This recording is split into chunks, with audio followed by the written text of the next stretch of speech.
Hello. It is immediate snake time. Ah! More Dawntrail. More Dawntrail. More Dawntrail. Let me in.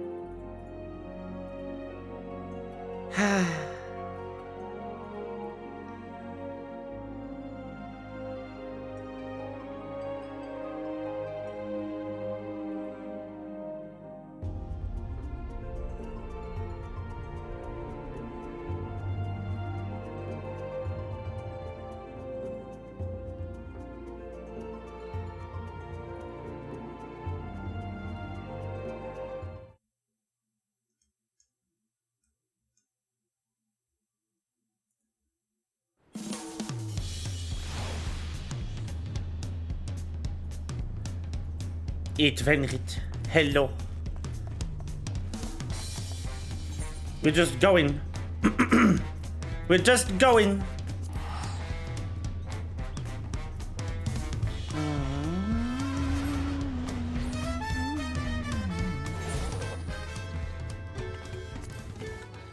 Let's go. I haven't collected windy sources in here. Hold on. North. North, you say? Can we get north? I can get north.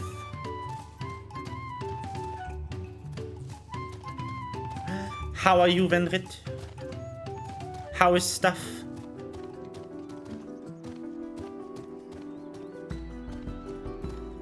Wait, north? Alright. Ah. I don't think I can get north from here.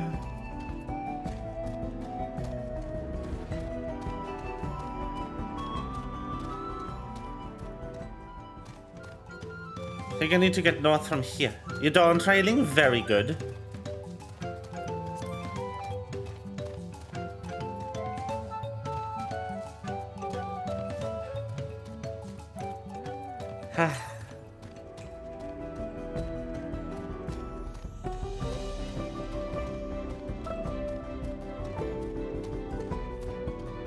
Moving.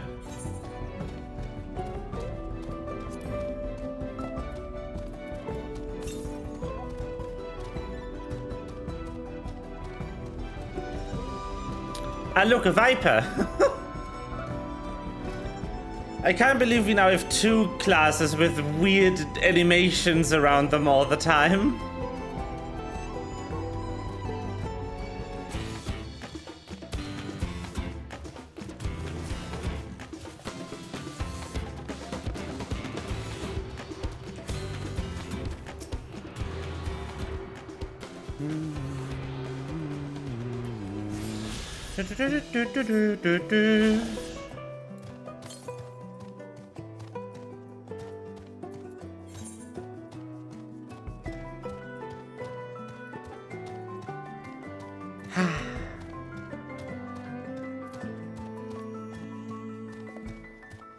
Interesting, so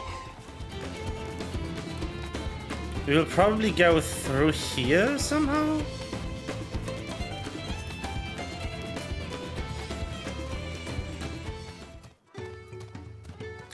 Like, it's curious to me that there's no way to get to either of those without being teleported by an NPC.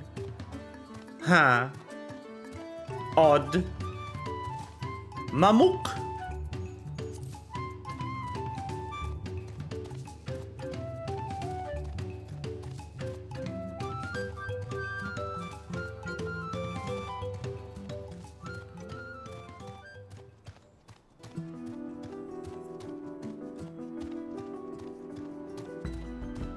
So much music.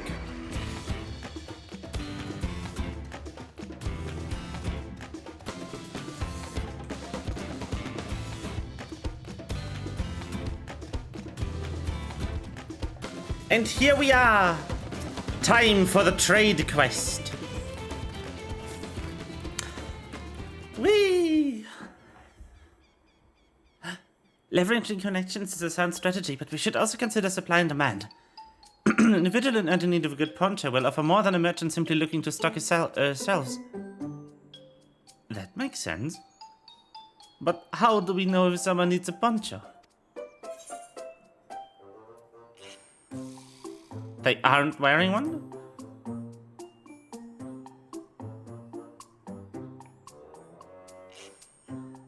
That's the obvious answer, isn't it? We look for a person without a poncho, and hope they're eager to buy yours. I need to get into her accent again. I will fumble, like last stream. Butchering accent simulator, let's go! Yes, there you go. We found a demand for a supply. So, where should we look, where should we begin our search for prospective buyers? There are any number of places, but we could do worse than starting right here in the inn. There might be interested travelers.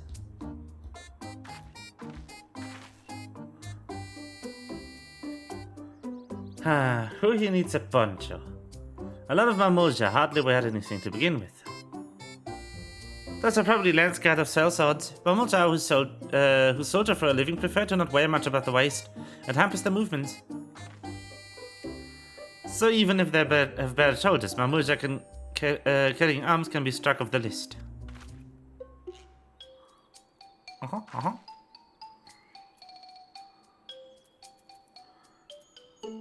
Weapon? Poncho. Weapon? Neither. Let's see. No coat or cloak, but also no weapon. Now we might have a winner. How there, friend? You're not a mercenary by trade, right? I was curious about your bold choice of dress or lack thereof. Oh, it was no choice of mine, believe me. I was attacked by beasts on the way here, and barely escaped with my scales intact. My coat was not so lucky. I'm actually a toolmaker from Tuliolal. I was dressed quite smartly. All the better to show the Pelu I'm a man who takes pride in appearance and therefore his work as well, but now look at me. Well, sir, is your lucky day?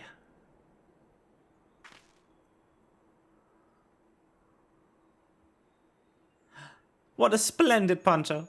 This would be the perfect replacement for the coat I lost. We'd be willing to part with it if you would like to make a trade. One of your fine tools, perhaps. What about this hatchet? I crafted it myself and will vouch for its quality.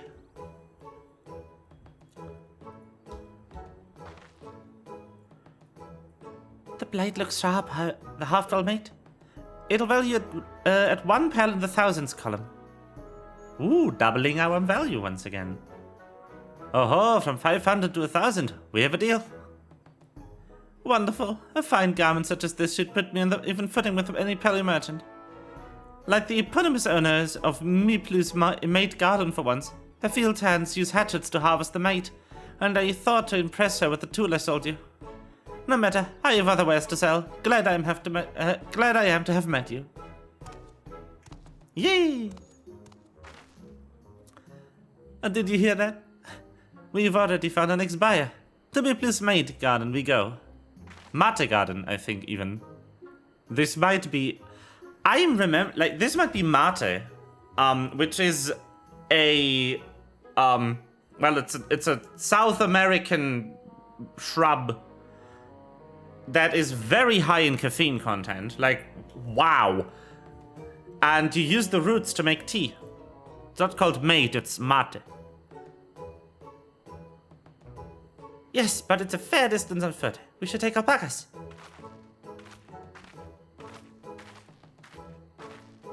These ones will be the calm type, right? Yes, Wuklamhat, they will be the calm type. Woo! Good trade, Pog!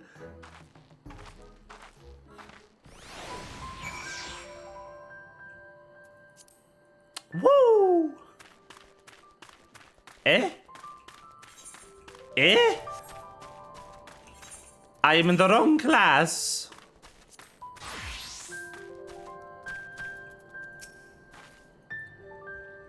Well done recognizing that Toolmaker is a potential customer. If you've amounted to professions, you'd make an excellent merchant. Ooh.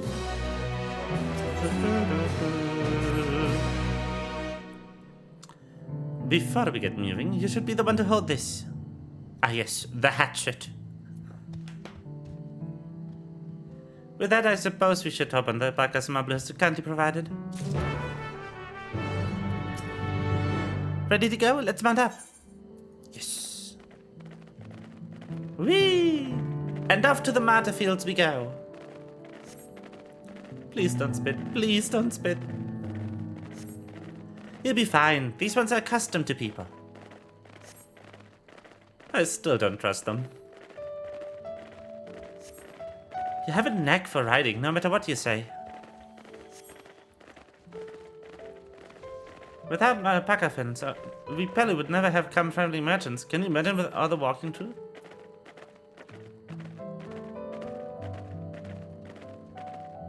I swear that mountain is too tall to be real.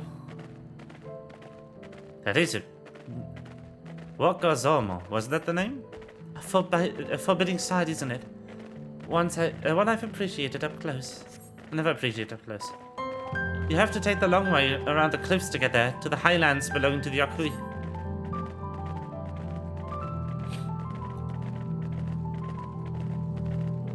So, Mablu, you said you were learning about the peddler profession. You don't care for ranch work? No, I love it. I love working with alpacas. But becoming a peddler has always been a dream of mine. It's just I'm not sure I have the talent for it. If I can help you buy the taming saddle, though, then it'd be proof that I can do this after all.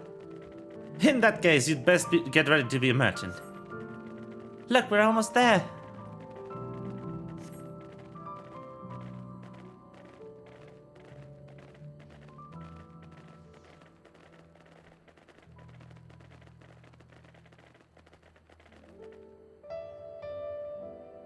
Ooh.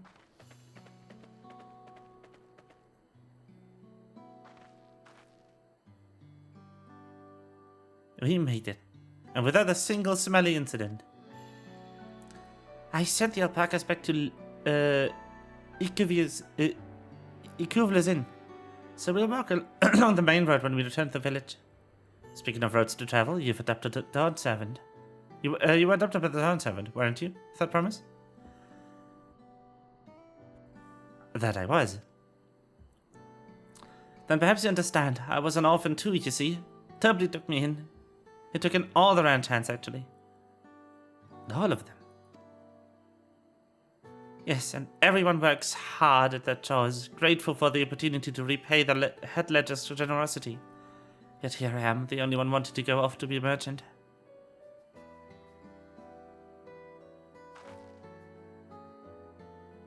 I'm sorry, I don't know why I'm telling you this. We need to keep trading things for your saddle, if you're to prepare for the feat of gold. And it's martyr harvest season. They can't have too many quality hatches. After that, we'll climb my with people, and we should have no trouble making a favorable deal. That's Beeple herself over there. Pass the hatchet to the promise, and let's get bargaining.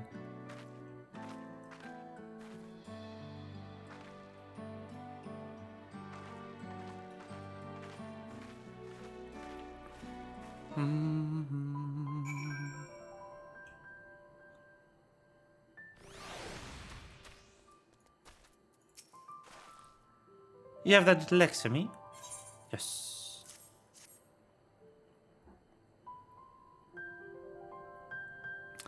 Thanks. Now to see what we can get for it. Oh.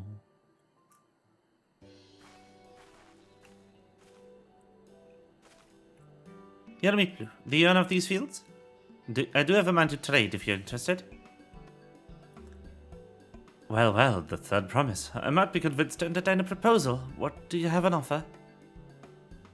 These hatchet, forged by a seasoned artisan, and the razor edge of this acceptable tool will make light work of your crops.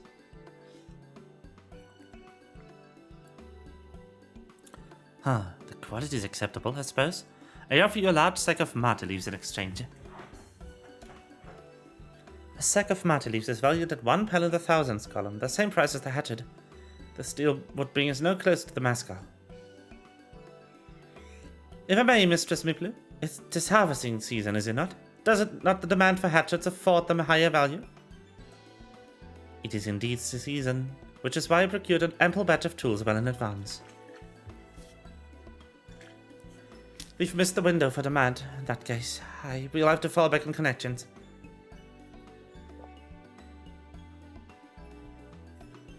Think of it this way.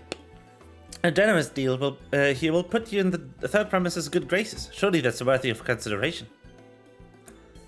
I do not wish to offend, but I must tell you that I stand with the second promise. His innovations will improve every aspect of our lives, I believe including farming. And I will not longer have a need of hatchets. I assure you that I have nothing but respect for Wicklamat. That is why I am prepared to purchase a spare hatchet at a fair price. I suppose it is fair given your reasons, but we ourselves would be no better off for the transaction. How about this then? If we were to help bring in your harvest, would you give us a better deal? As a matter of fact, I would. Until Kuana's reforms come about, I can always use more hands on the fields. Then you can go ahead and add our labor to the bargain.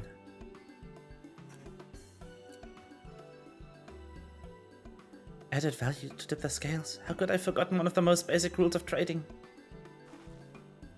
You can rest here if you like, my blue. Faye and I have mated together. Yay! Oh no, I'm helping too. Off to the fields then, and mind you pick the healthy leaves. I'll take 5 good bundles from each of you. Okay. It is time to harvest the mate.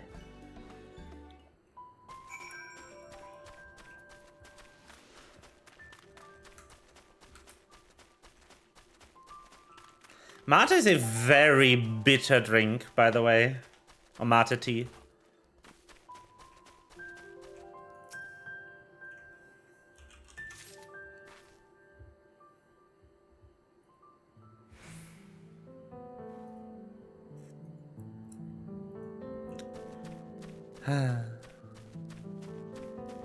Whee!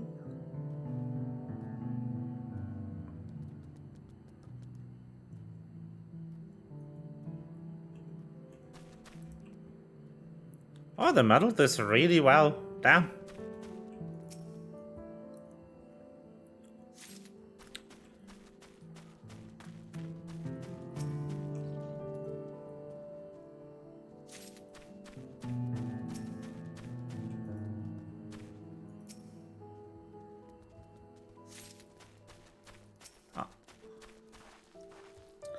I wasn't sure Beepley would bite, but it goes to show that you never know until you try.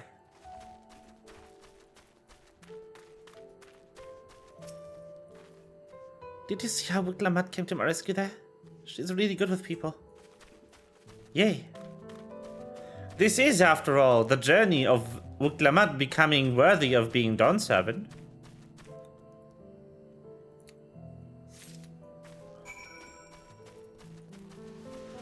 Godly.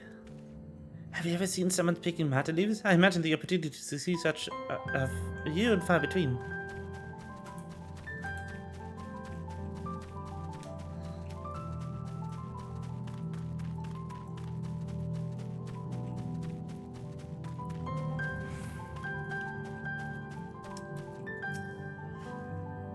You've brought me some leaves then.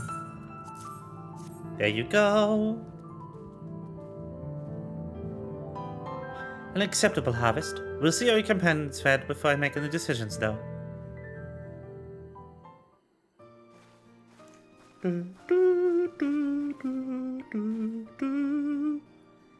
Here, we brought us here as well.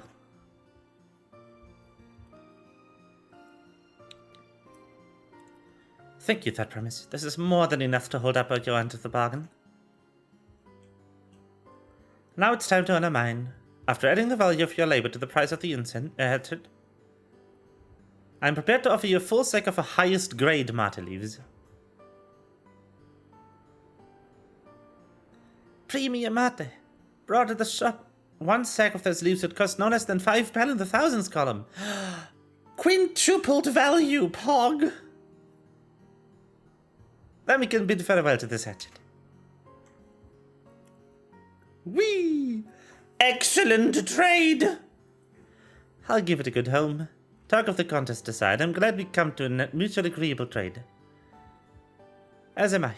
All the best with the rest of your harvest. I'm still flanking on the accent so hard. I'm so sorry. Ah!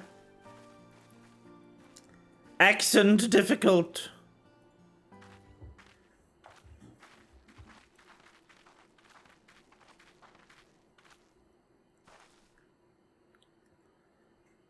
Mablu, what's wrong?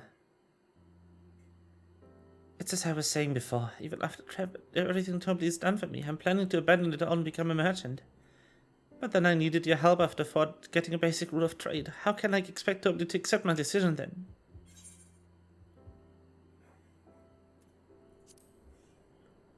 Have you mentioned your plan to leave?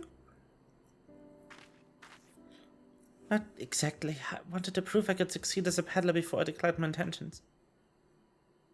I seek to follow my father's footsteps. But not because he expects it of me. I want to preserve Tural's peace, and becoming Dawn's servant happens to be the best way to do it. You should live a life of your own choosing, and I wouldn't be surprised if Toby had the same opinion. So, talk to him. You're right, it's better to find out for sure than to worry over what he might say. Thank you for the advice.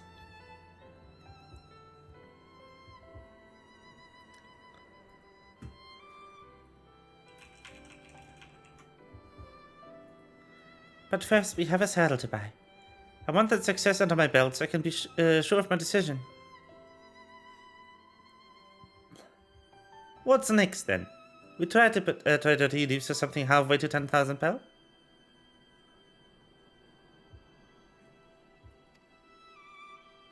No, I think we are close enough now. I say we go straight for the premium mezcal. Bargain our way into double the value, eh? I think you can do it. Trust me, I will make this trade work. At my youth, I promise. But you holding your own against such a strong competition for the throne is inspiring. Am I really holding my own against Kuan and Zoralja?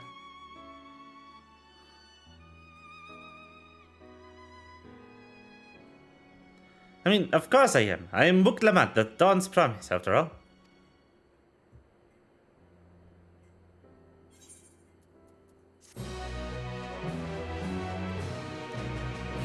Woo! Excellent trade! Ta-da!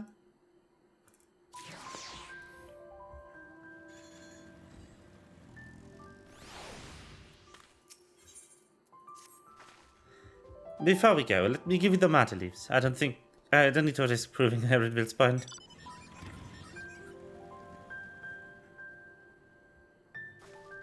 Ready then? Our next step is the mezcal distillery. Oh. Mezcal. Let's go!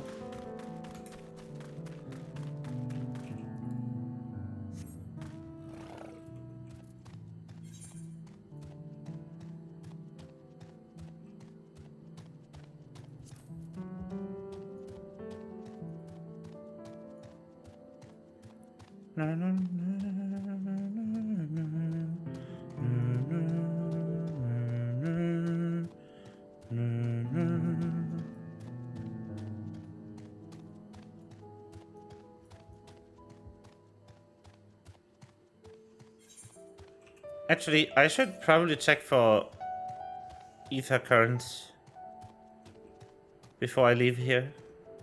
Hold on.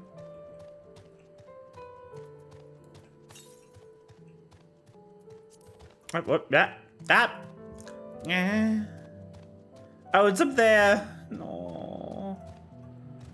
I can't get there from here. No. Fine. Creepy grass. Looks so good now. Especially the shrubbery and like small foliage has gotten such a noticeable upgrade. And the ground too, honestly.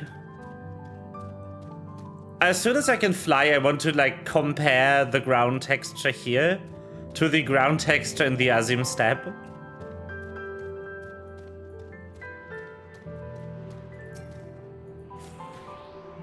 What is that?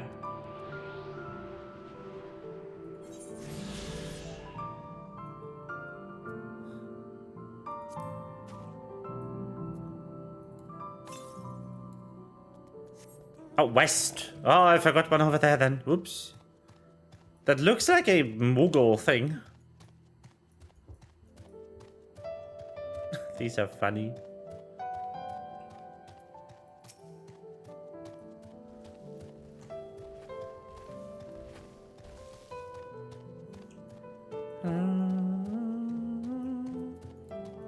Also, yay, new cactus variety. Woo!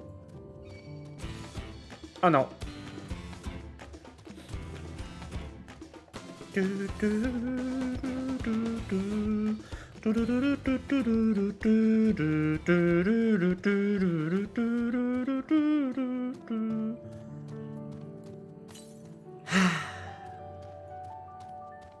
Feels so good to be just playing this, you know?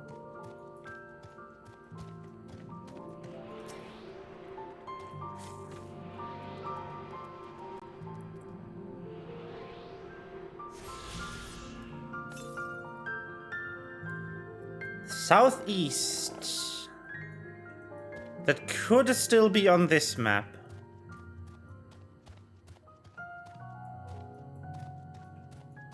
Depending on how south.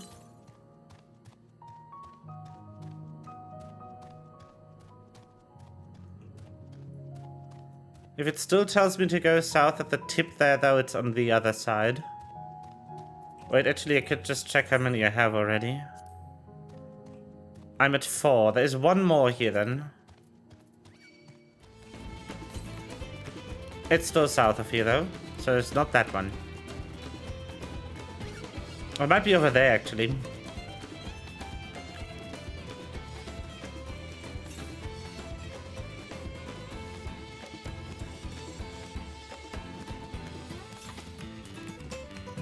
I think it is.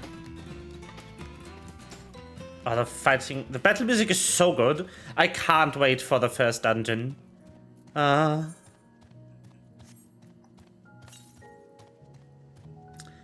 it is. Bears? Vendrit, what are you doing here?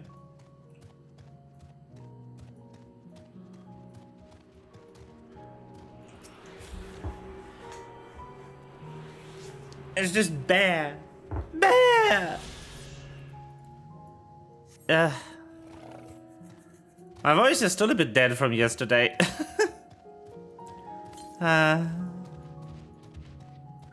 Okay. That is 5 now. Very good.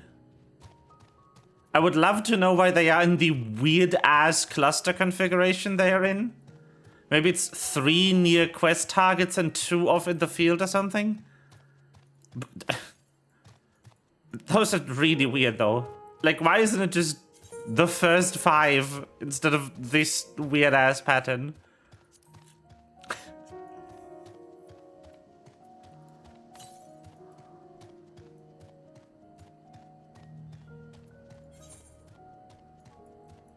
Anyway, it's time for a mezcal.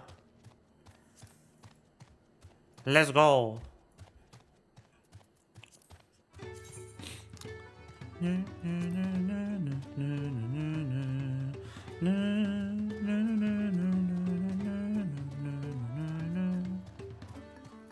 I've never done any fates in this area, it seems. Funny. Wait, which one is that even? Hold on. Oh, it's... Wait, I've not done a single fate in Elpis? Is there fates in Elpis? I have no idea. We want to speak with a man by the name of Gobly. Even among his fellow distillers, he's regarded as a master of the craft. He knows the value of his products, so if you're going to convince him to trade for twice what he leaves are worth, we're going to need targeted information, that means asking around and taking in the gossip. If you could talk to people here in the distillery, Faye, perhaps Wicklamat could do the same with the village entrance. Meanwhile, I'll head to the north side and see what I can learn. Okay. Mezcal! Woo! Hello? There's not much I can say about Gubbly, but I can tell you what Gubbly's been saying. The other day I was muttering about monsters prowling around agave jars. That's the field where they gather ingredients of the mezcal. Their presence has made it harder to procure said ingredients and thus driven up the price of his product. A boon, some might argue, but it's hard to celebrate when it affects the workers it does. Can't rightly bring joy to people if you can keep making the thing they love. True. Gubbly might be a deft hand at distilling, but he's got no sense when it comes to appearances. Rumor has it he's been invited to the palace for business negotiations. If he presents himself in the court wearing his usual rumpled attire, though he'll be laughed out of Sunperch. Oh no.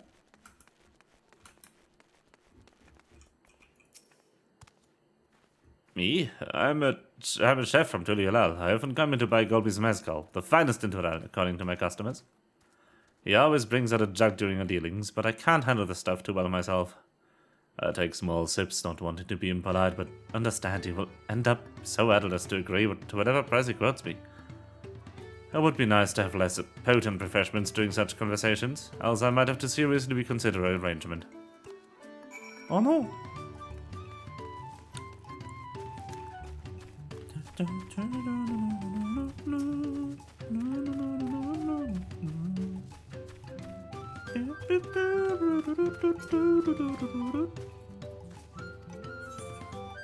Ah.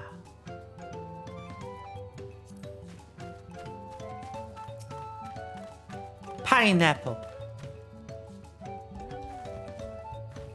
So what did you find out? How we can make use of all these tidbits. The deal is as good as sealed. I found out where Gubbly is working. There's a millstone at the top of the slope behind the distillery. You go ahead and I'll bring Wicklamat.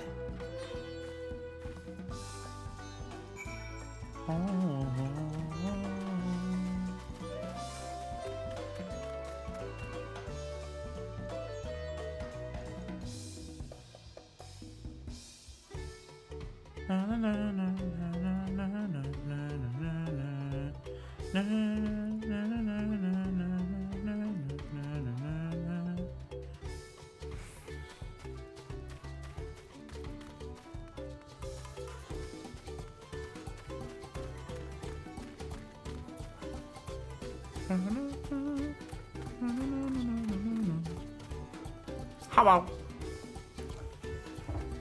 Do you have business with me, madame? Why don't we talk down below is to not distract the alpaca from its work.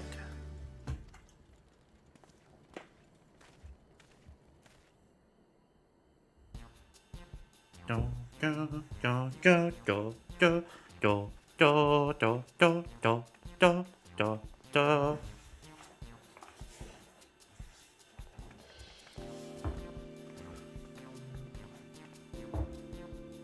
Wow, what's this about? Keep it brief, if you would. I'm a busy man. We are in the market for a 3-year-old jug of premium mezcal. Assuming you have it in your hand, that is. Ah, an excellent choice. I must warn you, though, it doesn't come cheap. We don't have pearl, but we can offer a sack of mate leaves in exchange. It's top-grade stuff like the mezcal. No deal. Mate leaves are well and good, but I don't have any use for them.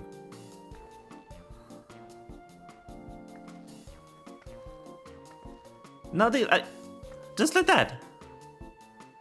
I still hate to send you away empty-handed. Why don't we sit and chat over a cup of mezcal?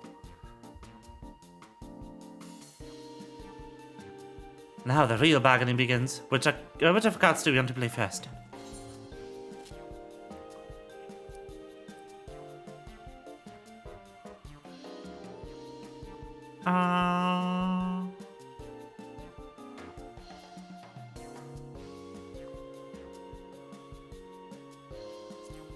This one. Let's settle on that one. We need to consider timing. The monsters?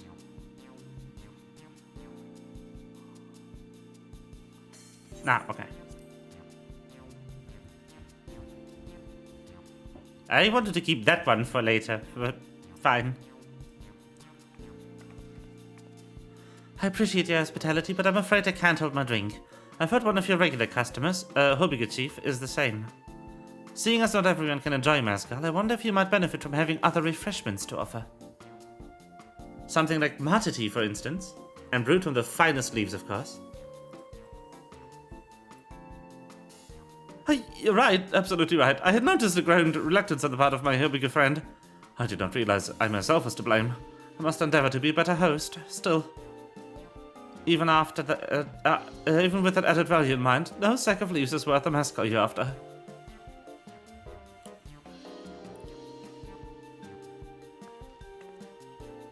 Should we offer to call the monsters causing them trouble? Not yet. We'll keep that card up our sleeves until we need it. Oh, that smirk! Holy shit. As I expect you're aware, the rite of succession is currently taking place. That is why the third promise has graced us with her presence. When the contest is decided, the subsequent ascension ceremony and banquet will be a prestigious affair. If your mezcal were to be served there, it would bring us your distillery immeasurable fame. Wait, could it be that your rumored invitation to the palace is to discuss that very possibility? As a matter of fact, yes, I must admit I'm still reeling from the abruptness of it all. It would be a great honor of opportunity if I can secure the deal. Well, I should think your exceptional mezcal would speak for itself. That said, there's no such thing as being too prepared, and first impressions last. You want to be wearing your very best when you walk into Volok Shunsa. It would be such a shame if you missed the chance of a lifetime simply for want of proper garments.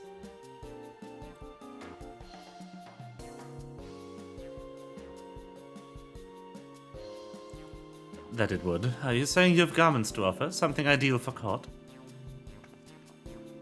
We have no garments on hand, I'm afraid, but we can provide you with the best thing. An introduction to a weaver. His name is Bolnok, and his works are highly regarded in Tuliolad.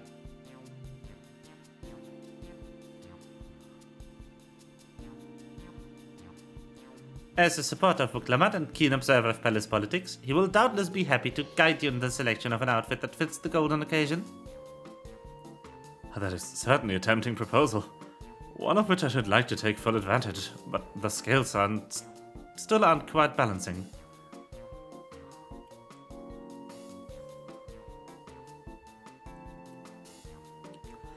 Say, weren't there monsters running amok in our garbage jars? That's a problem we could easily solve for you. Truly, I would be most grateful for your immediate assistance. I was resigned to hiring sellswords to clear them out. Factoring in that saved expense and an introduction to the trusted weaver, this is shaping up to be a sound bargain. Alright, you have a deal. Yes, I knew you'd come around. Give us a moment and Fable and I will take care of those prowling nuisances. In the meantime, I'll use the time to pen an introductory letter to Bolnok.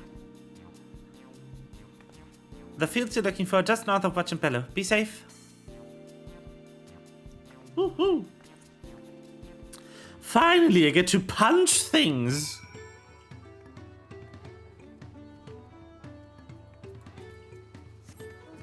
With my slightly overtuned class. This isn't even Savage Gear. Except for, like, this one item, I guess. Oh, some of the earrings, but, like, I'm 651. This isn't even that good. The weapon is helping, though. The Mandeville Rapier.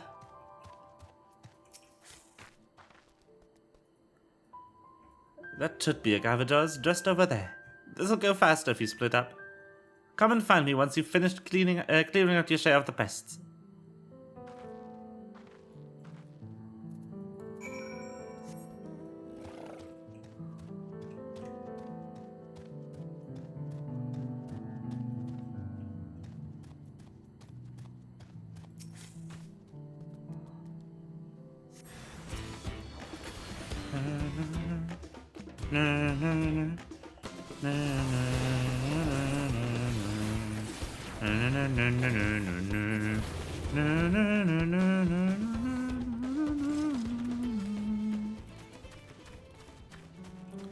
Whee!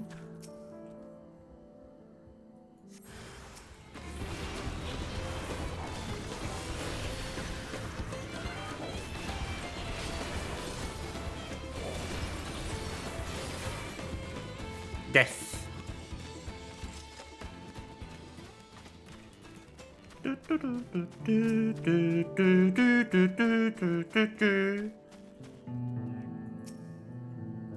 Destination.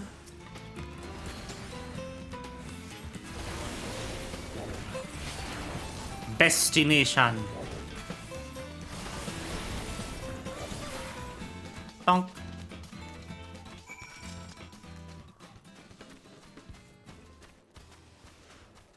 Oh. Murdered. Compared to the creatures I hunted with Papa, this was no challenge at all. Come on, let's head back to the distillery. All that's left is to give Mablu the sack of leaves so she can seal the deal.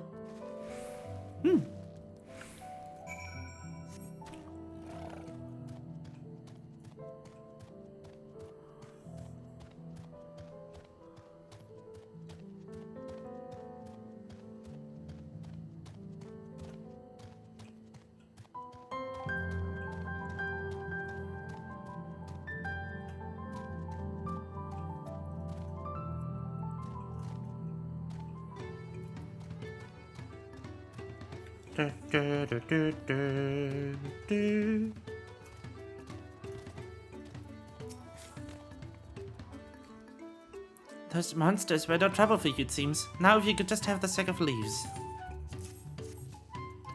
Ta-da! Thank you for looking after precious trading goods.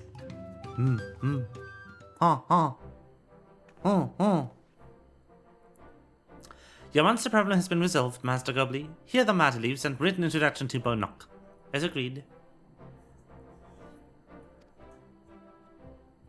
Woo!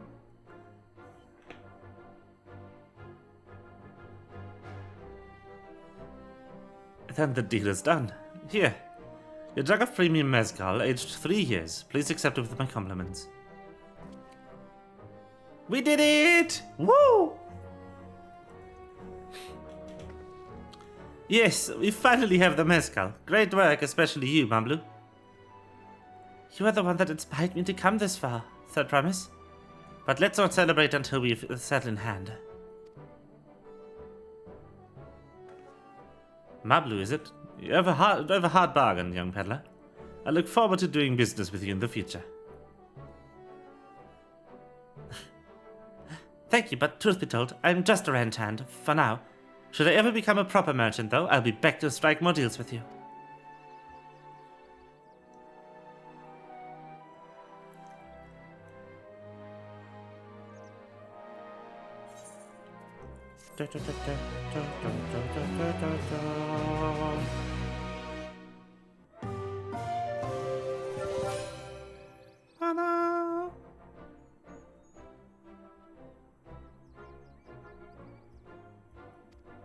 Ta-da! Traded! Even at the palace, I don't think I've had a 1,000-barrel jug of anything before. My hands won't stop shaking. Here, you better hold on to it until we get to the saddle maker. Yes, fine.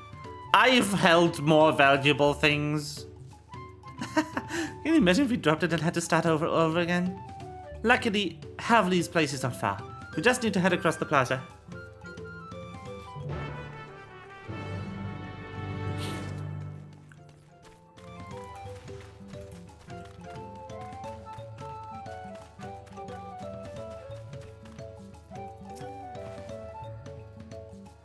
This is it, the trade we've been working towards.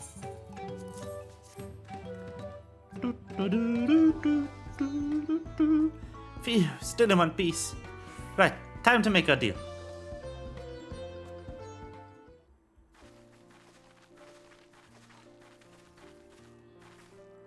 Get your tools ready, settler. We've brought the precious mezcal.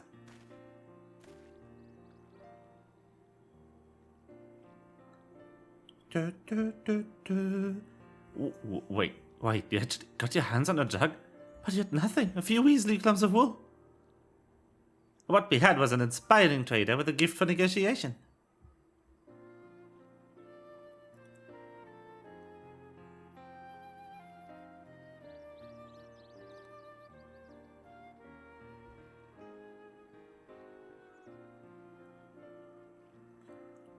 Although it's no claimant but Zoralja, I cannot go against the guiding principles of the Bellu.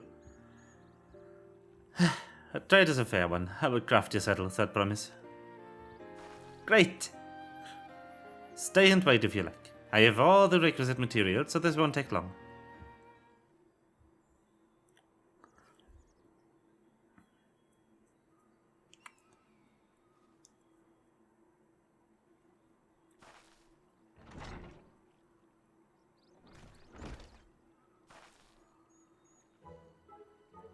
Your commission is ready. Catching a wild alpaca is never a simple affair, but you'll have an easier time of it with one of my saddles.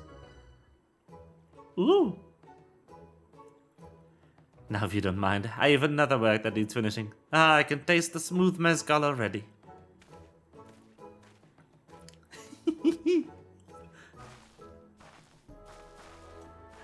We did it! The saddle is ours! And to think we started out with a 100-bell basket of alpaca wool. Mablu, you're going to be an incredible merchant. Thank you. Makes me so glad to hear you say that, I promise. We got what we came for.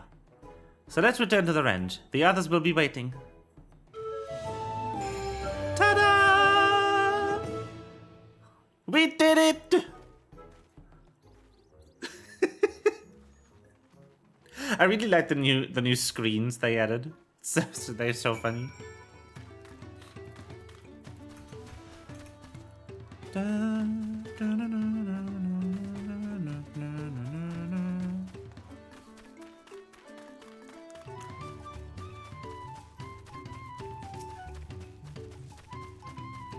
Hello.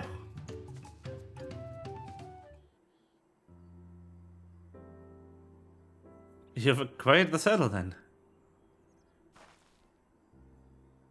Yes, and in no small part, thanks to no small part of blah, blah, blah, blah, blah. Before you rush off to catch the alpaca, though, let me teach you how to saddle one. I'll bring one of our wild-born friends so you can practice.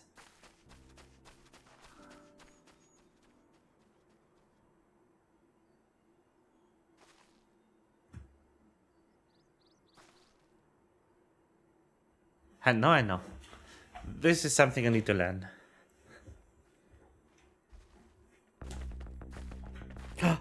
The music!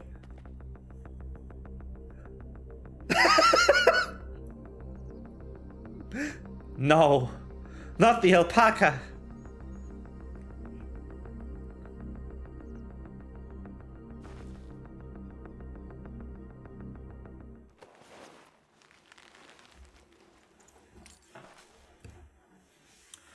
Great sunken gods that did it.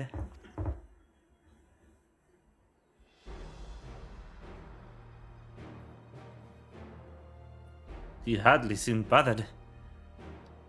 Much less inclined to spit. As if he was completely accepting of Vuklamat's touch. That's because of the singular scent with which the saddle has been coated. Alpacas found it very soothing.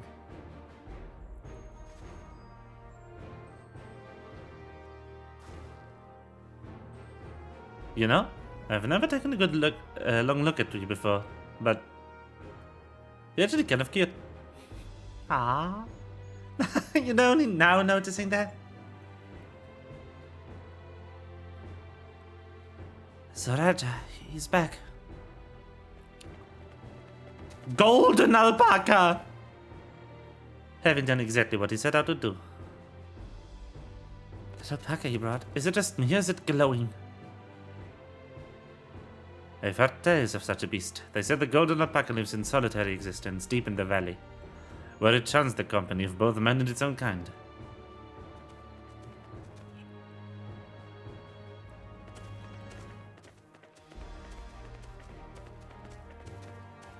How did he manage to snare a prize like that?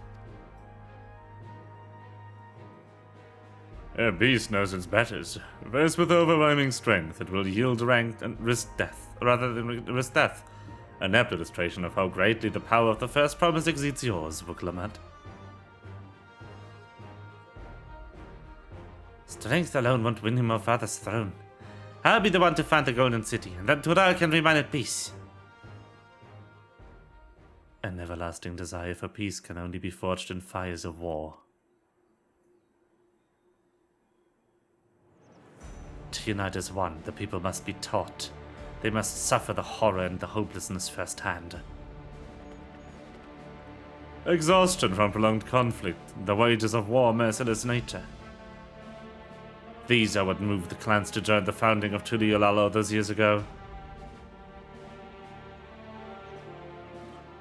Consider the younger generation of this village. Since birth have they basked in unbroken harmony, and behold, they regard war not as tragedy but opportunity. Thus does the resilient son seek to provide education. He offers much needless lessons in realities of conquest and a renewed appreciation for peacetime.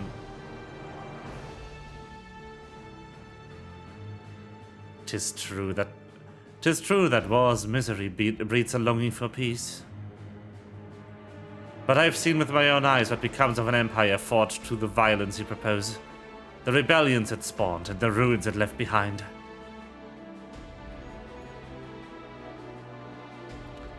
The Gallian Empire was a congregation of simpletons. Damn! The oppressed fought back against their oppressors, as well as they should. Men are not beasts. Only a fool would seek to rule over all with the threat of force alone. This is why Gulo Jaja did not elevate the Mamulja. Why he treated all clans with equal respect. However, the first promise has his gaze fixed upon more distant horizons. He would unite not only Tuliolal, but the star in its entirety. What? Why? I need not explain myself to you.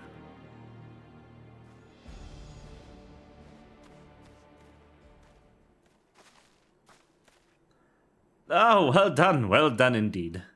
The first promise has completed the feat of gold with an appropriately golden flourish. May I present to you your much-deserved keystone.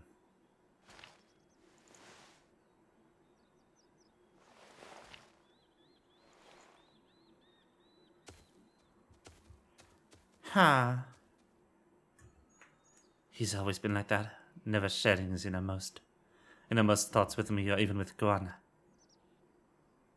It's like we're not even family. Aww. No.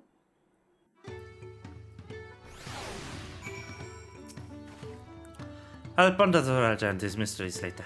Right now I need to think about finishing the feat of gold. I have my saddle. I've practiced how to use it. So lead on where to pack us around. The valley of Ganka is northwest of here. Come on, everyone. Even if we can't enter ourselves, we can see Wuklamat off to our hand. Yeah.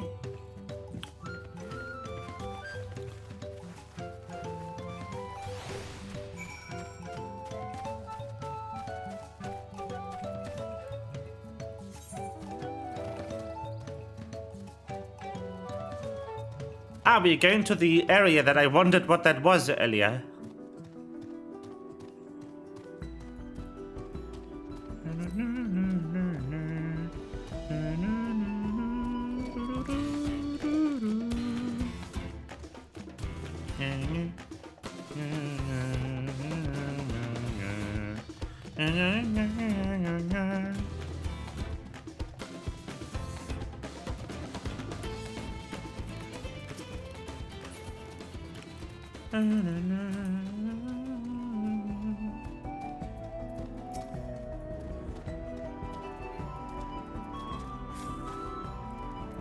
I can do this. I know I can.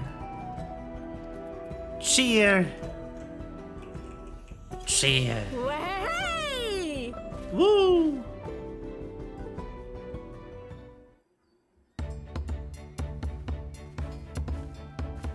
Good luck there, Promise! Voiced over. Yes. I'll need it. Truth be told, still not sure about alpacas. I'd rather not go near one if I can help it. But if I'm to rule this nation, then I'll need to learn how to live with them. Tural is their home too.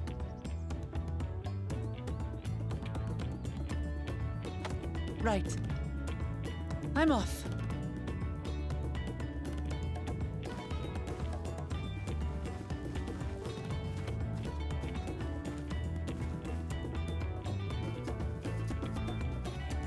So, shall we head back to the ranch, or...?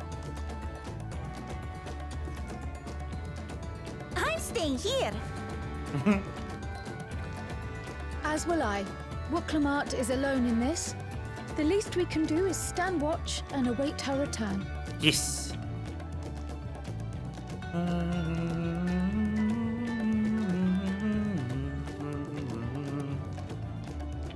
It may be a while yet. Help me pitch the tent.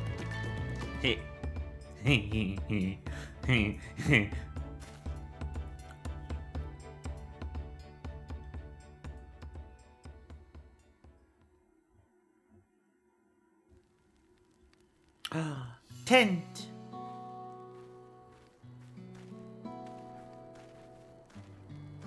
Trust a gleaner to come prepared for anything. What's a gleaner? Someone whose job it is to travel the world and The procure uncommon lighting, things for holy their shit. employers. Erenville specializes in finding animals, I believe.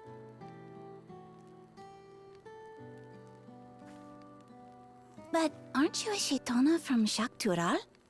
Why did you cross the salt?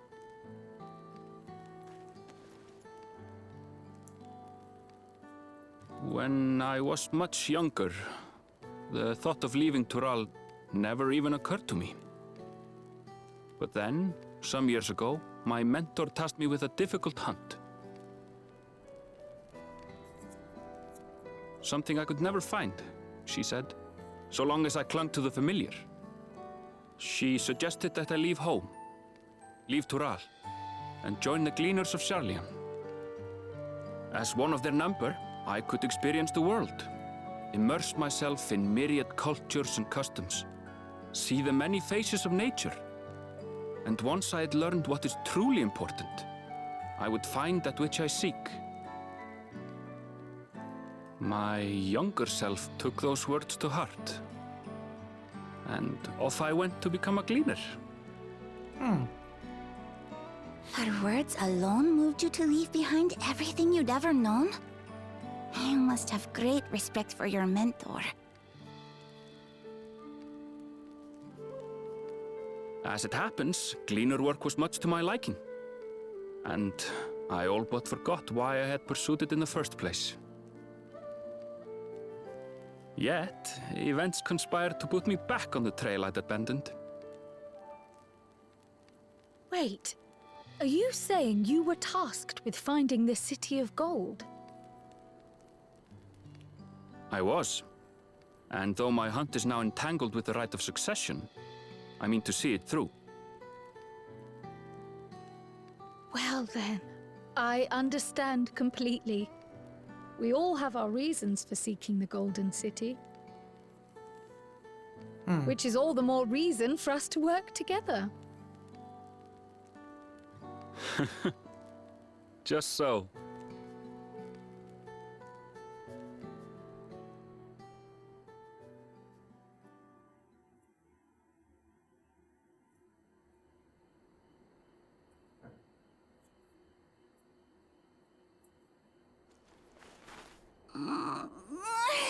She should have been back by now. What if something's happened to her? We need to tell Tobli and arrange a search party. Wait. Do you hear that?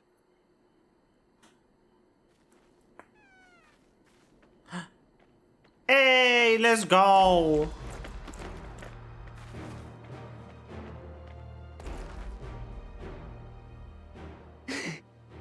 They did it. Aww.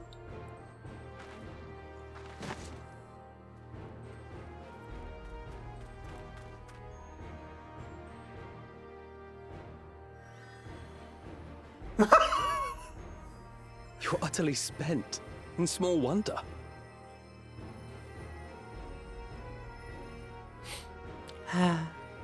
Well done, third promise. The ranch isn't going anywhere. Take a rest in the tent.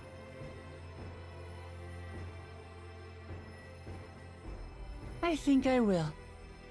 Thank you all for believing in me.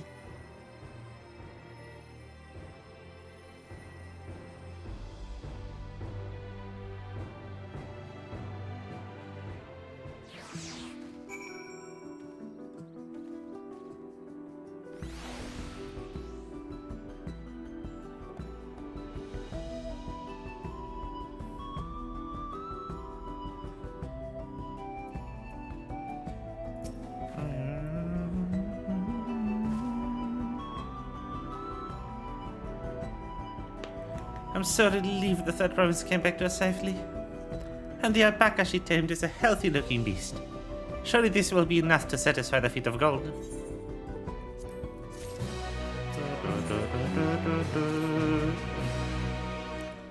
Uglamat seems to be a bit unsteady on her feet, hardly surprising after she spent the night chasing alpacas. You know what will make fatigue like magic though? Matity! I'll run the ranch and get a pot brewing. That way you can take your time and the tea will be ready when you arrive.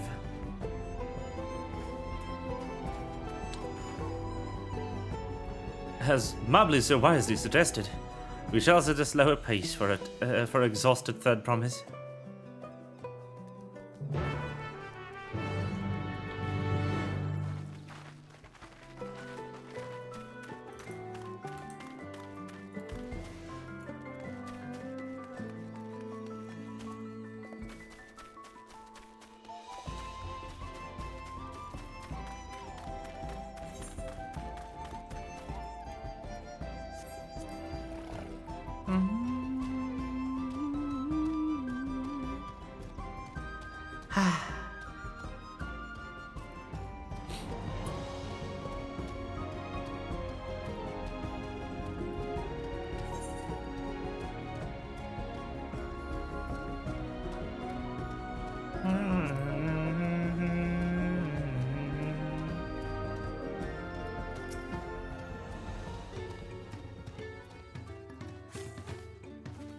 Come back ahead of the others, did you?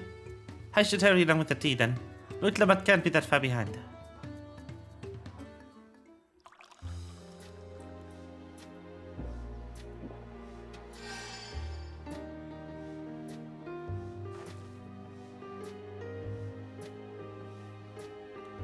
Ah, that tea really is magical.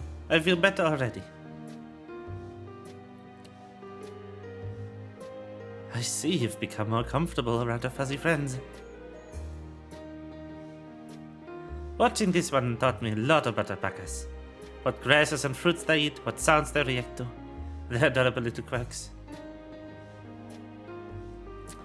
I guess I've grown kind of fond of them.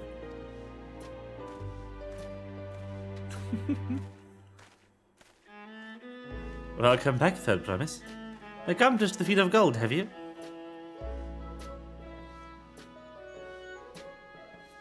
Ah, yes. There's no mistaking the valley alpaca.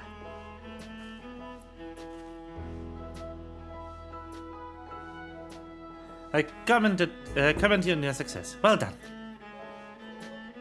Yeah, we did it!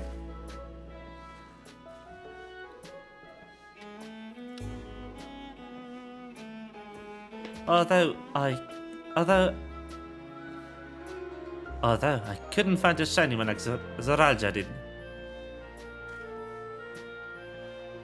I'd be surprised if you had. Golden alpacas are born once every few decades. They are elusive, solitary creatures that are rarely seen, much less captured, thanks to their innate physical and magical gifts. At least single other person is known to have caught one before, that being Gulul Jaja himself. Papa was chasing alpacas too. So my grandfather's stories say.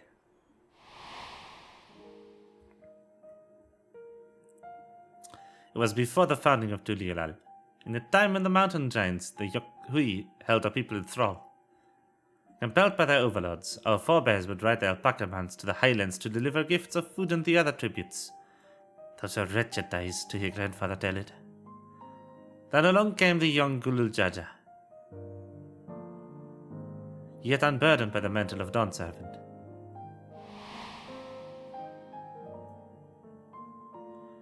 Our people were amazed by his imposing two-headed figure, equal to the Yokhui in stature and puzzled by his entourage by mismatched companions. Some trembled in fear, believing the new conqueror had come. Yet Gulul Jaja showed no such inclinations. He sat and spoke with us, sipping from the cups of mate tea we offered him, and grew somber when he learned our plight.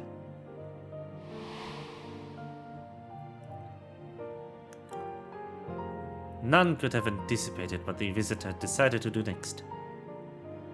Gulul Jaja ascended the cliffs to face giants and freed Belobelu from Yoktu's subjugation. Then he turned an appraising eye upon our riders and proposed we take on the road to peddle our beverages. The suggestion seemed obvious for one who travelled as he did, intent on fostering amity between the clans.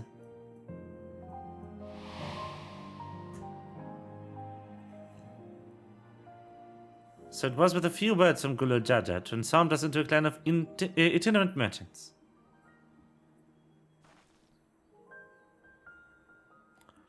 I'd never before heard the bond of Papa forged with the Belobelu spoken of in that way before. The saga is not so detailed. Then you may not know that Gulul Jaja sought a sure-footed guide for his trek up the highlands, and thus he did capture a golden alpaca. So both my brother and my father got the rarest of creatures. But an ordinary one was the best I could manage. The feed required no more than that, I promise. And you brought back a perfectly wonderful beast. Mablu's right. You're a perfectly wonderful beast. If anyone's ordinary, it's me.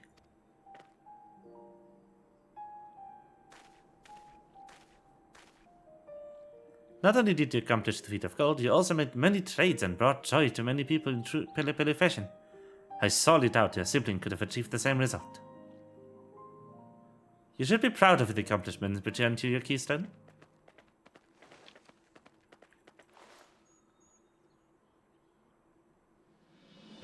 Yay!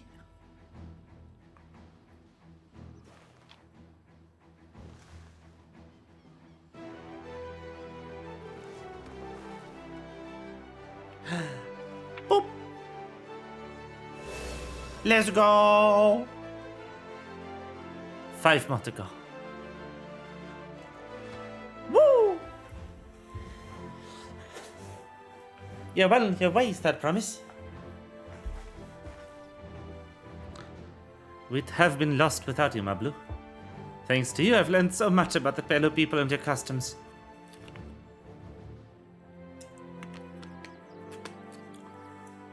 Might seem obvious, but I've come to realize the importance of properly knowing something.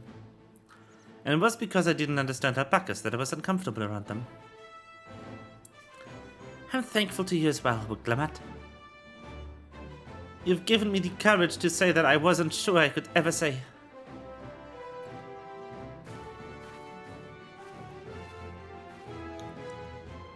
Tobli, I want to leave the ranch and become a merchant. I appreciate everything you've done for me. I've loved every moment of caring for alpacas. But this is something I need to do. I need to walk my own path and make my own trades.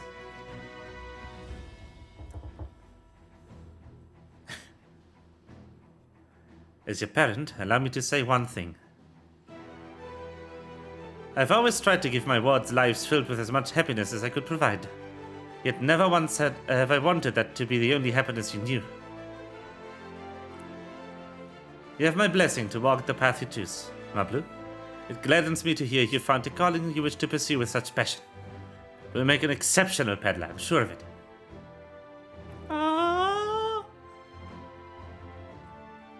thank you, Topli. What did I tell you, Mablu?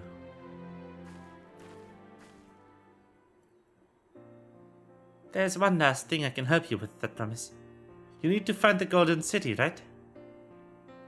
That's the end goal. Then I suggest you talk to the Yokui.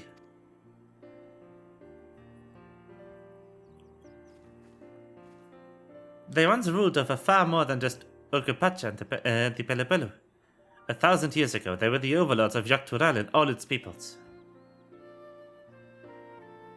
During that era, the Pelopelu were commanded to search for the City of Gold. They scoured every corner of the continent, but never found any trace of that fabled place. But if they didn't find anything, what could the Yokui have to tell us? They may not have found it, but the fact that they thought to look for it all makes me curious. They thought to look for it at all makes me curious. Perhaps there's value in delving into how the legend originated. I am butchering that sentence so hard. We lose nothing from asking the question. Besides, if we are determined to follow the path of the saga, we'll be visiting the giants eventually. Oh.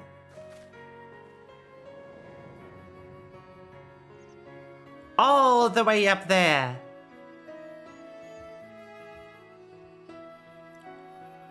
Oh, Kryl. Kryl, I have a question I've been meaning to ask since we finished with the feed. Why did you acquire that earring? Oh, my earring. Do you recognize it? Yes, pieces just like that became fashionable in Yogg-Tural 20 years ago. Since then, it's become common to wear one as a charm for safe travel. 20 years ago, right about the time my grandfather made his journey. Yet the Dawn servant implied the earring was connected to the Golden City in some way. Surely there was more to its significance than simple fashion.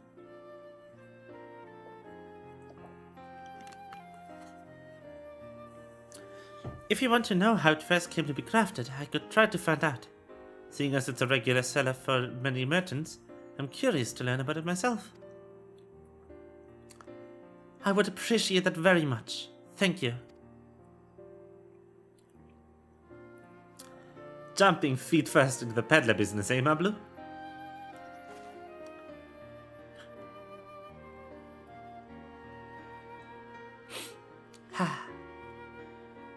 Right then, that's 2 keystones done. I say we had better tool Yolal and plan our next move. Ta-da! Farewell for now, and thanks for all your help. I will become Dawn Servant, so make sure to set aside the best mezcal for the occasion.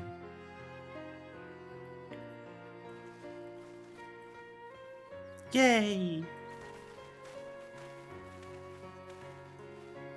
She is a fearsome opponent, and that brother of hers even brought a golden alpaca to heal. But you've heard the Raja's supporters talk. They might see the opportunity in his expansionist ambitions, but they found the man himself intimidating, terrifying even. Whereas I've grown to love Wiglamat. Everyone she meets will come to love her too, and that's why she'll win the throne. You might be right, Mablu. You might be right.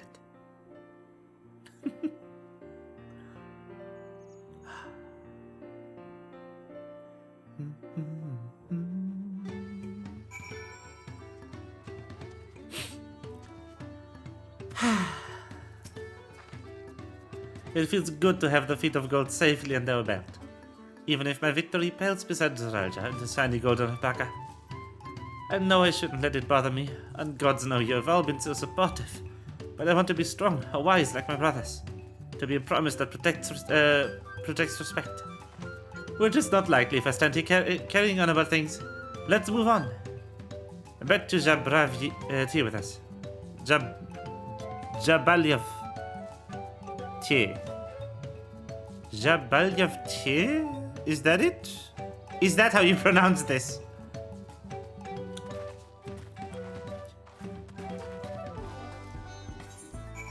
How do you pronounce this store? Ah!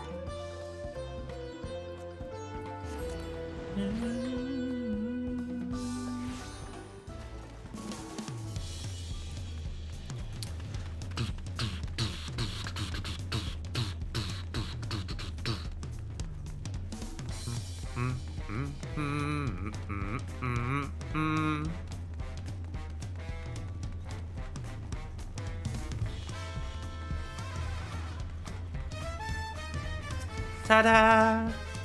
Look at us! The contest has barely begun if you already have 2 keystones. Surely even my talented brothers aren't doing this well. We can only hope.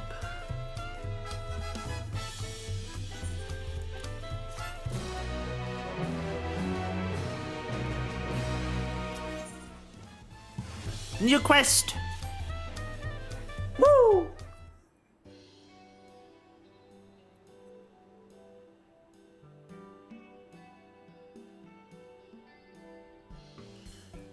We've now won keystones from both the Feet of Reeds and Feet of Gold.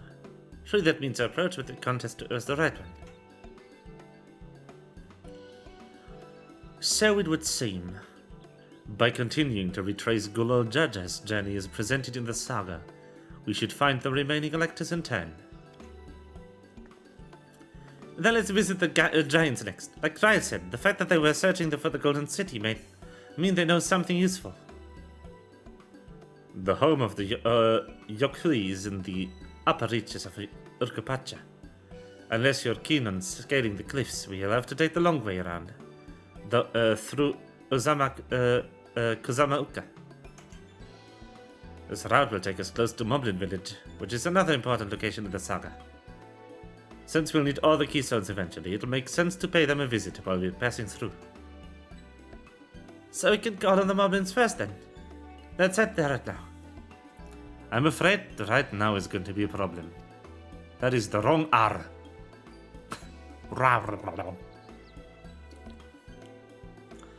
The flight of Wee Wingless is the flight of Wee Wingless. The great stairs leading to the Moblin settlement collapsed in the storm. What are we to do then?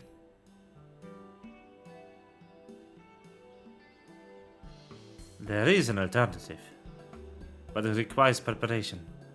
Until it's ready, you could rest at the cabins and see more of the city. Whatever you prefer. Ah.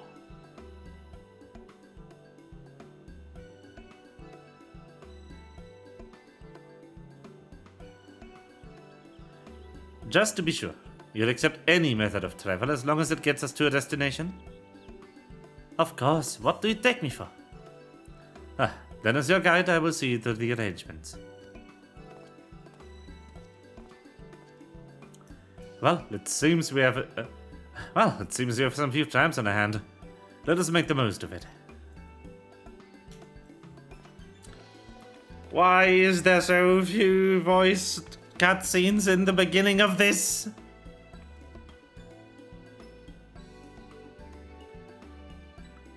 What the heck? I need to get my hex repaired. Nicked the blade pretty badly when I took a swing at Bakuljaja. That reminds me. I've never got around to introducing you to Rupley, did I? He's the man in charge of Wachimiki, and a good person to know. Want to come along? Let's go then.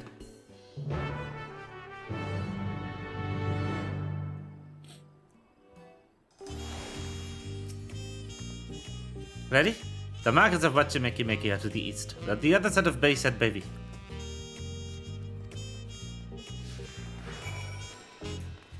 Is there anything to talk about on the way there? There is.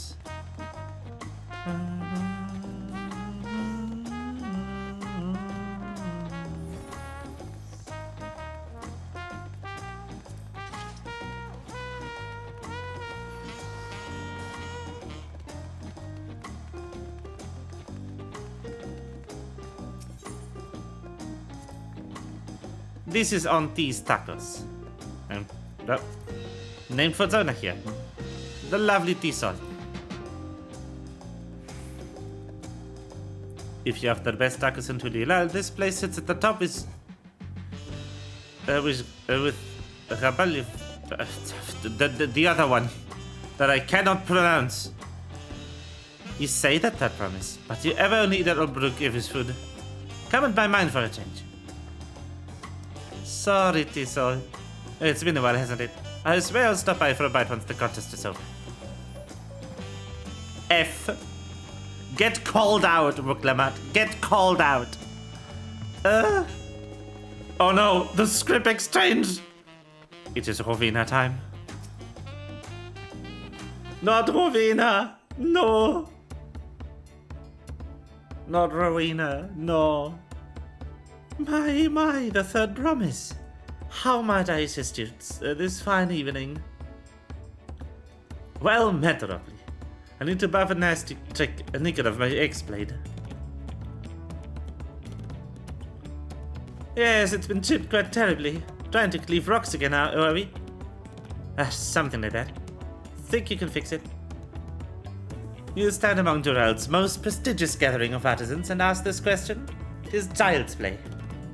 We'll have it repaired for you in 2 shakes of an alpaca's tail. Glad to hear it. I'll leave it in your capable hands. Who's your companion, if I may ask? This is Faye, a great adventurer recruited from across the salt. I brought her here to meet you, actually. Thought you might have a reason to visit Watchimeki sooner or later. Then allow me to introduce myself. I am Robley, humble representative of this grand center of trade. A pleasure to meet you. Hello. Hoi. You there, stop dithering the shadows and announce your business already.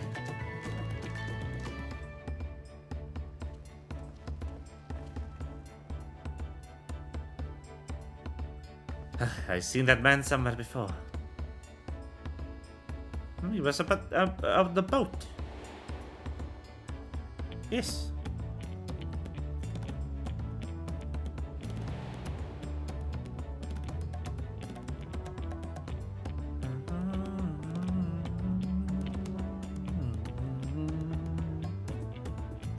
A jewelry master. You met on the voyage over. Oh, I remember. I spoke with him too. Fonjeten? Yes, that was his name.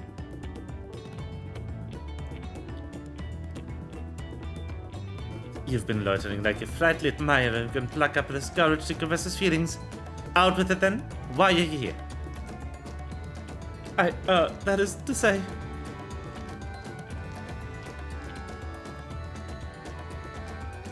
and we are no closer to solving that enigma. I wonder if we could use someone to talk to. I say we go and ask. Let me know the link bell if you find him fast.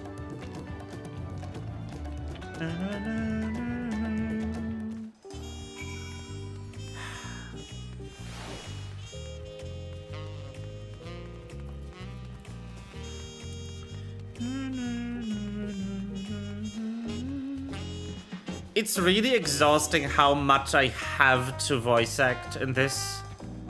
Endwalker had a lot less spacing between its voiced cutscenes. Which is fine if you're playing for yourself, you just have to read, but for me it's like actually a problem. Because I can only do so much voice acting before my voice dies, I would appreciate a break, Square Enix.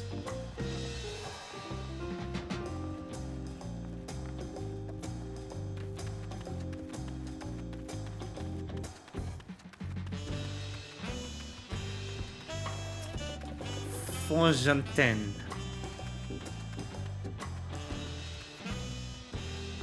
You were conversing with Master Rubley, but wait, we've met before, haven't we? On that ship.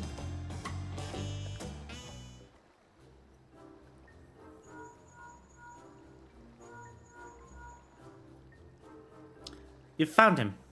Good, I'll be right there. Why did you run off like that? Did you have a business with Rubley or not? Please, needn't concern yourselves with my affairs. I'm undeserving of your such attention. What are you going on about? I beg of you, do not ask me to explain, do not. Sorry, but the more you tell me not to, the more curious I become. Besides, you look like you need a friend. Oh, you're too kind. So be it. I suppose I can share with you a morsel of my misery. Before I came to Tuliolal, I worked as a goldsmith at the most prestigious jewelry maker in all of Uldar, Thames Aesthetics. Oh, it started off well enough, but as days passed, everything began to go wrong.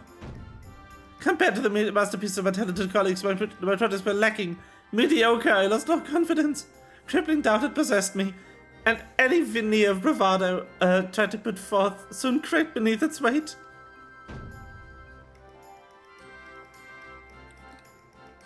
Thus did I take ship, hoping to find a fresh beginning in new shores. Yet as you witnessed, I lacked the courage to even approach the peninsula employer. You stand before a man wallowing in the wreckage of his ill-spent existence. Alright then. You offered a morsel, then served us the full cause.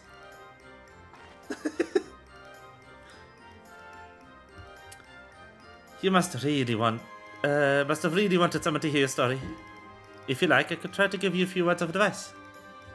Then you have experience with the predicament of feeling terribly inadequate compared to your undeniably superior peers. What was it put it that way?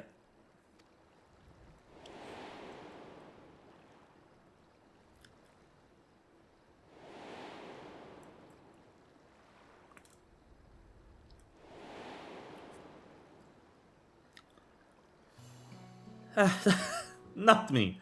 I am Vuk Lamat, third promise of Tuliolal. Daughter of the Dawn Servant. Oh, of course, you're a member of royal family. Please forgive my presumptuousness. But what of you? Have you ever measured your work against that of your colleagues and found yourself wanting?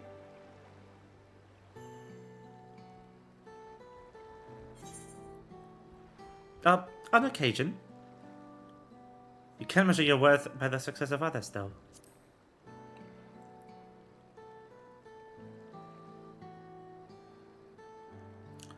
How can I not? Should my work not be the same exact standards, no new commissions will be forthcoming? What then was the point of my becoming a goldsmith?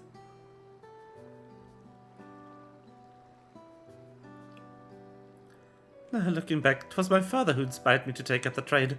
His exquisite creations brought radiant smiles to the faces of his clients, and I admired him deeply for it. But in the cause of striving to be a great goldsmith as him, I lost sight of original motivation. All I ever wanted is to spread joy through my craft as he did.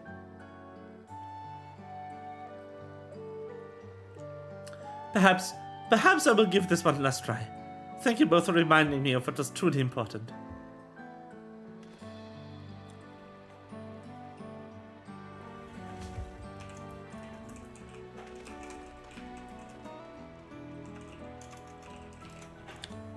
What is truly important?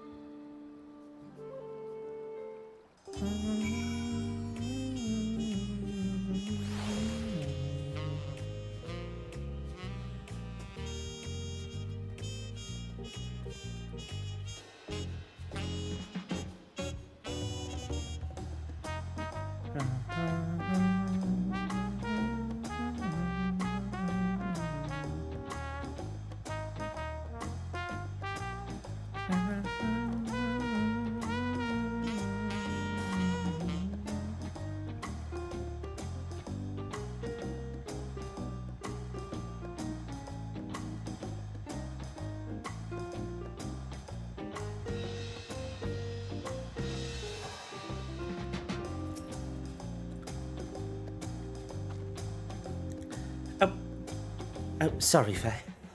I didn't mean to ignore you. But yes, I'm glad to see Fontaine is giving himself another chance.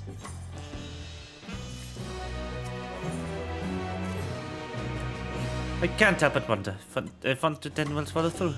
Let's see if he's actually gone out with the Ripley. Fontaine.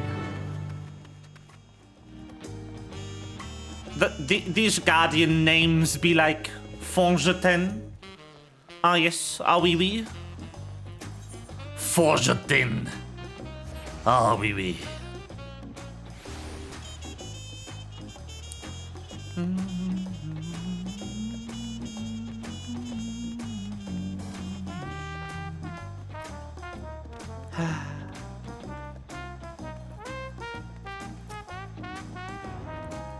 It was kind of you to come, but you needn't worry. I found my courage.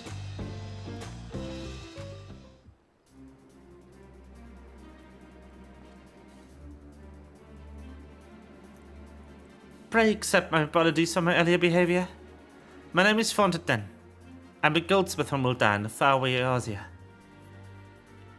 I realize this is a bold request, but I would like to continue practicing my trade here in Wachimiki. If you will have me, I ask only for the opportunity to bring happiness to others with my creations. I said that's what this was about. You were looking for work. Consider yourself hired. Wachimiki is always in need of skilled craftsmen and women. I'll handle the necessary paperwork. Can you start tomorrow? Yes, of course. I must thank you both again for your sage and timely advice. I don't know that it was all that helpful. But you were. Had you not come to speak with me, I wouldn't have had a moment of much needed self-reflection.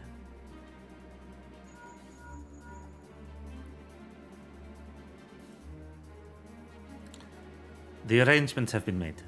Come and meet me at the entrance of that harbor.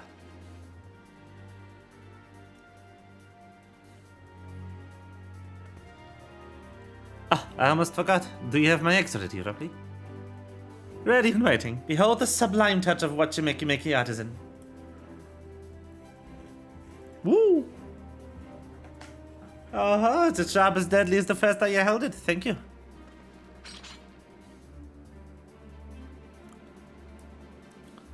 Well, good luck to you, Fontaine. Let me know if that creeps back in. I'd be happy to talk you out of it. As for us, we should head for the harbor. I wouldn't want to keep Erenville waiting.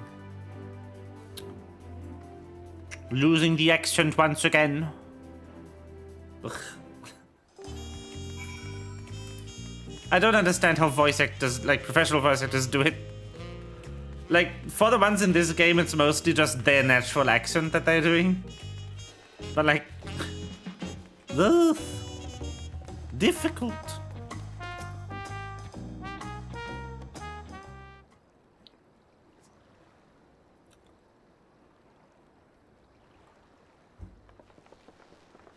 Enough of the secrecy. What is this big plan of yours? The hot advanced non-voice over text. Why?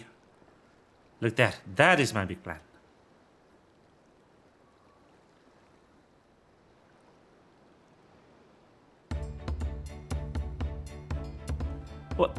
What is that? It's a Punuti. She'll be putting a boat upriver. How do we know she won't trash about and sink us instead? They are gentle and timid creatures, for the most part. She's unlikely to cause a fuss unless you give a reason to.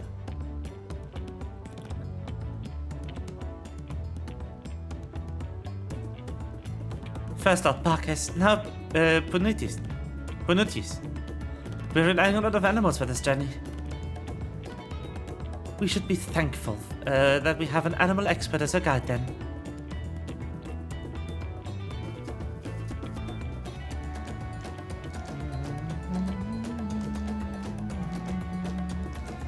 But did it have to be my old nemesis? Another boat. Well, I took you for someone who was up to the challenge. Was I wrong? Ugh. Long ago, when fighting still raged between the clans, the inhabitants of Kusamaoka rode these riverboats to move swiftly through hostile territory. But the vessels see little use in the around peace, so I was able to borrow one for which of the few which remain.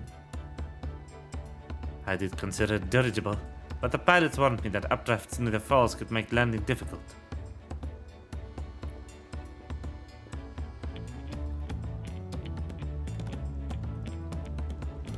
You said you borrowed one, yet there appear to be several on the water. Borrowed one. Ah. Koana!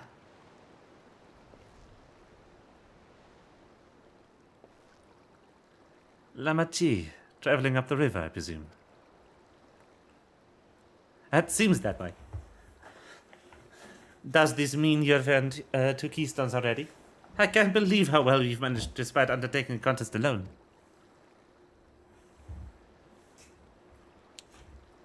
I was never alone. I've had my own entourage with me since the beginning. My friends, it's been, well, not that long.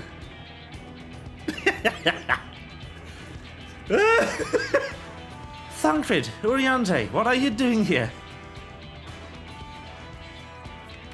Escorting a promise, the same as you. I heard as much of the incomparable Archons during my time at the Studium. The dads! They're here! They adopted a new child!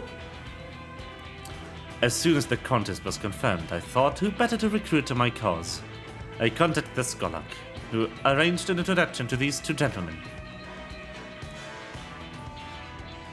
The second promise had specific requirements. They who would be his assistants must both boast proven survival skills and a mastery of the arcane arts. Thus did Thancred and I receive the summons. My own studies concentrated on technology which a people could readily use, such as inventions born of magitech and clever engineering. Where magic was concerned, I covered only the foundation. Knowing you two, I expect you had another reason for accepting the job. A few. The nation of Tulial spans an entire continent. Depending on who wins the throne, the world may be plunged into instability once more.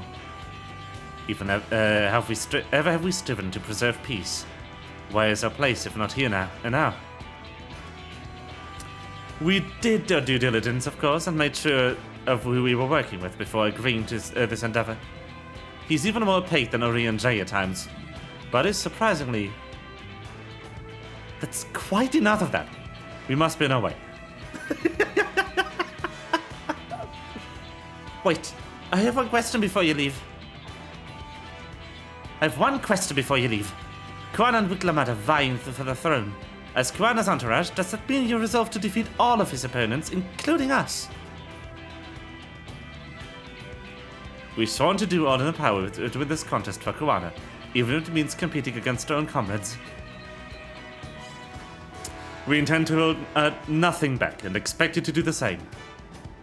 It's time to bash in Thancred's head, let's go! And we won't disappoint you.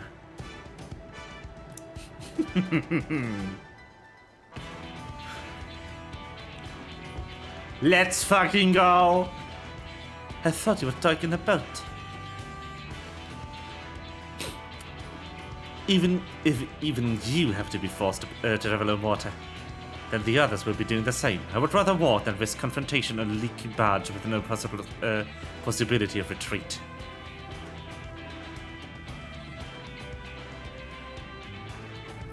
It is true that I can't stand boats,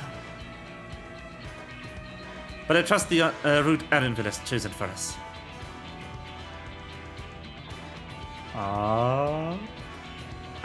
Look at him all humble and blushy. Oh.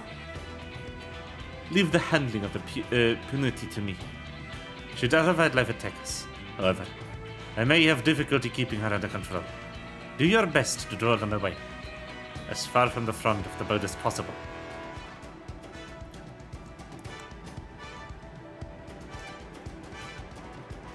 Then we shall remain on deck and stand guard.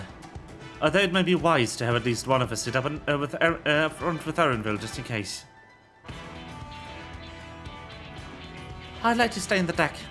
I'm eager to put my bittermans into the proof. Whoops. Then Cryo will stand on guard with Faye.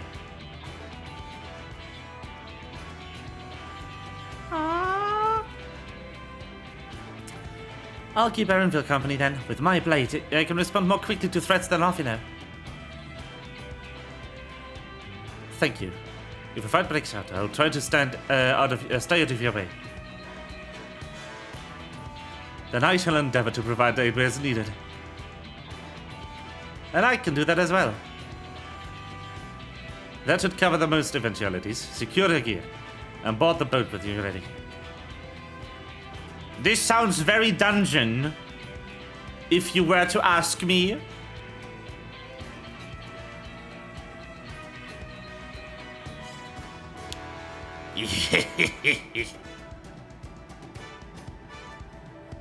Let the hunt begin.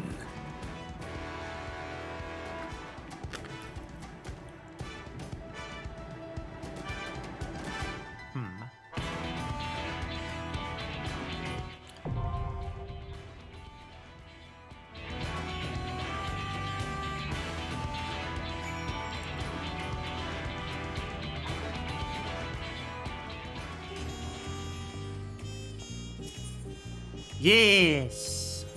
Like a guild hest. Imagine if those existed still. It's time! Fucking finally! I have no choice, Pog! Alfino and Wuklamata just fill.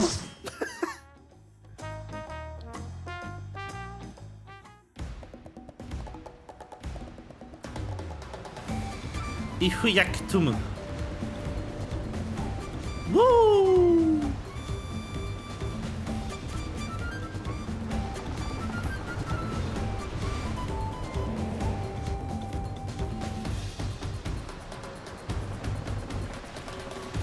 That is so cool.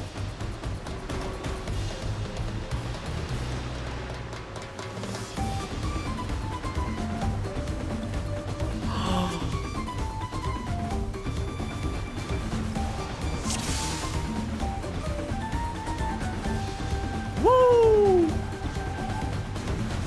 That was a boat like us up ahead. Could be Zoralja or is it Bakujaja? Forget who else is on the river right now. We have company. You're mine.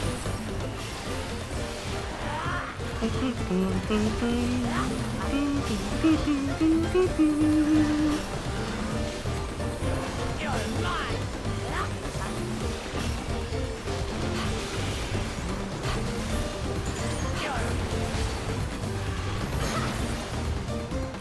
Whee!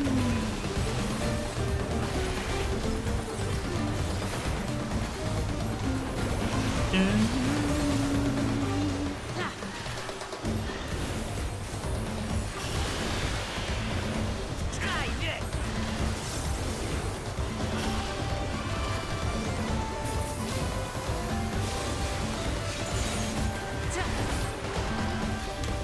Pew! Pew! You're mine. Pew! Try this. Ta-da! Oh no, more! Not Orobons, no!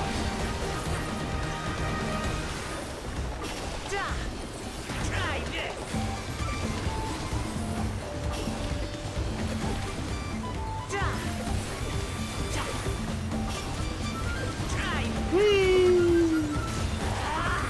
Like, could you imagine they made new guild hests?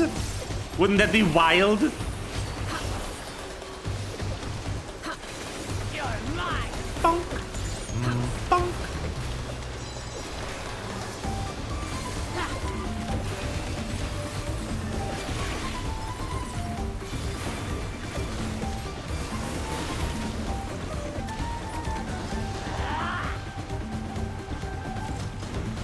It died. Oh. We're in for some rain, it seems. We're in for some rain, it seems. Ah, that is not quite what they were going for. That is Bakujaja ahead of us. Be ready for anything. Is the entire dungeon just the boat? Yes, come closer. A gift courtesy of the blessed siblings.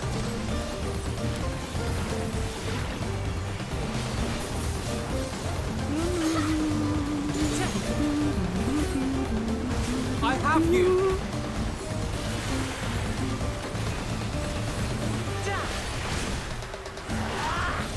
The boat dungeon.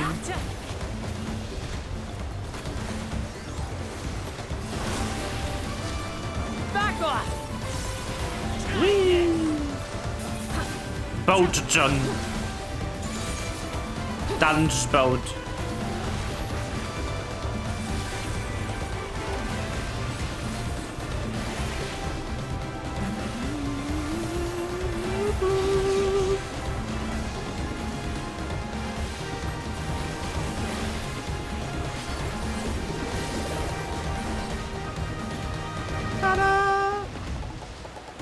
Dickhead!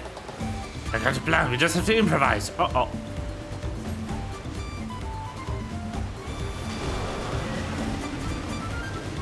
The harness, no! Afraid of a fair fight? Yeah. He is. Tripling her boat was a cowardly move.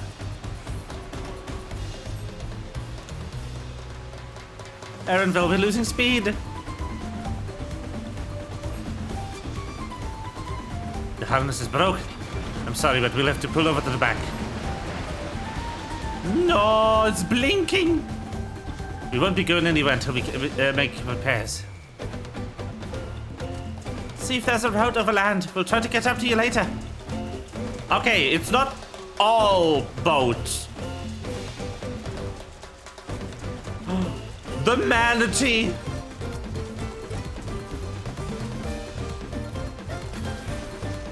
Pununti.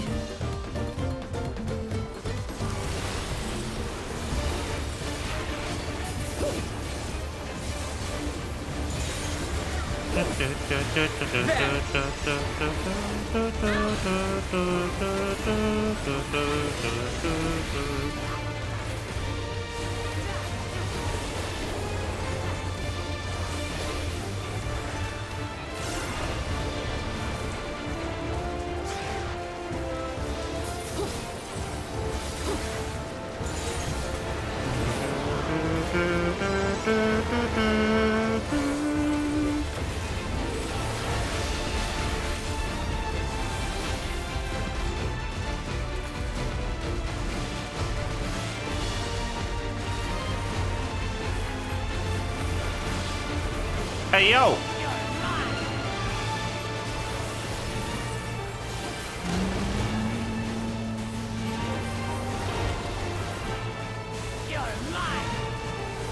Lot of AoE spam in this fight, damn.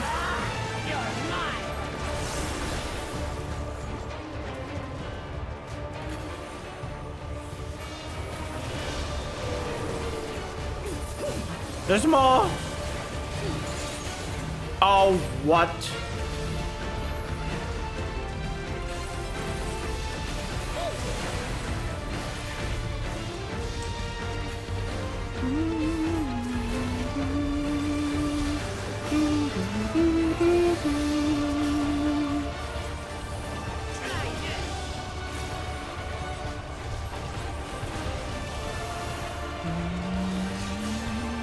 Ah.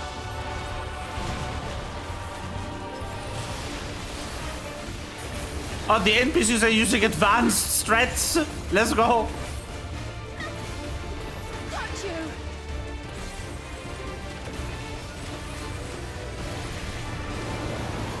Got you. The suck.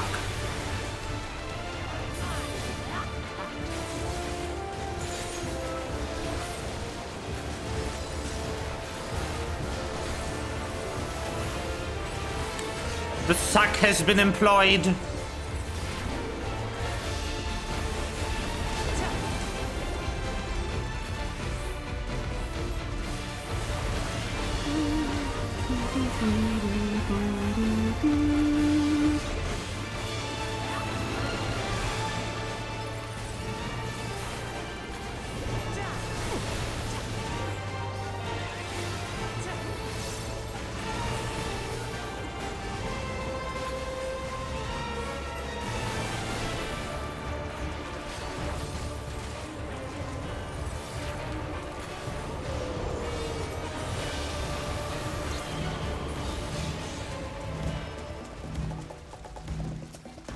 Treasure.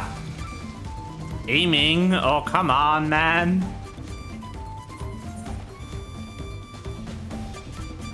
They are fancy. But why aiming? They should really turn that off.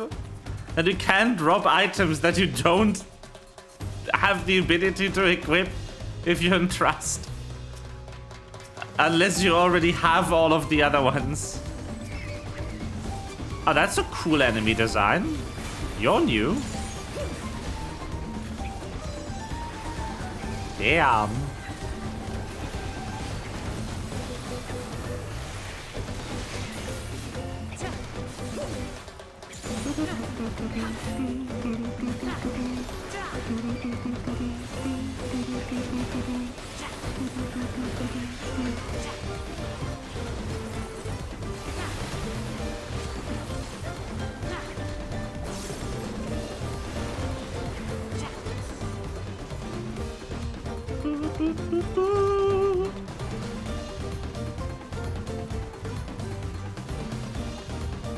Trees and goblin.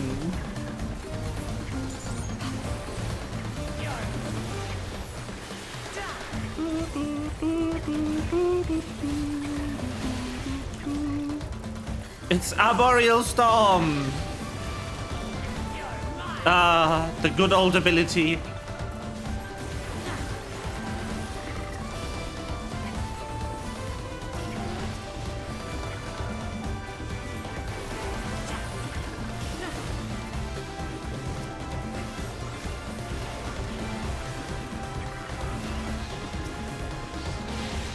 Take that!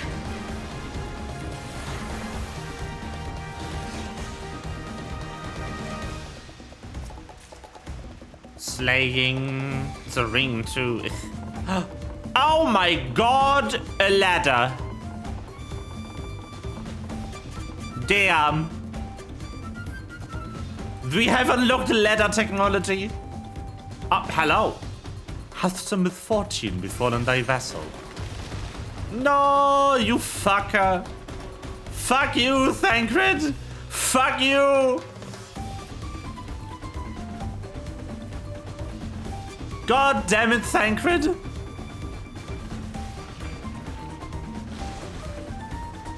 What? Mimics! Holy shit!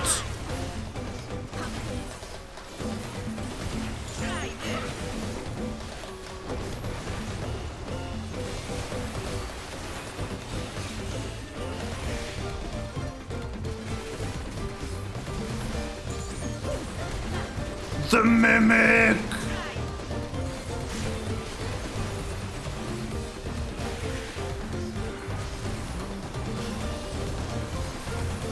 What the fuck? Why is there mimics?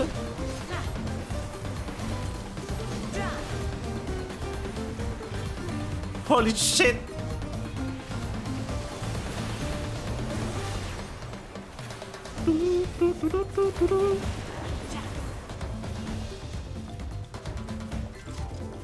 Holy crap! Healing, yay! More of those! Hello!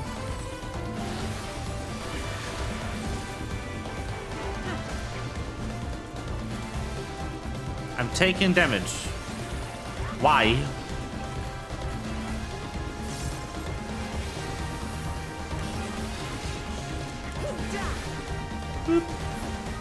Take that! Fuck. I dropped my combo. Whoops.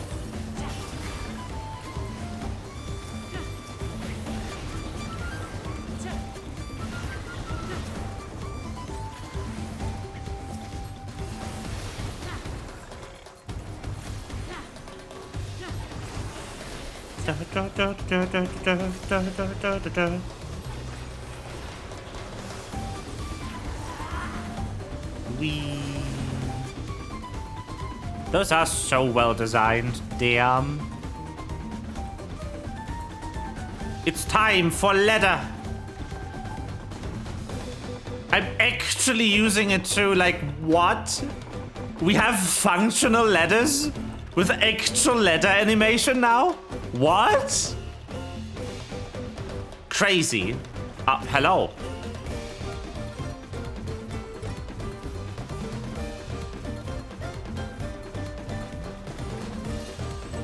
Nah.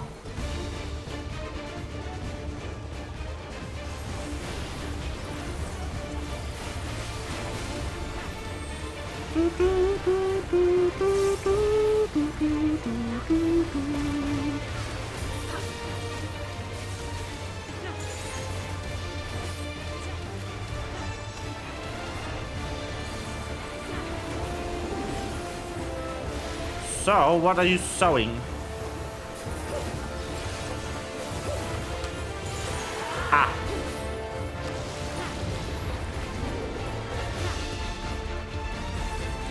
I don't know how big these are. Oh, God.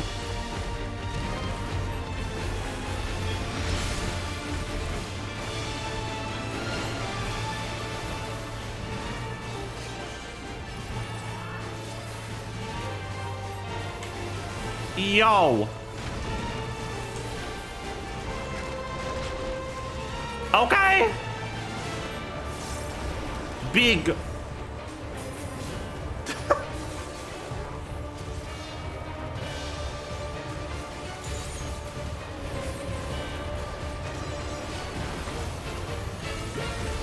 And now it's mimics. Do, do, do, do, do. Do, do, do, do, do, do, do, do. Do, do, do, do, do.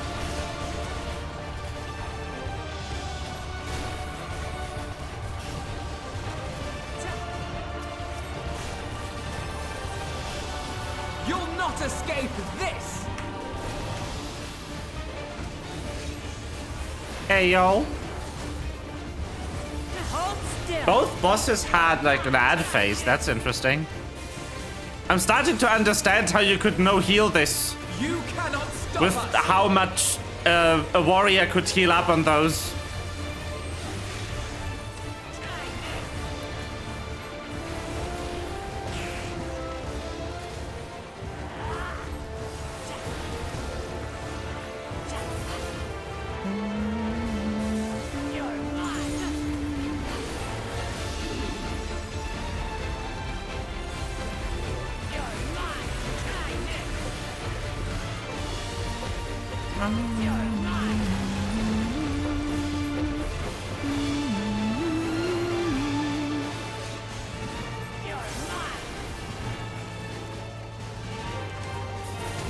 Ah, I got hit. Damn.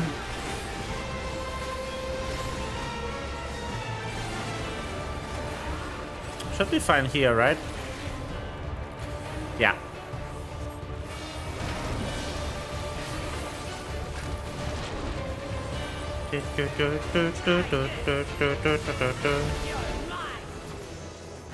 Level up.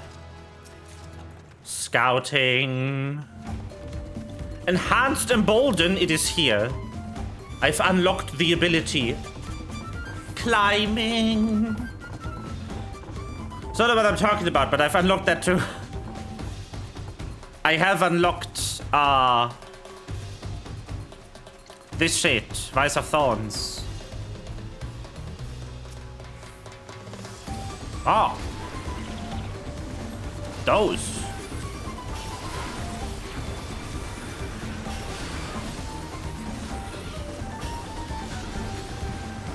Ba, ba, ba, ba.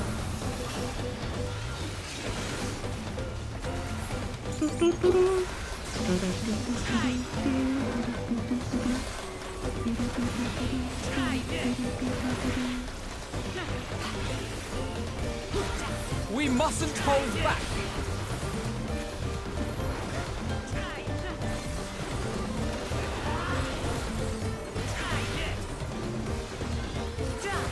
Death.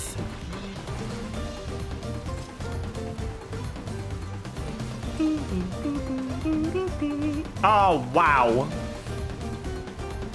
Some territorial dispute, yeah, looks like it. Healing again. I don't need those. My healer's BIS. Okay. Boop. Oh, very cool. Just another button I get to press during the combo, I guess. More buttons. Whoop, whoop. This is also, I think, yep, everything. Funny. This is the only new, even at all, like, assignable button this class gets. And it's just wrapped into Embolden. All the other things I get until 100 are just, like, more combo stuff. Like, more abilities that I can follow up on another ability with.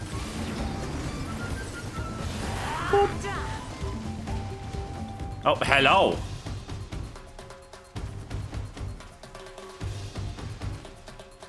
You are not a boss, it seems. Or maybe you aren't, you just leave now. You are the boss. Gods below, what was that? Our boss.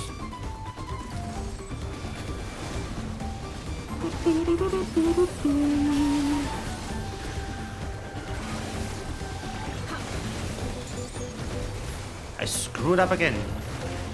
But it's fine.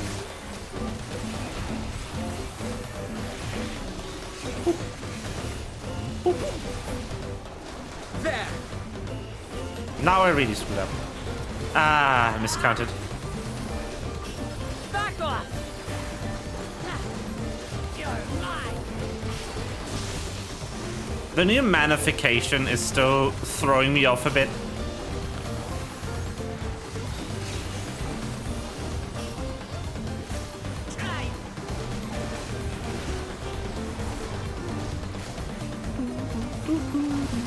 Back off! Try this! Phew.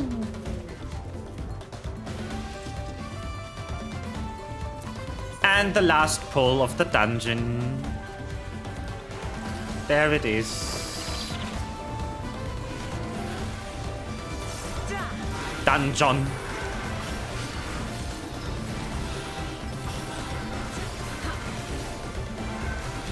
Now I'll show you!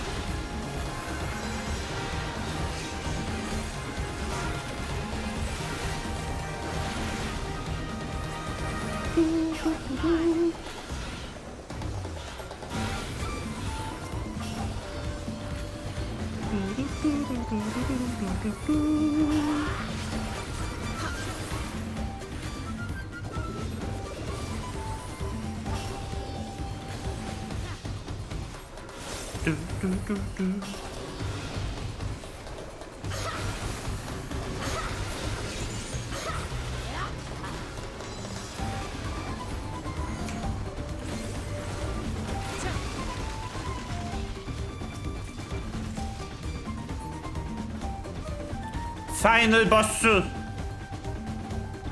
How wow.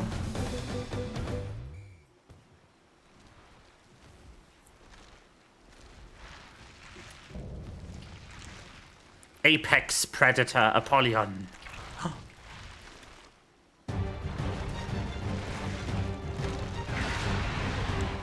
Hello. Music.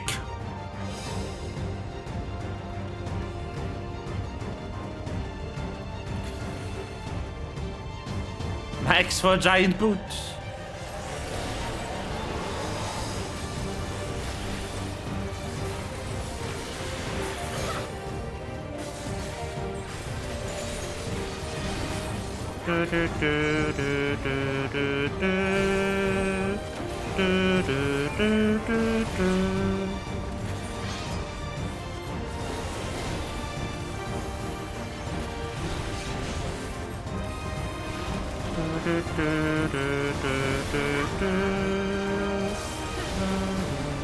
Hello.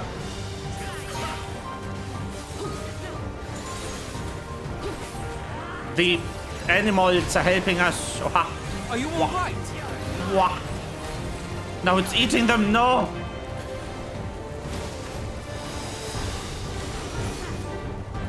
No.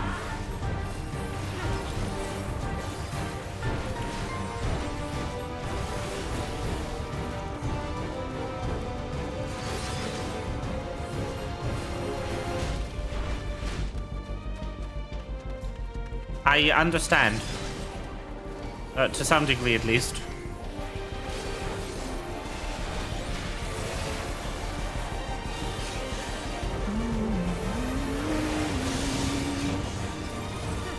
Ah. Of course.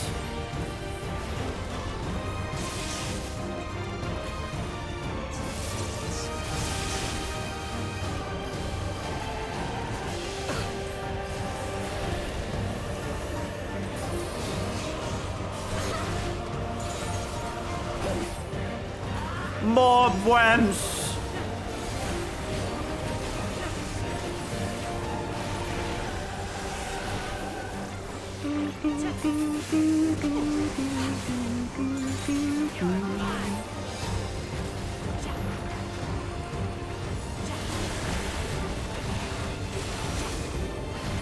Oh no.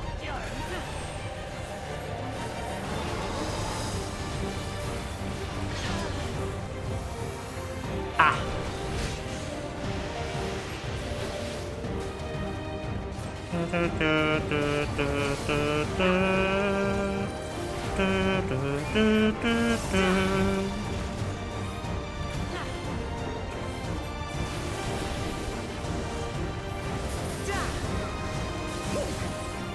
Ah.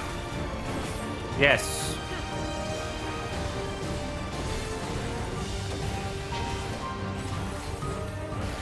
That wasn't nice.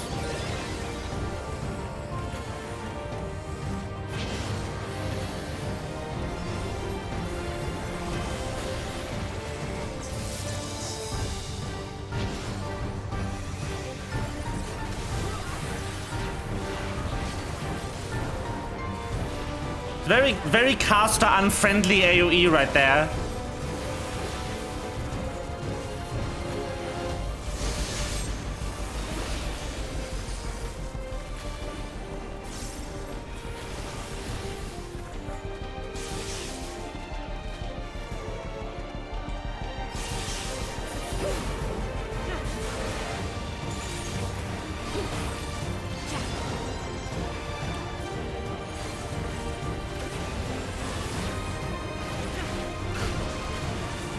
Ow.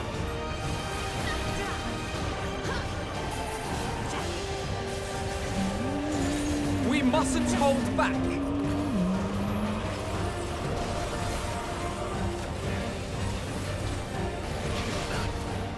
You serious?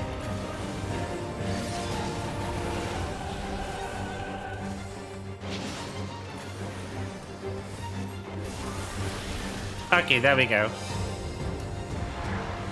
Whew.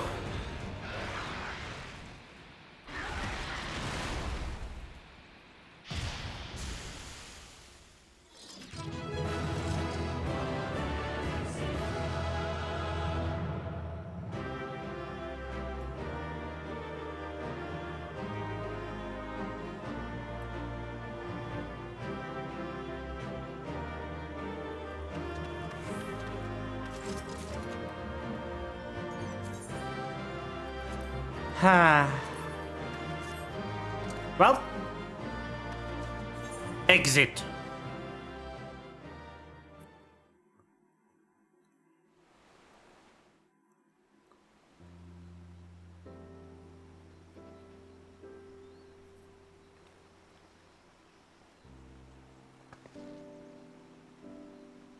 This is as far as we can go on foot, it seems.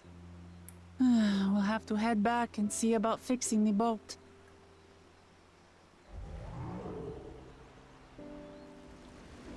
Hey! Hey! Everyone all right?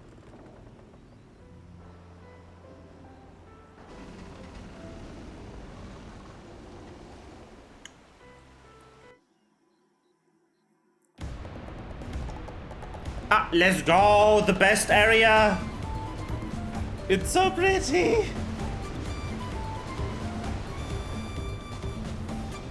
I was worried you might have catch up to you. Why are you not voiced again? This caverns you traversed were dug by the I see. Well, I appreciate the lesson, no wise guide. I'll be learning this boat anytime soon.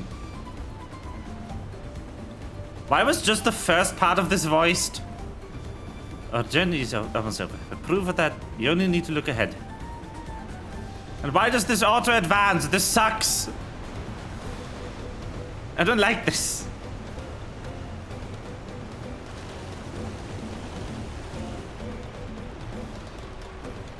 The falls were impressive enough from a distance, but it's almost too much now. Don't do auto-advancing text that you have to read, please.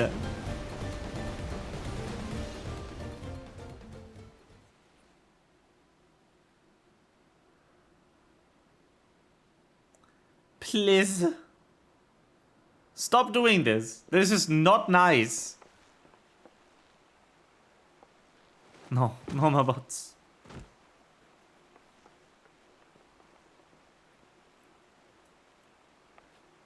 Are you okay? Oh, you're not alright.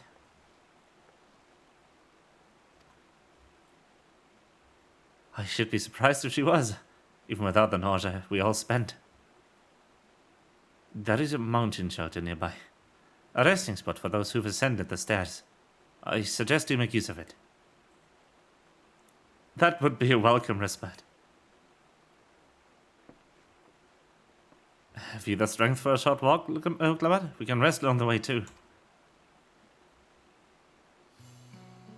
Damn it all. Promise is meant to lead from the front, not mewl and moan like a sick kitten.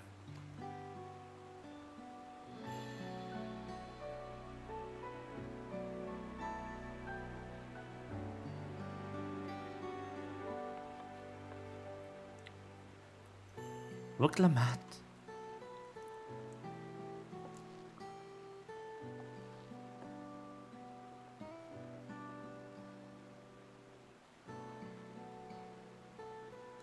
Ignore me. It's the nausea talk. I'm fine, really. Lead on, I'll follow.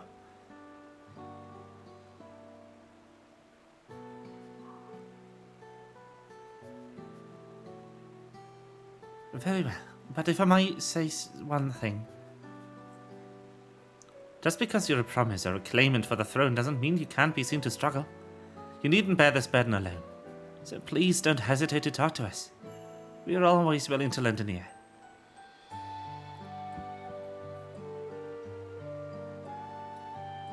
But, Grail,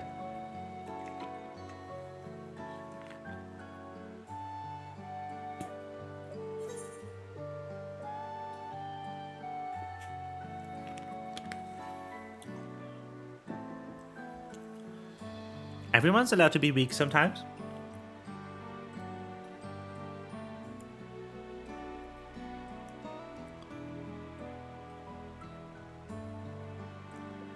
You as well. Yeah. Yes, me as well. I've always believed this is my problem alone. But perhaps you have the right of it.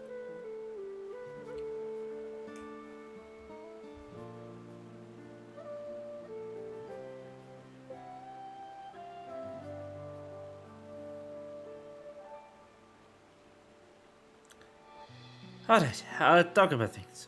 Just give me a moment to correct my thoughts. Of course, as long as you need.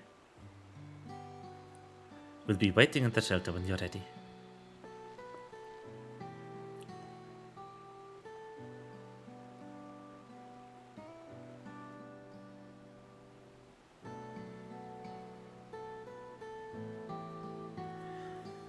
Okay.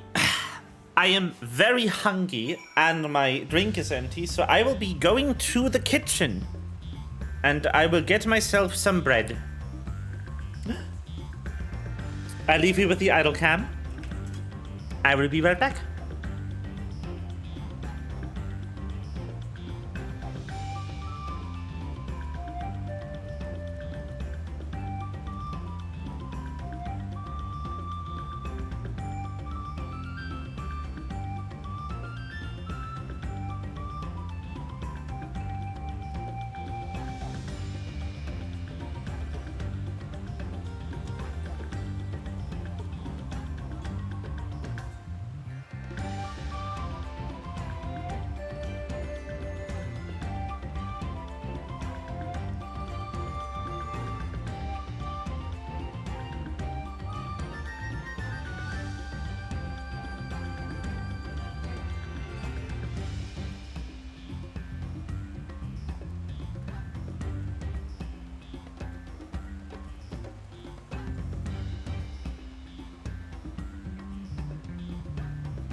Hello. I am returned. I have brought food.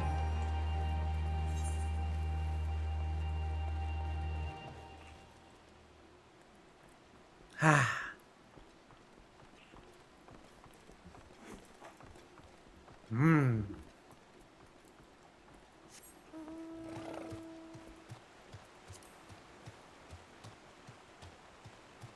This is so cool.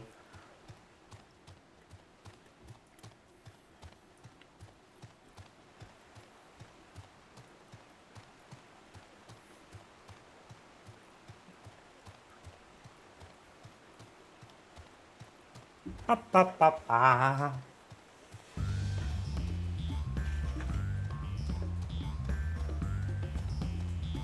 Well, I'll just be eating for a moment. Let's hope whatever this is voiced.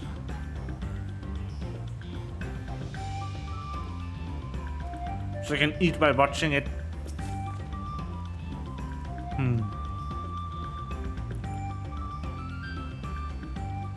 I've long felt that I could never tell anyone. When I was confused or hurting, that admitting to weakness would bring shame to Papa's name.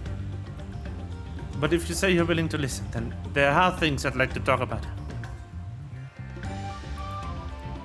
Come on. Let's catch up to the others.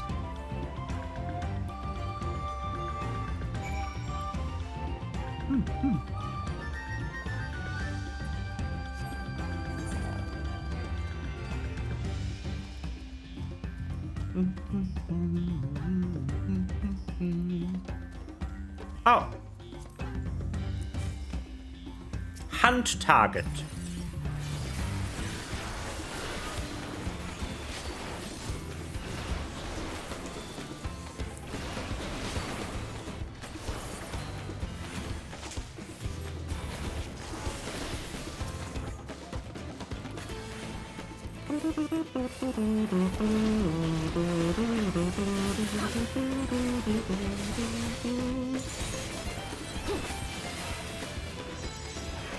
Die! Die, Tegu!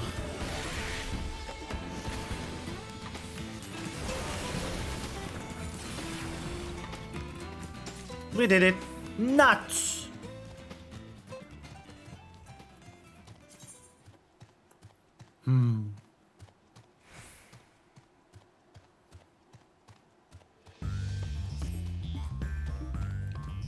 Kind of funny to me that it's still the same currency.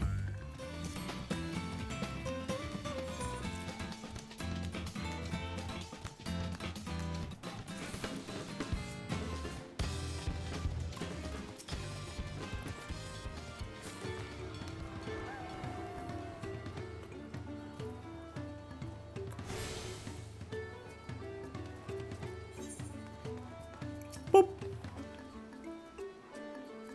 We should stop here for the night. Understand the desire to rush ahead, but we need to recuperate for a punishing river from a punishing river adventure. Then let's settle in. We'll need a cook fire, and there is meat preparation to be done.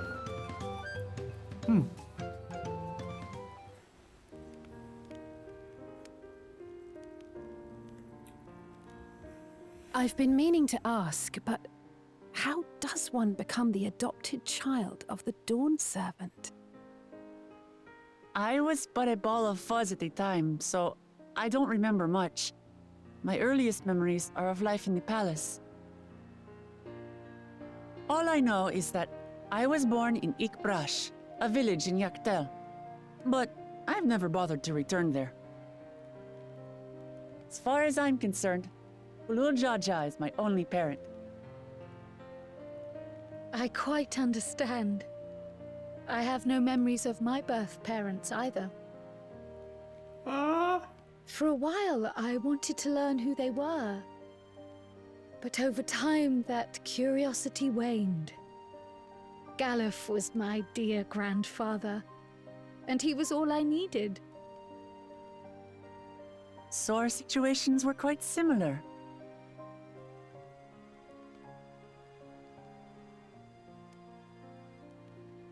Even though Papa already had a trueborn son. He raised me and Kona with no less love. One time, I'd wandered off alone into the forest and gotten lost. Before I became a meal for some beast, Papa dropped everything and came to my rescue. I was scared and sobbing and ready for a scolding, but the head of resolve praised me for surviving the ordeal. I did get my lecture from the head of reason, though. He went on and on about the dangers of the jungle and all the horrible ways I could have died. Growing up, Papa was kind and patient, but a tyrant when it came to training. Now, of course, I realize he was preparing me for my duties as a promise. For all the good it did. There's so much I failed to learn about my own country. Whether it's alpacas or Ihihana, I hardly know anything. I've lived such a sheltered life, yet convinced myself I understood Tural and its people.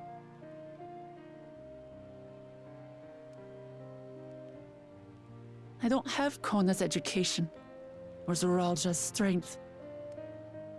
I'm all bluff and bravado, not fit to bear my title.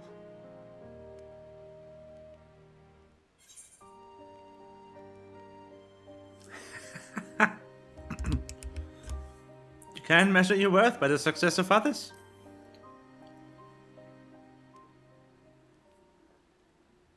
Don't compare myself to my siblings, you mean?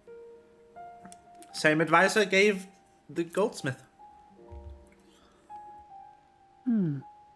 I think I see what you're saying. My reasons for joining the contest have nothing to do with my brothers. It's always been about the Turali and what I can do for them. You said it yourself. How important it is to properly know something. To hear the voices of others, empathize with how they feel, and think how best to serve. In so doing, you'll come ever closer to being the person you wish to be.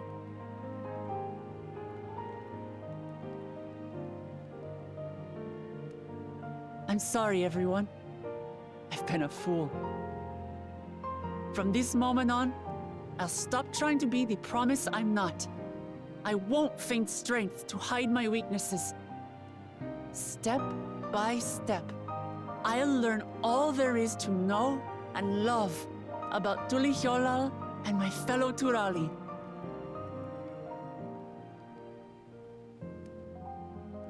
It might not be the smoothest path, but it'll be a path of my own making. I will find the City of Gold for all of us, along with the answers you seek about your grandfather, Kryl. I swear. I appreciate it, Wuklamat, but you needn't take on that burden as well. Galuf Baldessian dedicated his life to protecting people from all manner of threats.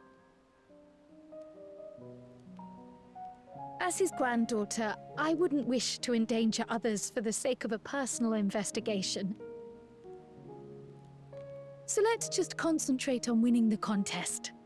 We have a shared goal, and, if at all possible, I'd rather we enjoy the journey.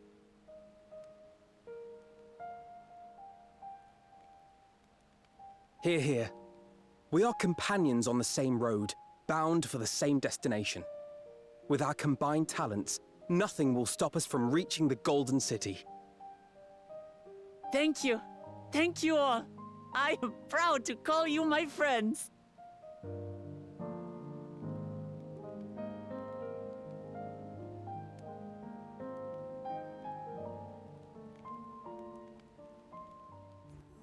He's smiling.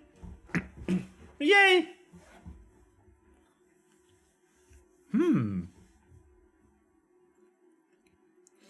Camp Kuana. Thank you. Thank you all. I am proud to call you my friends. They seem to be enjoying themselves. Are you sure you don't want to go and say a word to your sister? Nay, there is no need for that. But what of you two? Wuklamat's allies are your comrades. It must feel strange to be rivals.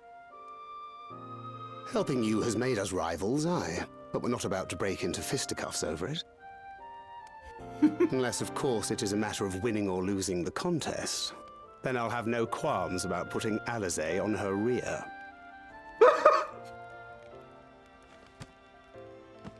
Despite our long We history, already know. never have I been given the chance to test myself against our companions. The thought stirreth within me a most unexpected sense of competition.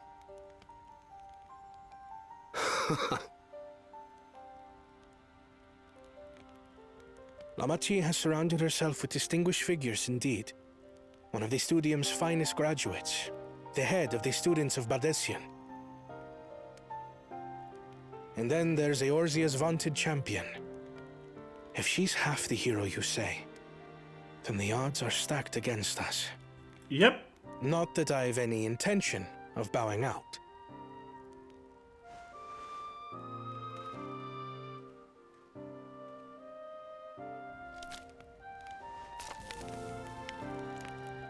Our time in Urkelpacha only served to strengthen my resolve. We saw how a single storm cut off the alpaca roots and threw my people's lives into disarray. Such uncertainties are why I advocate for the adoption of Sharlayan innovations, that Tuli Yolal might know greater stability and prosperity.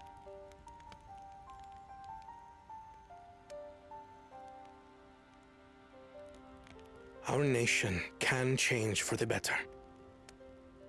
And I will be the man to change it. Well, it's a start. I imagine your experiences on this journey, all the things you'll hear and feel and think, will help you refine He that said approach. it! He said the thing!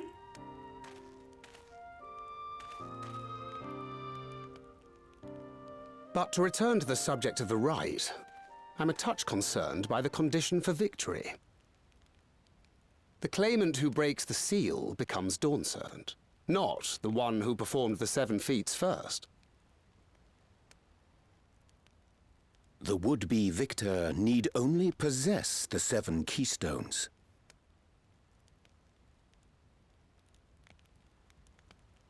That is correct. As the contest wears on, we must brace ourselves for greater conflict.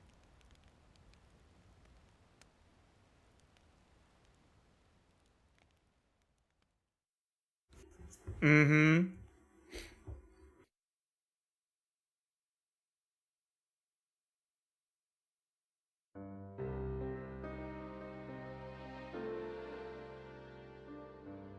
Your rivals still lag behind.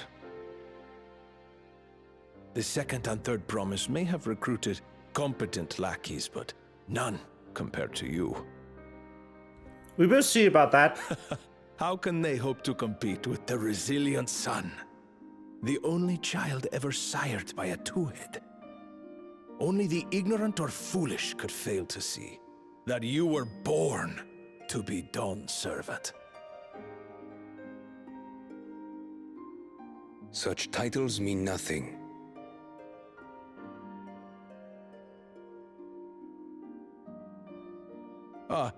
I neglected to mention, when I first heard the rumors that the contest involved the Golden City, I spoke in confidence with Gulul Jaja's inner circle.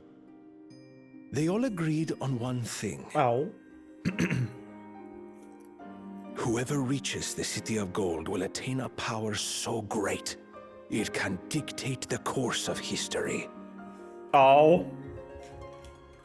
What the fuck's in there? If this power truly exists, then I humbly beg a fair share of it.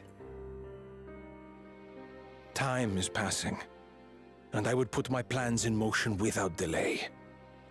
The useless tool is cast aside after all. And just so there is no misunderstanding, you consent to this course, no matter who is made to suffer. What the fuck? In battle, everyone bleeds. The Dawn's promise is no exception. What better lesson to teach our people the folly of war?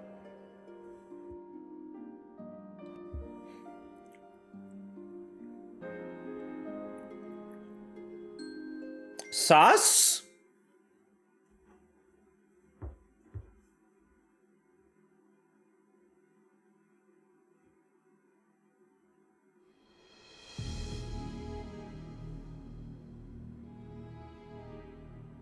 I was hoping for a good scrap, but this bloated sack of bile was no challenge at all. I wonder if the house cat is dead yet.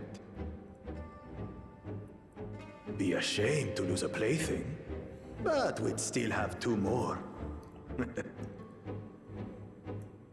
If I may ask, Chosen One, what are your plans for Tuliyollal after you take the throne? Plans? What makes you think we care about all that? We care only about the contest and proving our superiority. That would surely please Mother and Father. Yes, and when we become Dawn's servant, we'll drive out the weakling masses and invite our kin to live in the city. Fine idea! Our family deserves better than that rotten jungle. Okay, so he is an idiot. Do it then. We must catch up to that one-headed pretender and remind him of the natural order. I made it. I thought we were missing someone. Where have you been? Oh, I feared I was done for when I fell from the boat.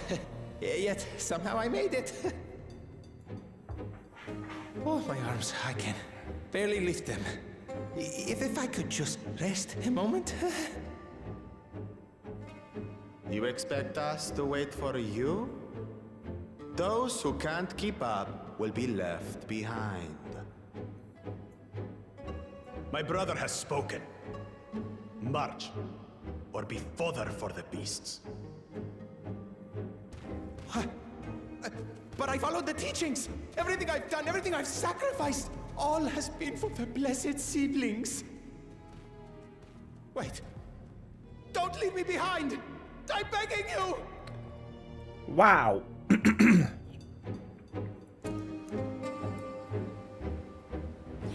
Wow, he's unfit to rule. Damn.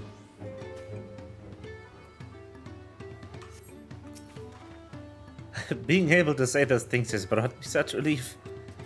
It's like a stone has been lifted off my chest. I can take a full breath at last. Oops. I skipped too much. Ta-da!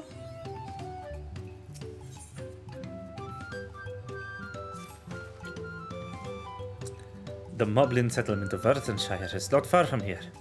But be warned, the road will be taken to favor to hunting ground for bandits. With the stairs currently impassable, there will be few of travelers, meaning the brigands will be desperate for victims to ambush. Although considering present company, I suppose my concern is unwarranted. Bandits on the road? What have the Zoralja and the Landsguard been doing? Seems it's up to me to restore order in the area. And off she goes again. For now, we head west and aim for the bank of the second river. Okies! Okily dokily.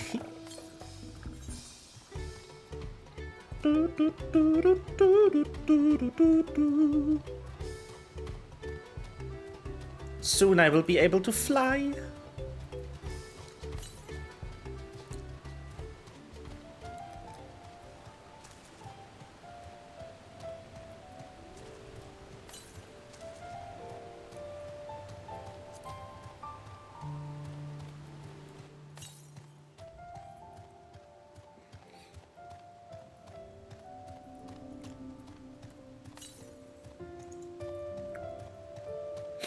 We go in west. Wait, west. We're going west. We're going southwest. Literally somewhere here. Anyway. Well, where are these bandits? Apparently they're not foolish enough to attack a party of this size. Earthenshire is just farther ahead, on the opposite bank of Miakabegzona. But let's remain vigilant all the same.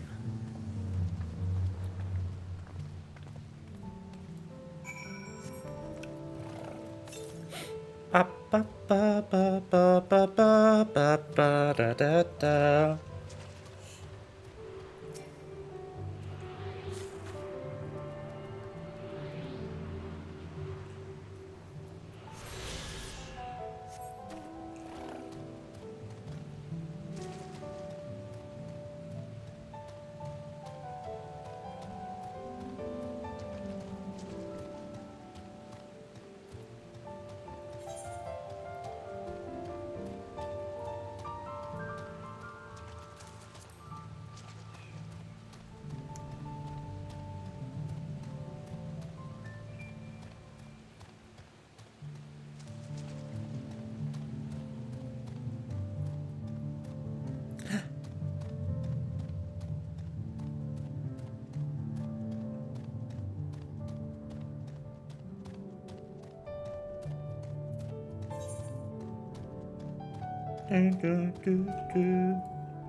Oh, it's south of here, okay.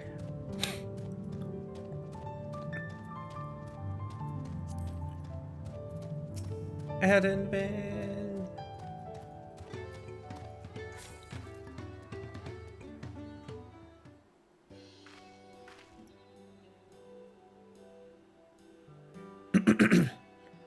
This is it.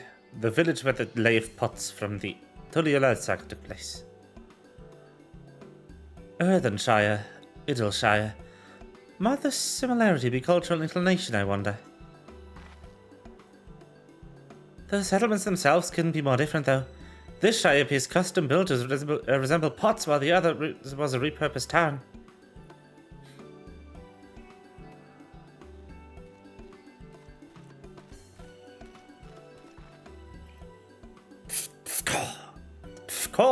That is... Welcome to Earthenshire. You have the pleasure of happy greeting the third premise of the retinue. That's us. We're looking for the Dawn Servant Selector. If you happen to know who that is. We're exchanging tongue flaps with her right now. Ready Rock is the lector you seek. Oh, that is helpful. We can cut straight to performing the feat. As much as Ready Rock would like to just do that, we have a much more pressing worry. The storm which hit our village shattered the cliffs and dropped rocks on our brain cases. Many help hands of the pot swarm were injured. This is no time for feats of metal tests.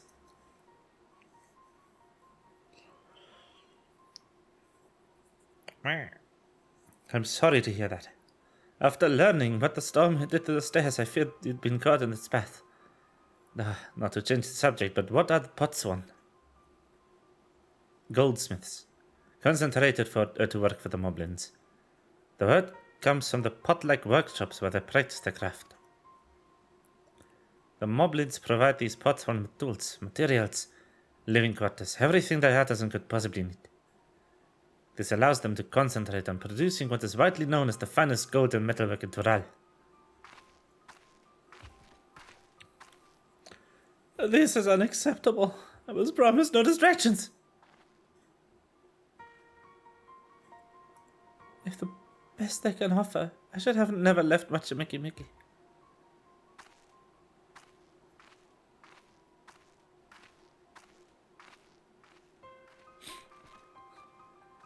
You see, the Botswan desert us. Without enough healthy help hands, we are failing to uphold our side of the pot pact. Should all our Botswan leave, Earthenshire will grant to a hold. We have to have something to do it soon. Then let us stand in for the injured help us. It would give me a chance to learn more about your people and your village. If it brings us closer to beginning the feat, then all the better. This isn't strictly part of the contest, so don't feel obligated to join in. Take a rest while you can. Of course I'll help. Of course I'll help. I was hoping you'd say that. Actually wasn't sure I could do this on my own. We'll all help. I doubt any of us could sit around and watch. We'll take every help hand we can get. Eddie Rock, truth is that once the plots won't have the perfect workshop again, we will commence the feat with all haste. You and the third promise can assist help hand Rakarok.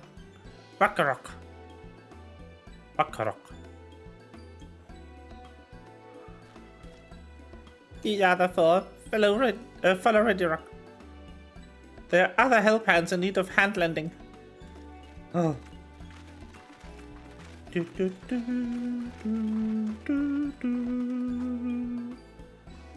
really appreciate you pitching in. I meant what I said at many fires. There'll be no more fanning strength. No more playing up being the invincible promise. If there is one thing I've learned on this journey, it is how practiced you are at ending those in need. And I mean to make the most of having such an incredible mentor at my side. Now let's find this Rakarok fellow and see what we can do for him. Yay!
Oh, how about?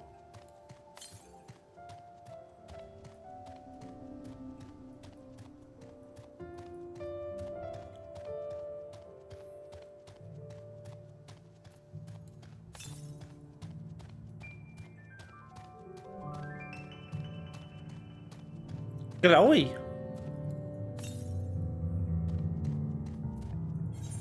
Ha. That's in there. What is this? Huh.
Just gotta be more reading.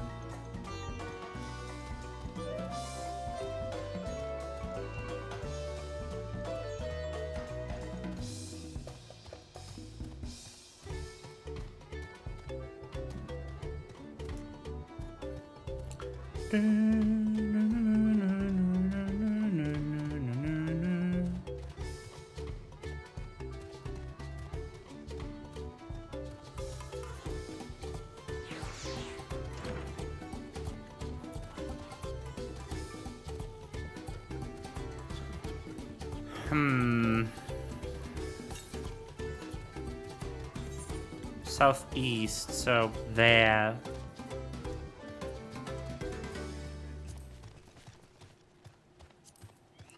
How many are left? 3. Okay.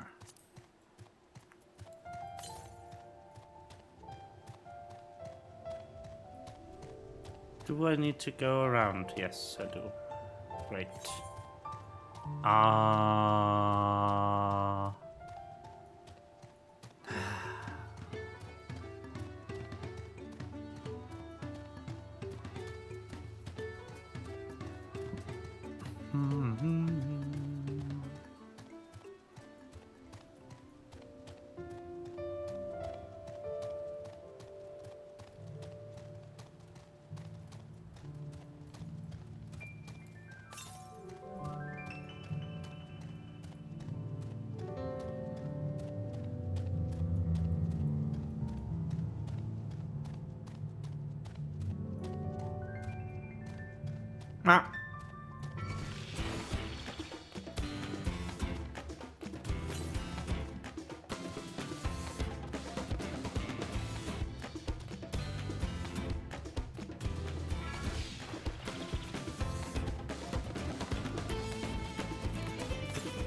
Okay, it's apparently not here. Great.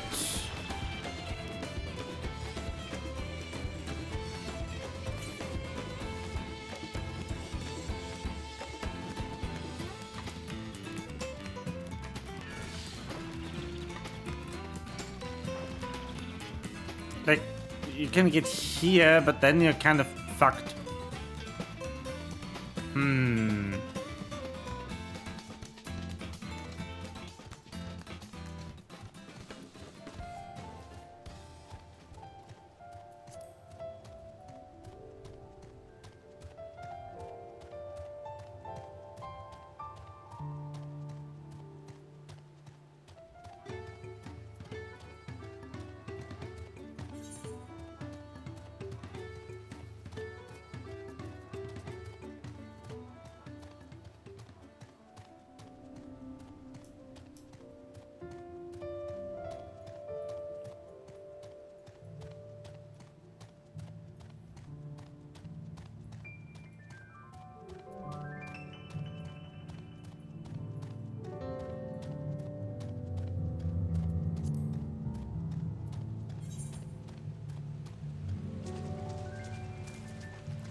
Okay.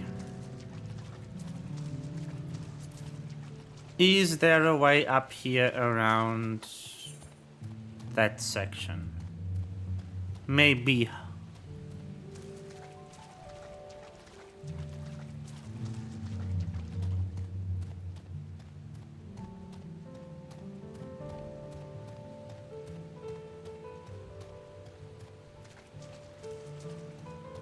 Come on. Looks like it. Good, good.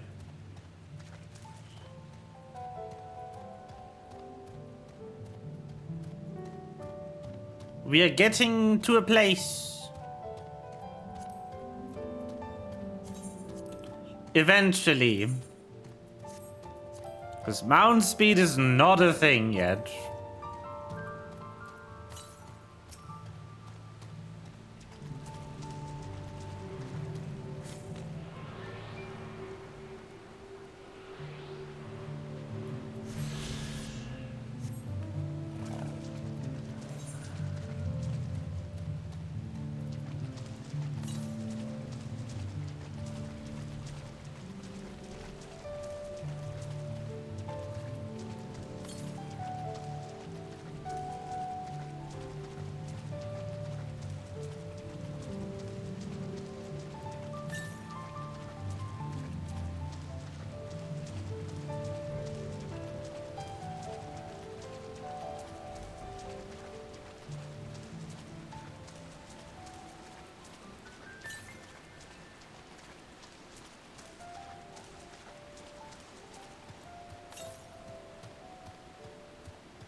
Is that island? It looks like it.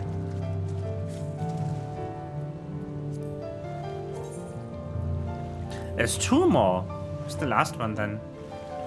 Down here somewhere? Maybe up there?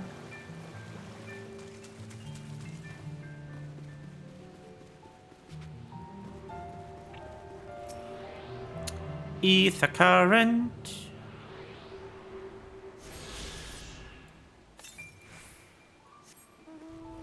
Yep, it's done there. All right.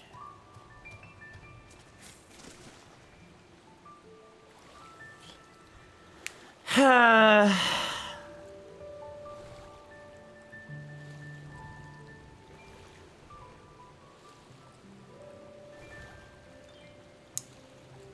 hope it's on this side of the rock wall. Because it might not be.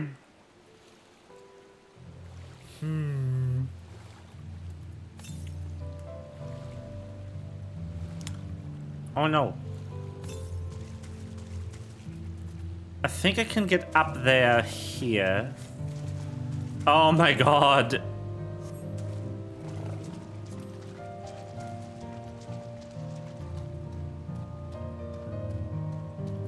That's something that has always frustrated me, is that if you walk too close to a swimmable area, you dismount. And it's just, yes, thank you for wasting whatever, how long the mount summon timer is of my life.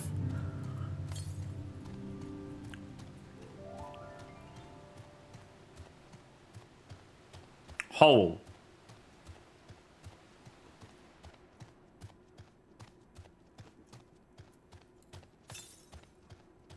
A very suspicious hole.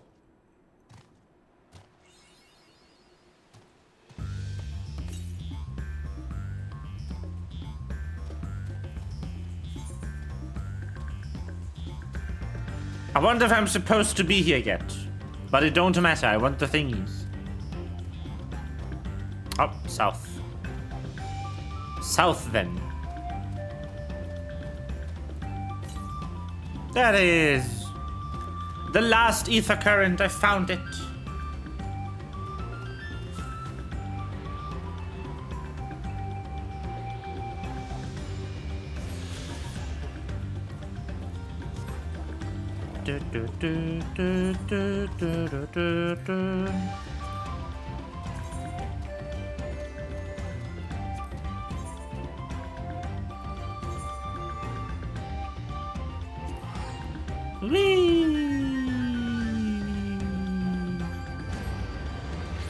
Okay, and we also got the entire map. Let's go.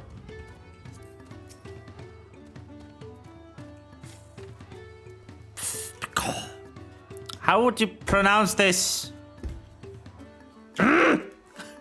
God!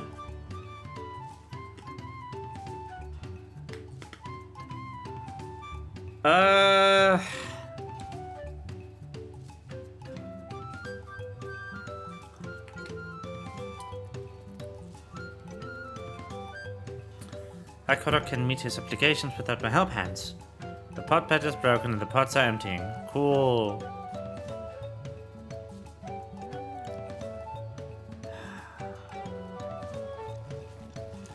Yay! Whatever you need. Oh, I'm getting so frustrated by all the fucking...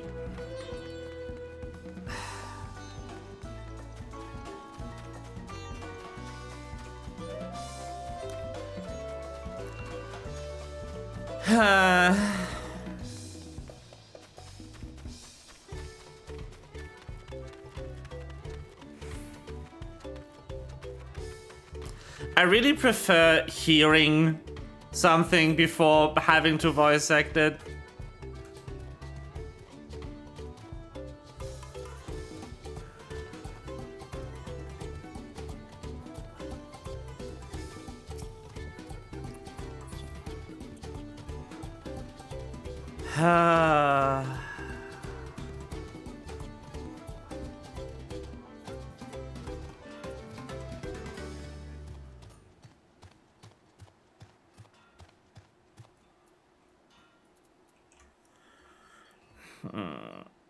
So what strikes me as extremely odd is how disproportionately much just written dialogue we're getting compared to voice acted dialogue. And I'm just hoping that they kept the voice acting for later parts of the story and this doesn't continue forever, because that would be a really sad step down from Endwalker if they cut the voice acting.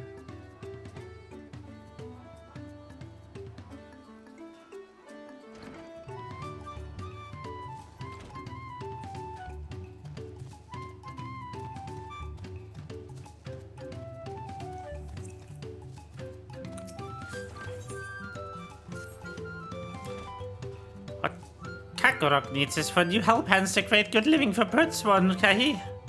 The help hand assigned to Kahi was hurt during the rock rain, so Ragnarok took over, but he knows nothing of Kahi. What does Kahi want? What does Kahi need? Help hands do not bother the Potswan with straight tasks. Our job is observe and anticipate. To prepare things with a guest think. Please guest think with Ragnarok. Find out what Kahi is lacking so we can provide it. Vilket kan das in?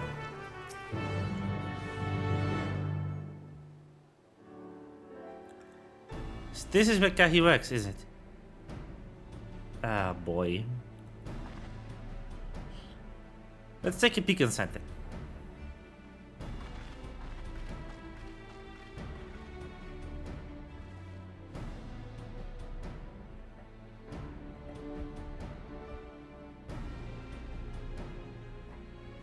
There must be Kahi.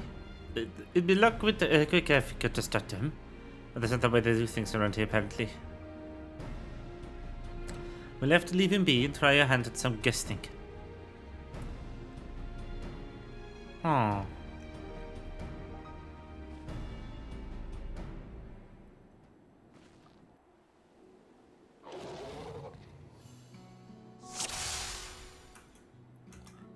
No scrolling? No scrolling for me.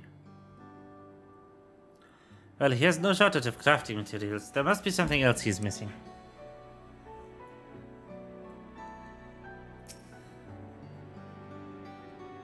He must be boiling sitting so close to the furnace, and there's no airflow to speak of.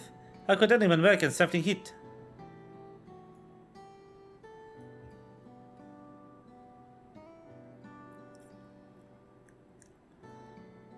What the fuck? He's barely touched his meal. That dish is meant to be eaten hot and loses its savor.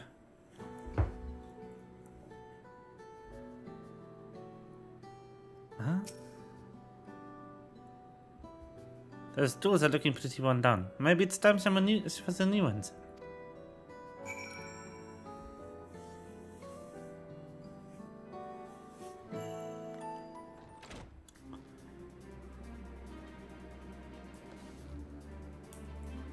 Alright, after taking a good look, I think I have an idea of what Kahi might want to improve his working conditions.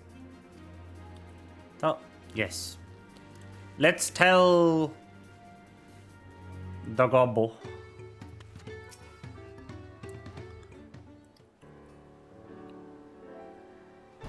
Oh, you made observations. What did you guys think?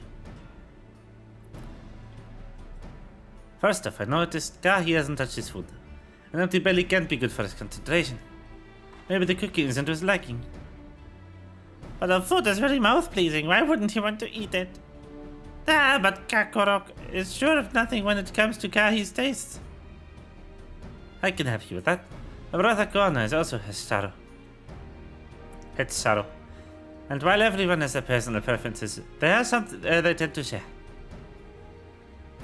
Like an aversion to piping hot dishes. If it was brought to him like that, Kahi probably wouldn't have been able to eat it until it cooled down.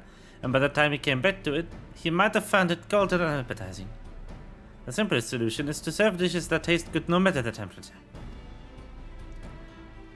Kakorak never would have thought of that. Would the third promise man explaining these things to a cook? Not at all. But I don't think it was the only reason Kahi couldn't concentrate. The Hitsaro, awful words. Hitsaro homeland is not hot and dry. But even Kahi seemed to be suffering in front of the furnace. Is there any way you could cool down the workshop? Oh, we could ride Drafty Shad and make lovely breeze. Do you know where we can get one of those? You can gather them from shoals of no return. There are many old boats there, abandoned by those who gave up in the search for the Golden City. So we salvage them from wrecks. Could you handle that for us, Faye? Ah.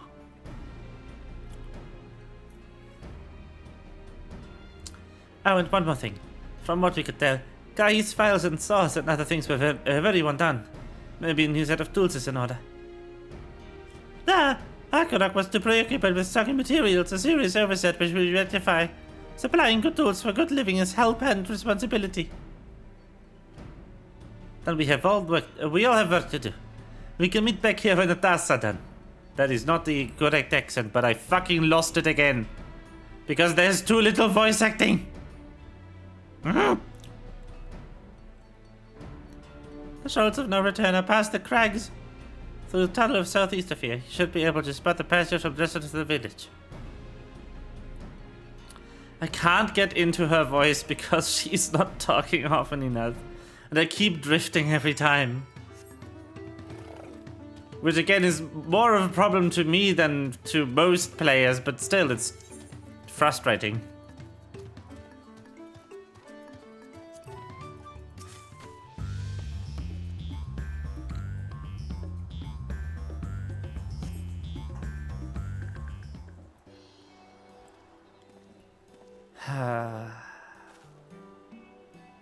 You're Faye, aren't you? What brings you out here? Ah, the issue with caring for the pots one. When they approached me with the same problem, I suggested they commission artisans in Charlian instead. The quality of craftsmanship would be guaranteed after all. However, the moblins do not care for the idea. Surely it would be more effective to engage in a uniformly trained collective. I cannot understand the fixation on the individual contracts.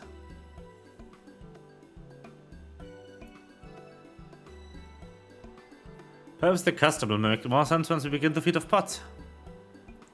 Until then, we've been deemed unfit to assist in the matter of help hands and are set tasked with handling the injured. We were on our way back from procuring herbs for Oriente, in fact. Settlements in Kuzamauka too have been isolated by the storm's destruction. What would have become of the wounded had we not found a way here? Should I become Dawn's servant, one of my first acts will be to establish reliable trade routes to the capital. When I imagine how much good we can achieve with Charlian technology.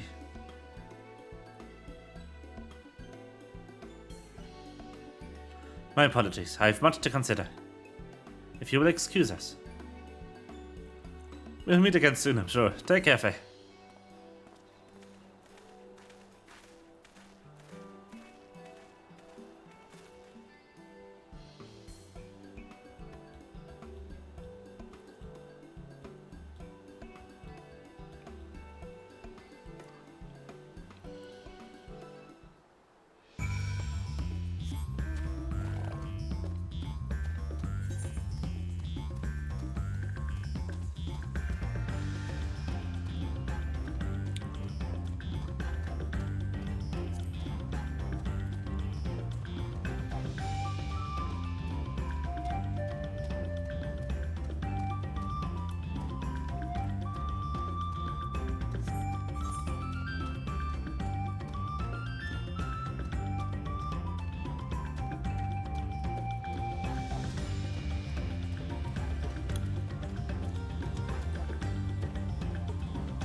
Nope.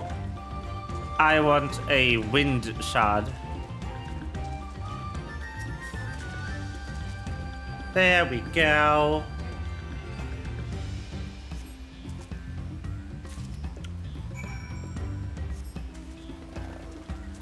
Do, do, do, do, do, do, do.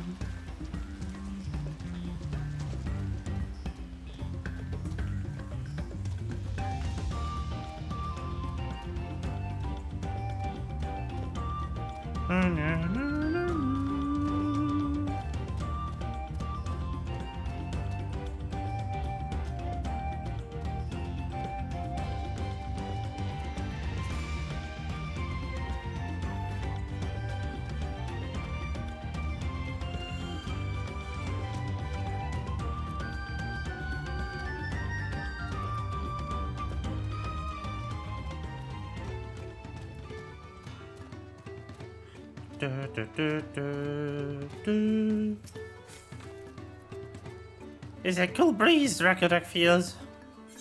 Yes. Yes, it is.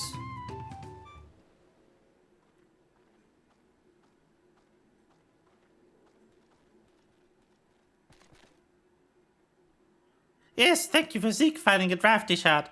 Rakodak will add it to the new sets of tools he brought. And I come bearing good tidings. The cook has prepared a feast fit for most discerning Hishtat. As a really awful to pronounce word, I'm gonna be honest with you. Hitsaro. And it's on its way even as we speak.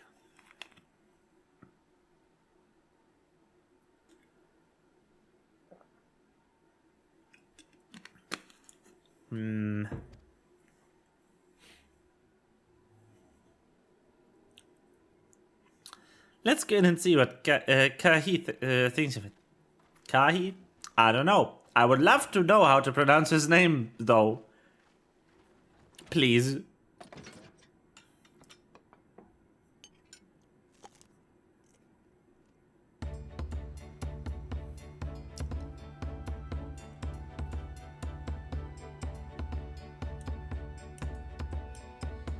Is his eye color just changed or am I stupid? I was wondering what occasion called for me to receive so many visitors.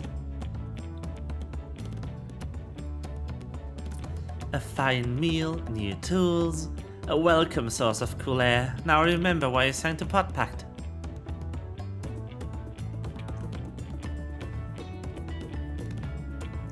I am grateful for your kind considerations. Allow me a moment or two, and I'll reciprocate with a piece of worthy of a potsworn.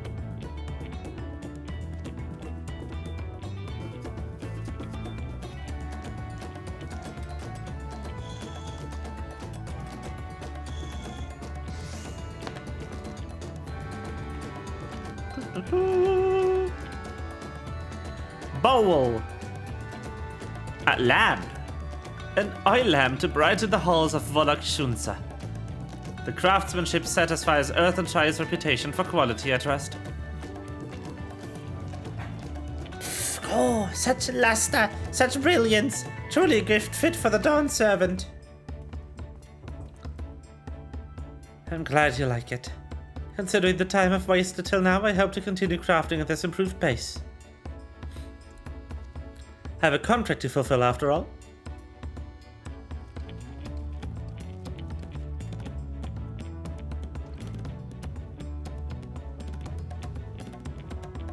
Forgive my interruption.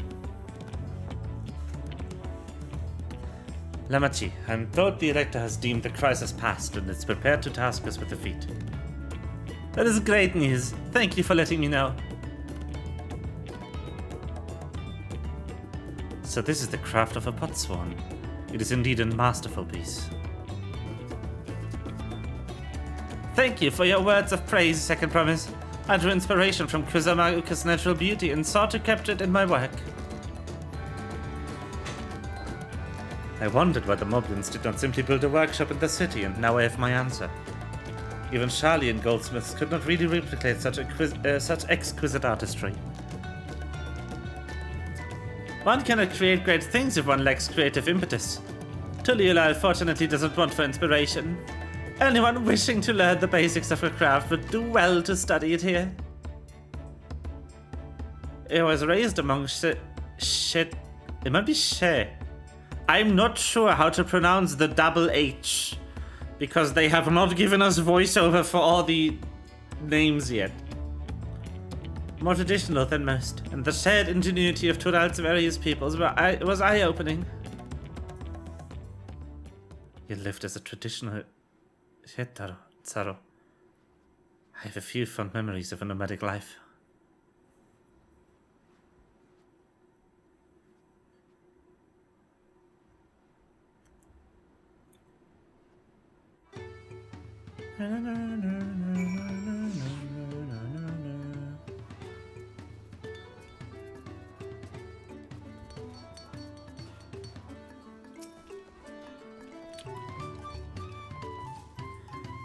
Ragnarok is very grateful to you.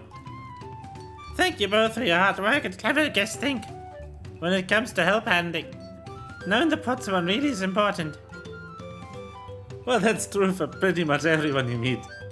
It's a lesson I've let drum to myself several times already in this journey.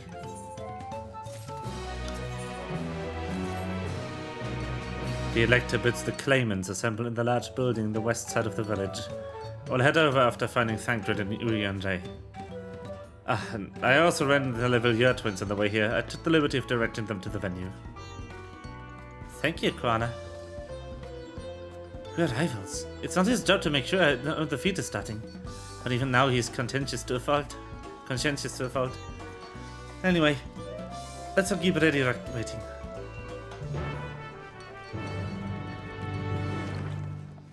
Whee!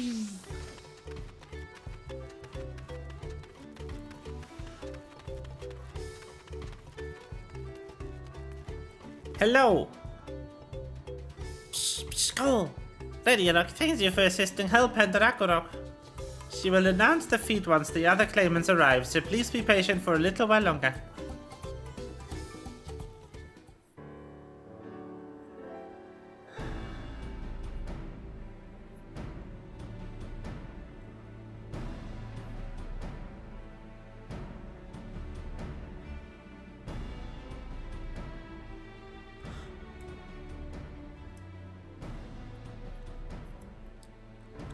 I'm happy to report that we were able to convince one of the potswan to stay. How did you fare? Pretty well. So you managed to do the same. Splendid.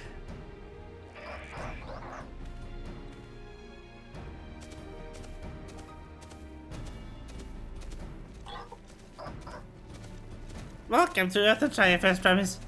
We support your plans for Assault Crossing and the new potswan they will bring.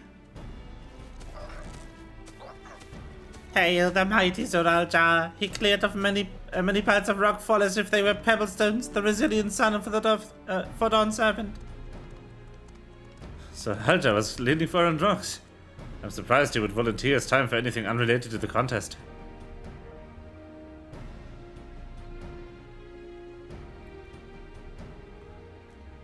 Well, well, we meet again. Oh no, the dickhead!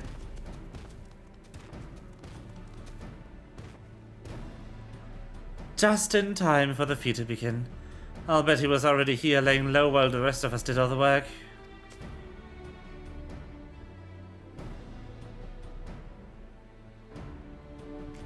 Claimants, your attention please. As Reddy Rock has explained, many of our Potswan left us following the storm. The precious metalwork crafted by those artisans brings in much jingly shine from across the salt. Should our stream of trade goods dry up, Earthenshire will suffer. Tuliolal merchants will suffer. So Reddy Rock sets you this feat. Each of you are to find one clever hand goldsmith to bring back here to us. So we had to recruit new pots on. Makes sense for the feat of pots. Calling this a feat does not justify taking advantage of the claimants and their influence. How does finding workers for you demonstrate their worthiness for the throne? You are free to refuse Reddy Rock's request. She will be happy to inform the Dawn servant of Zorajar's disqualification. The right is a means to an end. The steps we take to get there are not important. And the Reddy Rock declares the first class defeat of pots begun. But remember, a pot pact must be agreed to willingly. No grab snatching or deceitful tongue flaps.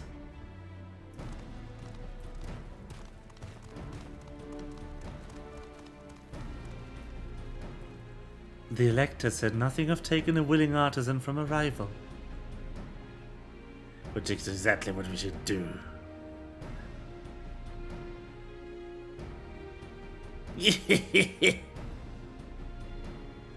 A fine suggestion, brother. I'm glad you think so, brother. Come, let us lay our plans.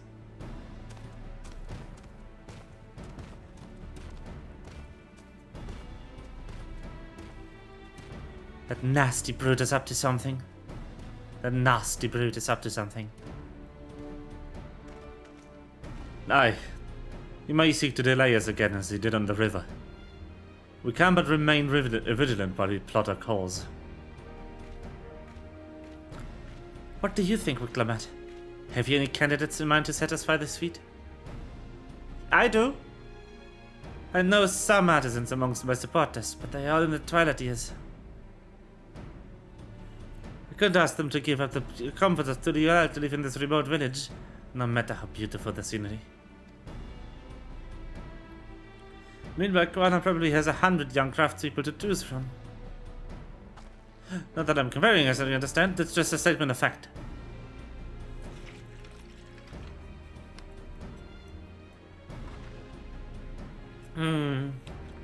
I suppose we could try asking Aunt Mickey Mickey. That seems a logical place to start. Bet you Tuliolal it is. Wait, does that mean we have to take that boat again?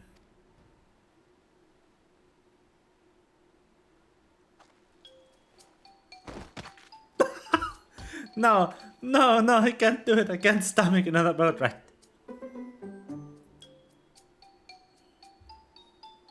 You said I should share my burdens. I will speak plainly. The truth is, I get really sick on boats.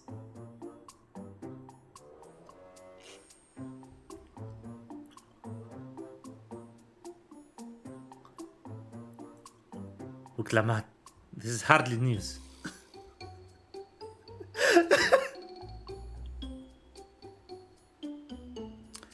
But it was brave of you to admit. In any case, we won't be fighting the current this time.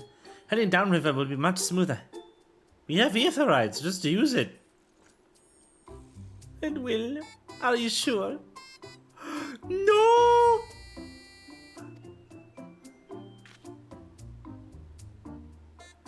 I'm positive, mostly.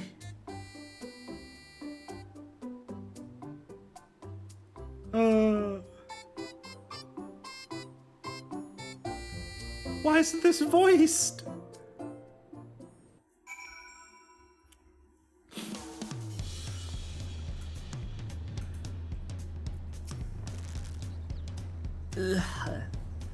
I need a moment.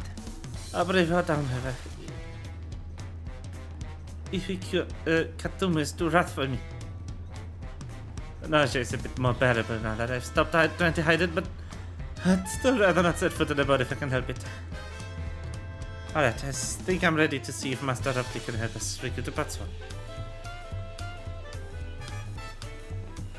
Let me guess, it's going to be the Alizin. The Alizin that we helped. The Alizin that we suspiciously helped find a job not long ago. In the main story.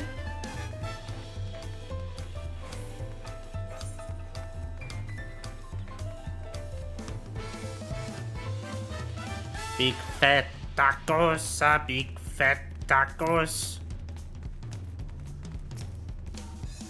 Properly. Greetings, Third Promise. What brings you back to watch Mickey? You've not tipped your eggs again, have you? No, Master Ropley. Actually, I have a favor to ask.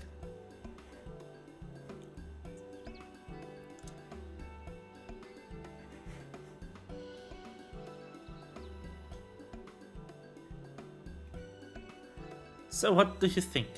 Do you know of any craftsmen who might be interested? Filtering my artisans for the moment, eh? Well, seeing as it's the Third Promise making the request, I'm willing to look the other way if one of them decides to take you up on the offer. Only I can't think of a suitable candidate off the top of my head. Who do I know with a mastery of goldsmithing that would also have no qualms about relocating to Earthenshire? Yeah, that Eosian goldsmith. What about him? You mean Fontaine? He did say he was employed at some fancy jewelry from across the salt. And considering the distance he's already come, I'd like to think he wouldn't mind moving little up the river. That said, he only just got himself a new job. It's too soon to ask him to sign a pot pact. There is no harm in making the offer.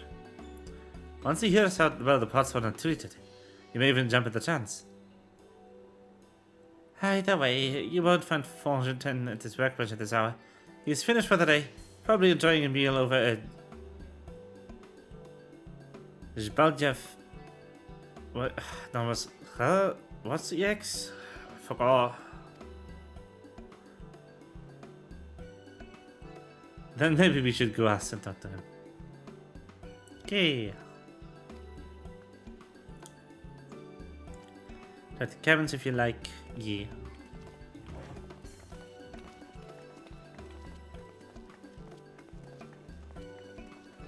Right, let's go and see a man about the pot.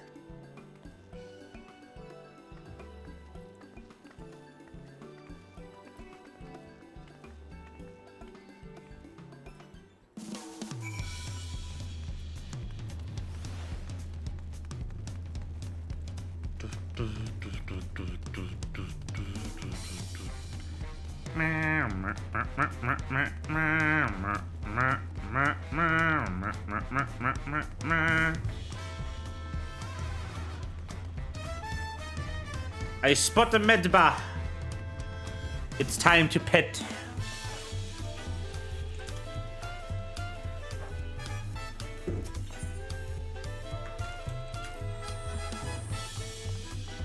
There is tacos. Let's go. I spot a Venrit. Oh, there he is. Venrit, you're on TV.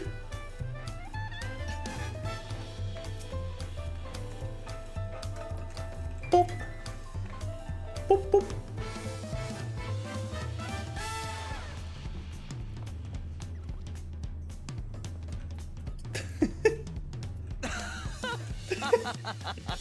The unlikely gathering.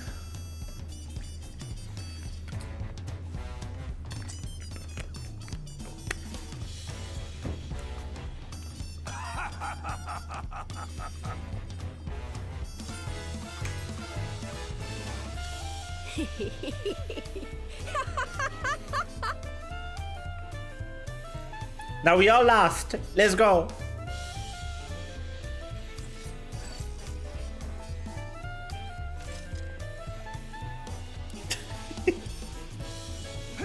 Ah! Axe. Did you want to ask me a question, Vendred?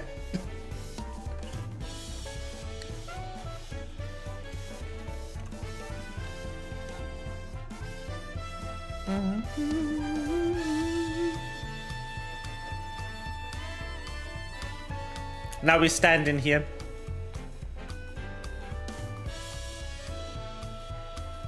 Bye.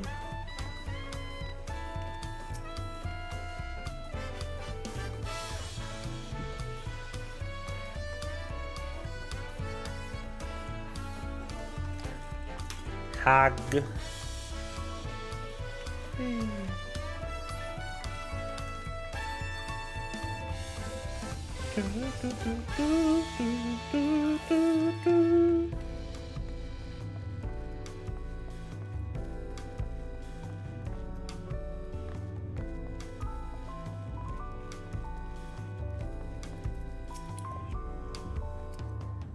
Oh, Faye, you're here too. The third promise said she wanted to chat. I've just finished eating, so shall we find a quiet spot outside?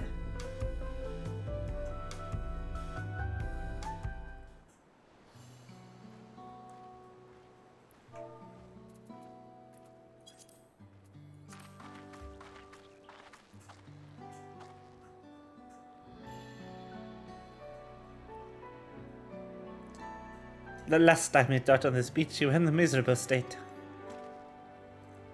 Yes, I was, wasn't I? A lost soul, until the two of you came along and helped me rediscover my purpose. My new place of employment has been most welcoming, and for the first time in a long time I feel content with the lot in life. That is wonderful. So what is it you wish to discuss? Well, it is hard to ask this right after you settled in, but I'm looking for someone to become a botswan. I've heard when new colleagues mention them. That's when artisan signs a contract to work for the Moblins, isn't it? But you're not a Moblin. I'm not sure I understand. It is for the feat and the right of succession. I need to bring a new botswan to Earthenshire. So that's the way of it.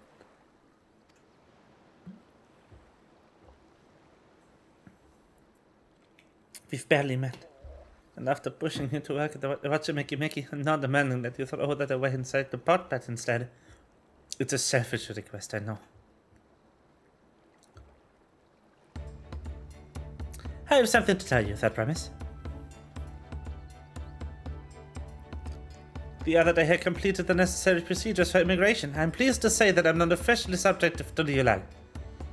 It's an endeavor to learn what I can of my new nation. Beginning with the right of succession and its claimants, including you, of course. Now you will recall it was my father's example which led me to pursue goldsmithing. He was at East End when Gallian forces laid siege to the settlement, and in the ensuing chaos, he was slain. Oh no. War took you from me in an instant. The man I loved and admired. I never wish to suffer such a loss again. And so, as much as I'm indebted to you for turning my life around, it is as a fellow peace-loving Tuliolan that I want you to win the throne. If I can help you achieve that by saying in a book bet, then I should gladly do so.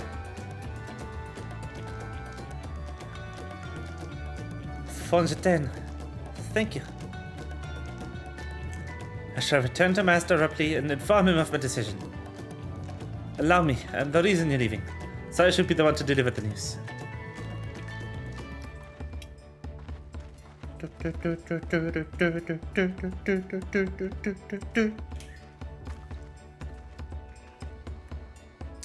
Perhaps you remember me.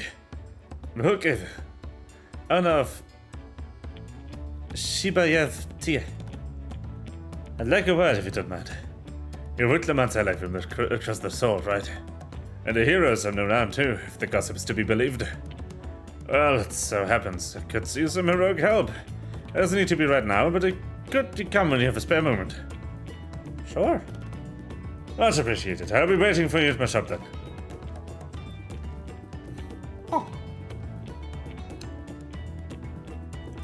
Roll quests! Ah, there they be. What did I say? Ah.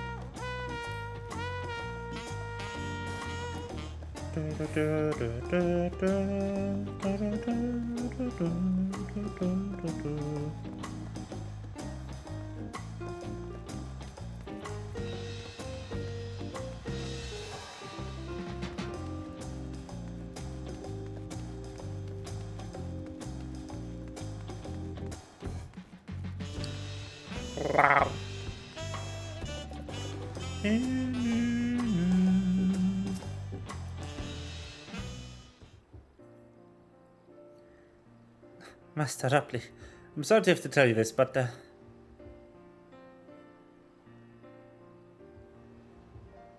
Fontaine has agreed to set the pot bet, yes.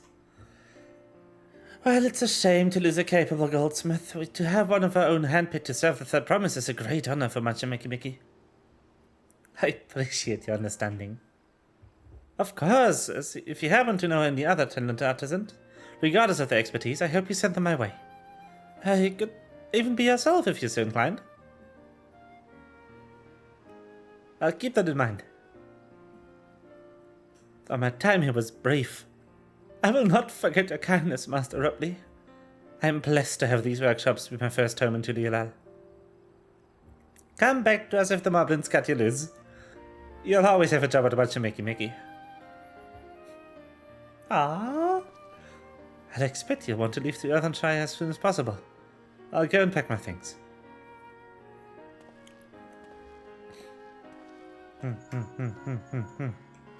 Yes.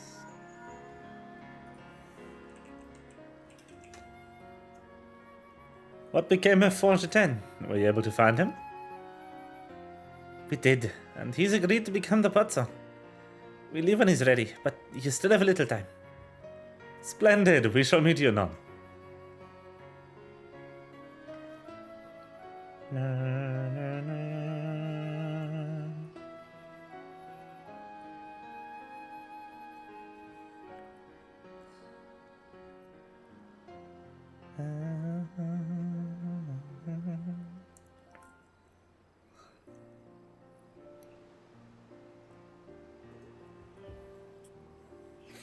I had plenty of reasons to win the contest, but now I have one more.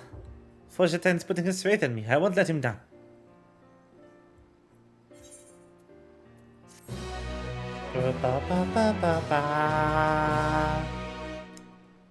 Oh no! It is here! I need to do those this week, so don't lose a week. Right then, I have some things to take care of the palace. Or you can pass the time however you like. I suggest you head back to the cabins. After all, even the heroes need to rest. And we still have a big journey ahead of us. Yes.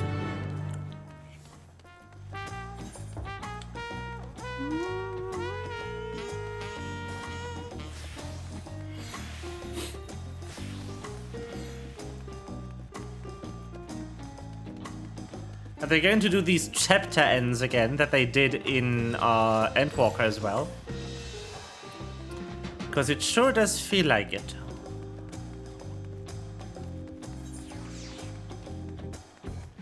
Uncouth customers. Oh no.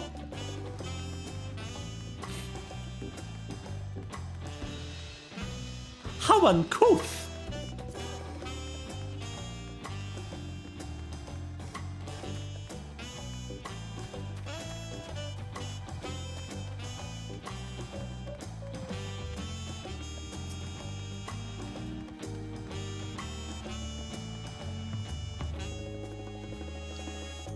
Welcome back, madam.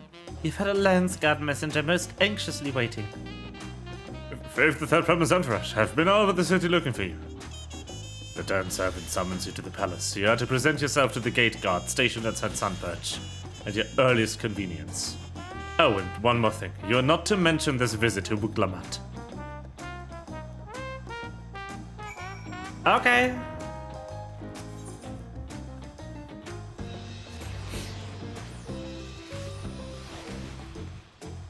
But isn't she here? Like...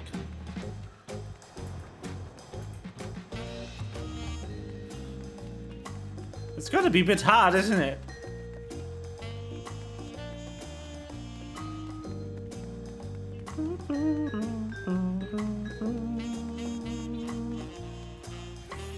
Huh? Oh, is it time? Do we fight the big man? Yes. A Dawn servant awaits you within. While I was not informed of the reason of your audience in terms of attire, I would suggest you full battle regalia. Yes! Yes!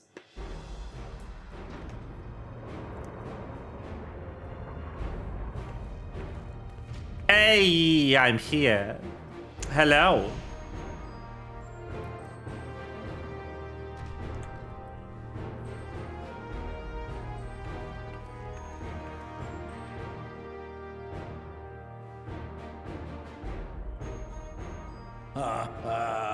Forgive me this sudden summons. When I learned my daughter's champion was back in the city, I couldn't resist the opportunity.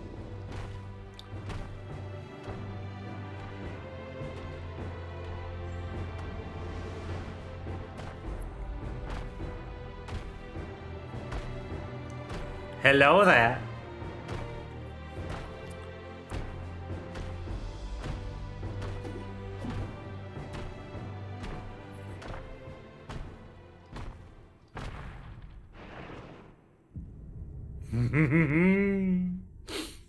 Yes. Been looking forward to this. And they call me head of resolve for good reason. Old as I am, I have not lost a battle worthy of the name since the day I took the throne. And I've been craving a proper challenge. The Lance wielder, Estinian, he fought well enough, but our bout was ended before a victor could be decided. Judging by the sailors' gossip, you are a warrior of renown in your homeland. Yes. Quite the renown. Yet I wonder, with all your deeds done and victories won,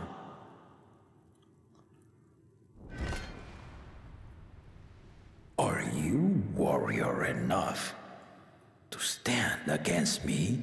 Yes.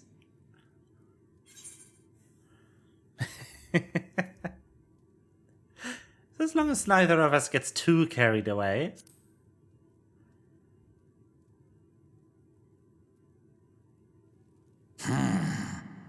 Not even the slightest hint of fear. I knew you were no pretender. Yo! The battle rages upon me. I'll stop short of killing you, of course. But expect no other mercies. Holy shit! Come, ready your arms and show me the truth of the tales. Holy shit!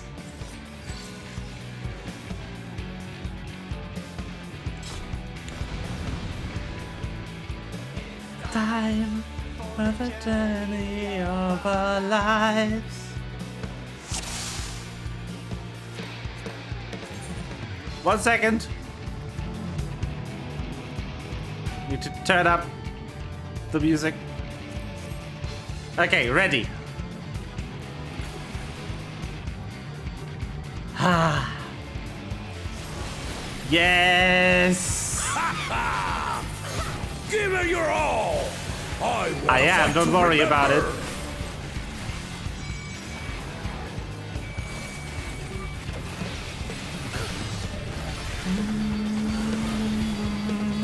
Ow. Let's test the waters.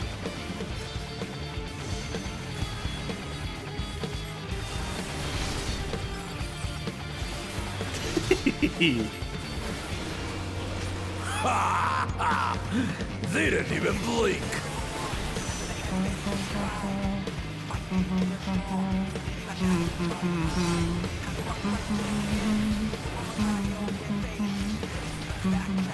Have you ever fought a viper? No, I haven't. Let's see how you handle this.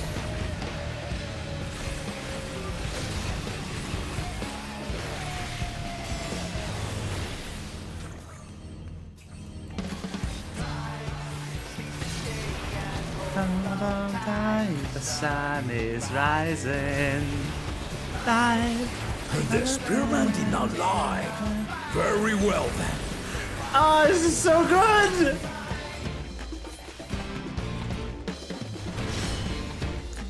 No.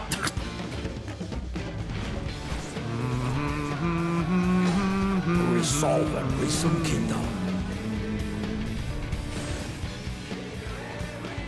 All right.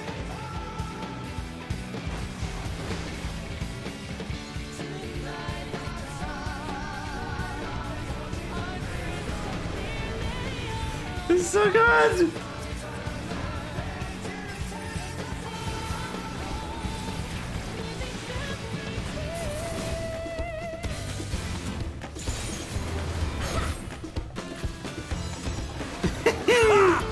Did you think you had my measure? Oh Take no. This!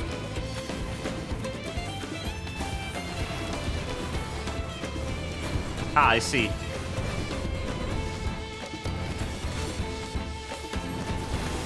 Still holding up?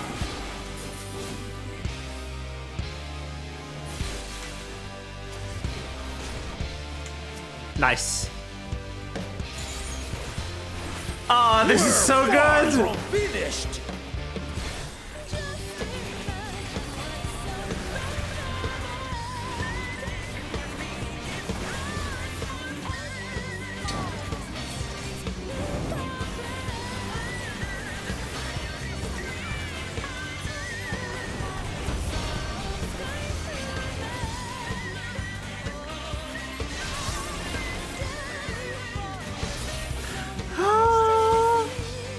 Yes! No more holding back.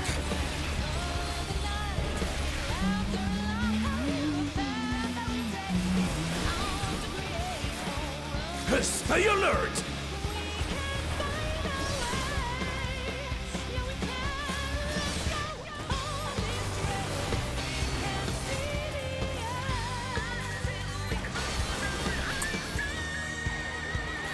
Oh, it's gonna hurt. Ow. Rude.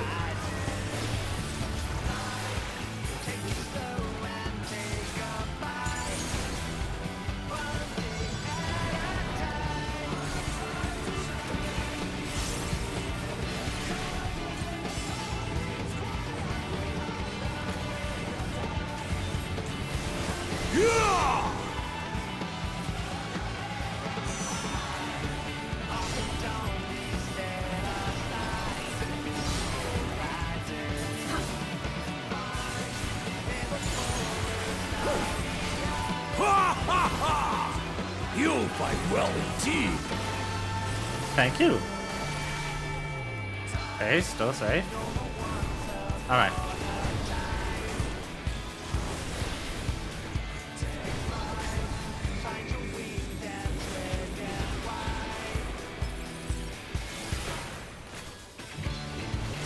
Whoop.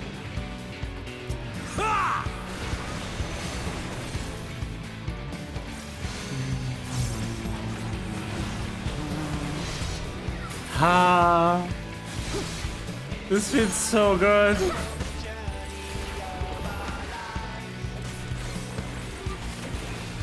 This is a very nice solo instance. Ow! You really are formidable.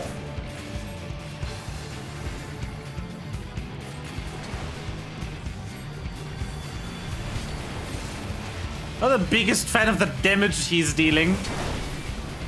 if I'm being honest.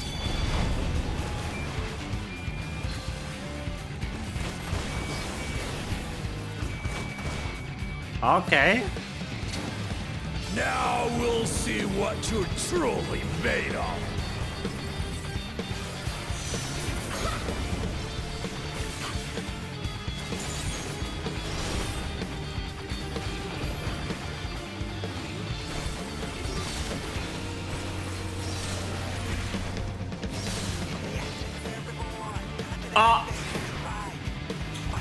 I'm ready. I fucking knew it! Let's go! Gaming! That will do. You've shown me more than enough. Ah, that's good. Oh, that's hot.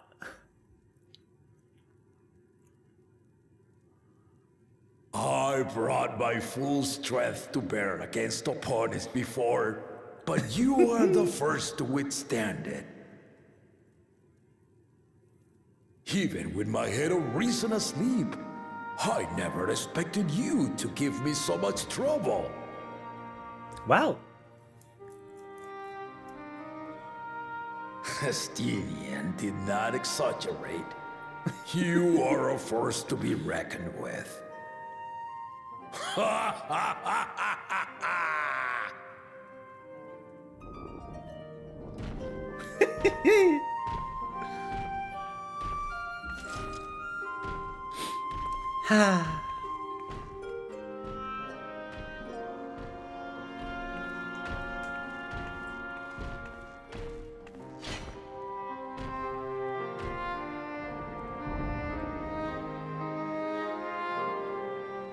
Now, a confession.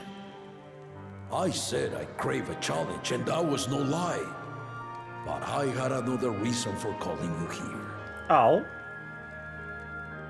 I had to judge for myself if you were fit to attend my beloved daughter.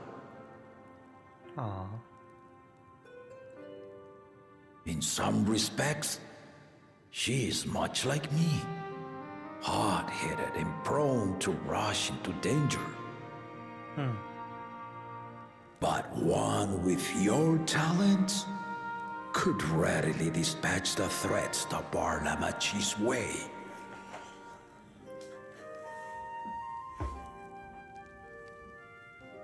Will you hear my question and answer me plainly?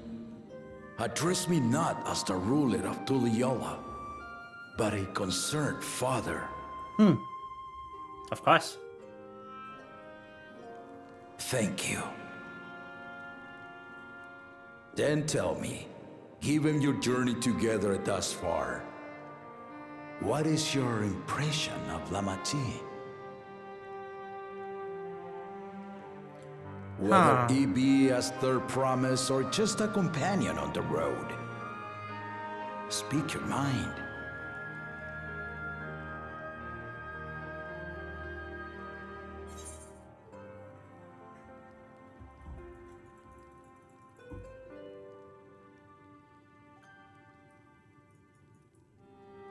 Both of those, really. Like, she's not ready, but she can get there. I want to know what he has to say to this.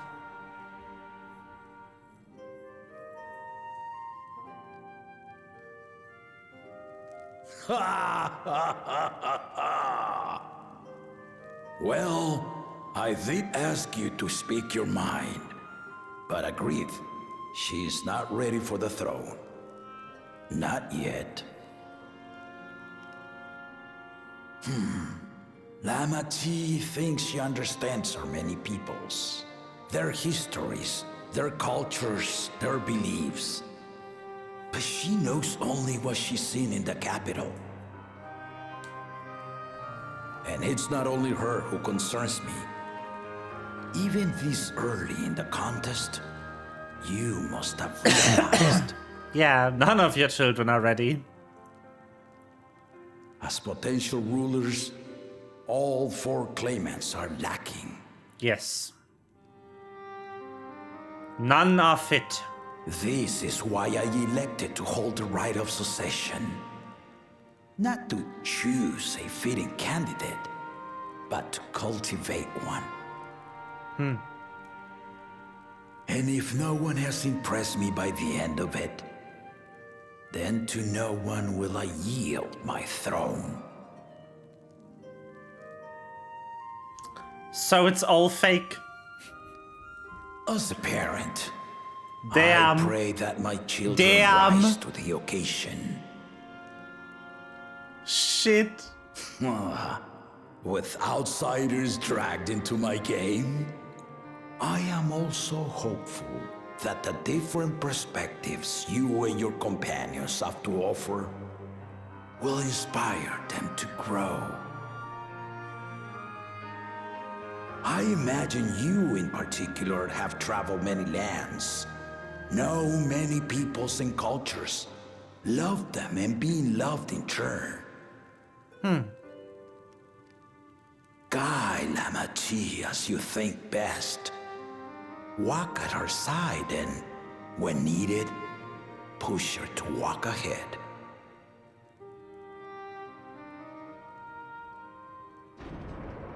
I knew it. Hello. Sup? There I was, about to sit down for some of Namika's cooking, when I heard that Papa had sent for you. Who told? You were dueling behind my back, weren't you?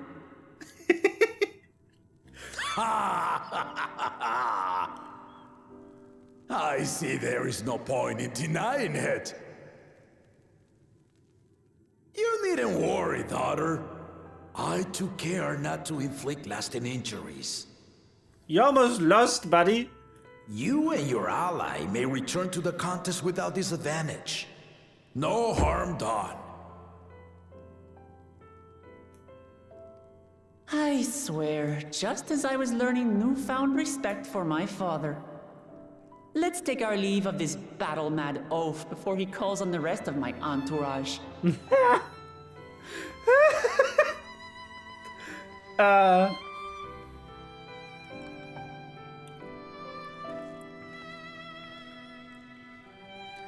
I can't believe the entire contest is fake, though. That's so good. Watch over her, champion.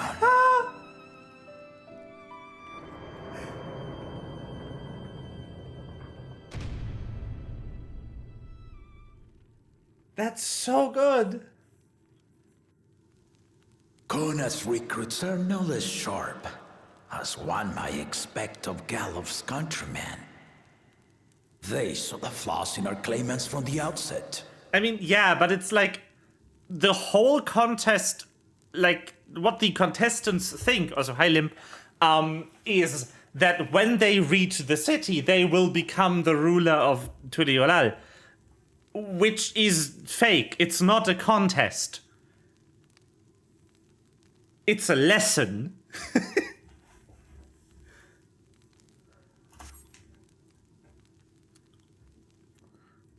The other two, though, they dismiss comrades willing to point out their shortcomings, and no good can come of it.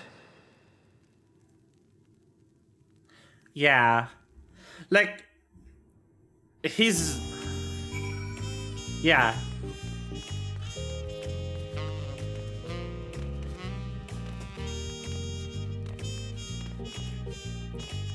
But it's like... winning the contest doesn't mean winning the throne, so it's not real. Winning the contest might potentially win you the throne, but it's not the prize.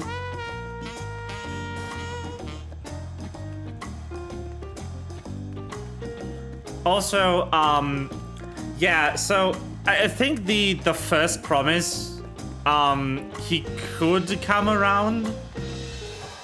But I think he's too driven by his warmongering ideas.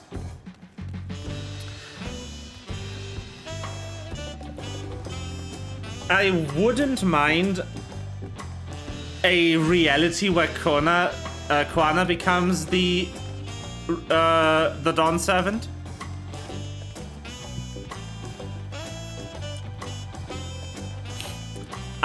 Purely because he is the second closest to being a good ruler of the 4 choices we have. But the other guy is just hopefully going to die before he does something stupid, you know? If he had his way, Papa would keep dueling until the end, till the day he dies. Even now, I know of only 3 people who didn't need to be carried away after the bout. Zoralja, your lance-wielding friend Estinian, and yourself.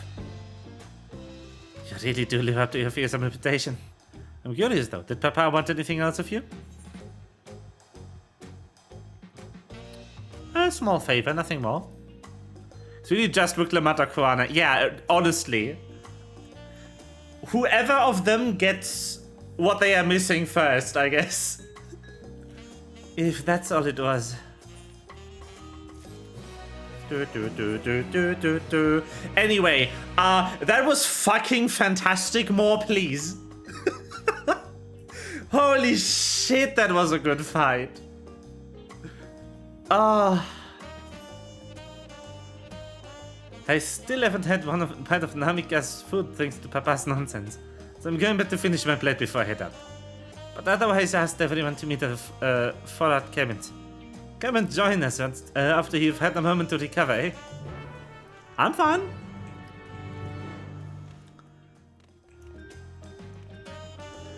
But also, like, it is honestly impressive to me that he can hold his own against the Warrior of Light, you know? Considering what foes we have defeated in the past. That is one strong Mammoja. Damn.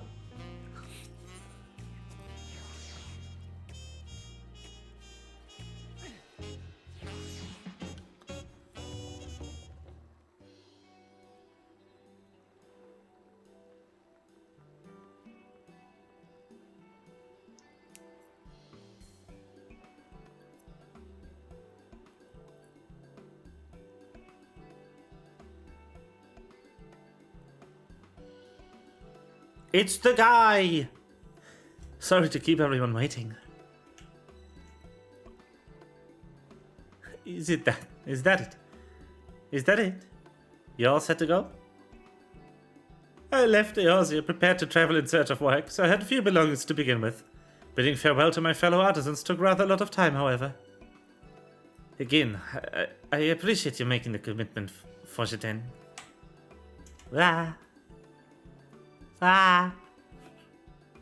Fongiten. Shall we depart for Earthenshire then? A word before you go.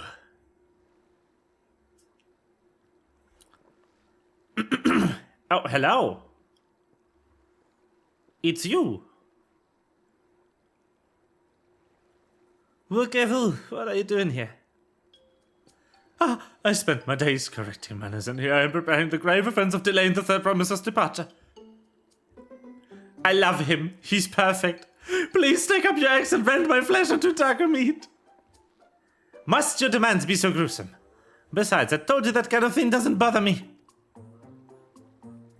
Alright then, I won't let it bother me either. What was that all about? I'd come to the city to purchase supplies when I spotted the entourage were getting ready to leave. You seek the City of Gold, if I'm not mistaken. That's right. This is the final step of the writer's succession. If you know anything about the subject, I'd love to hear it.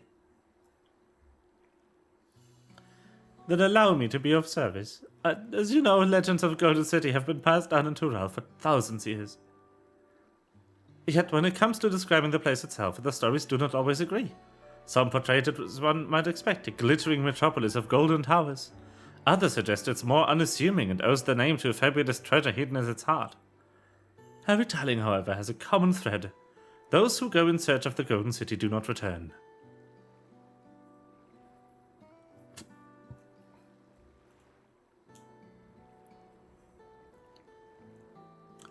The lesson to be learned from this, the promise, is that to seek the legend is to court death. I must implore you to proceed with utmost care. That is all I wish to say. I shall pray for your safe journey.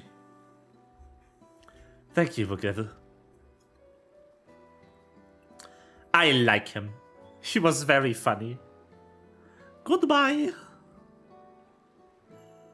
What are we to make of these cautionary tales? If every expedition has ended in tragedy, then how did the Dawntrail find the city and return without incident? It seems the legend originated with the Yokui. Speaking with them remains our strongest lead, I feel. A lead we shall follow in time, but first let us see Fongetan safely into the Moblin's care. Whee! You know what irks me a bit about the early part, Limp? We're getting a lot of these semi or fully animated cutscenes without any voiceover, which is odd. And I'm just sincerely hoping they are just keeping the voiceover for later, you know? Finding a willing artisan was even easier than expected. Many indeed are eager to curry favor with the Resilian sun, especially if it means sharing the promise of new territories.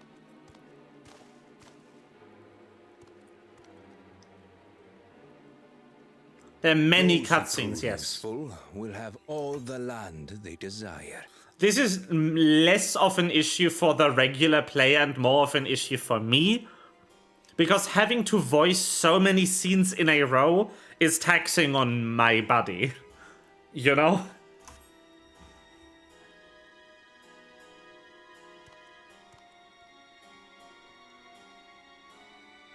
Such generous words, yet the manner in which he speaks them. If neither wealth nor territory are of value, wherefore does he seek to bring the world to heel?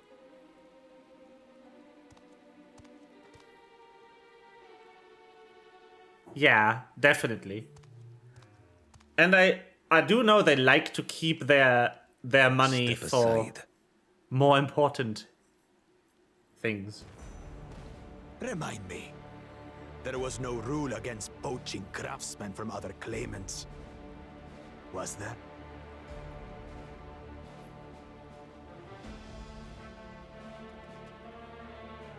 Do not be foolish, Bakul Jaja. Maybe he dies here, that would be nice.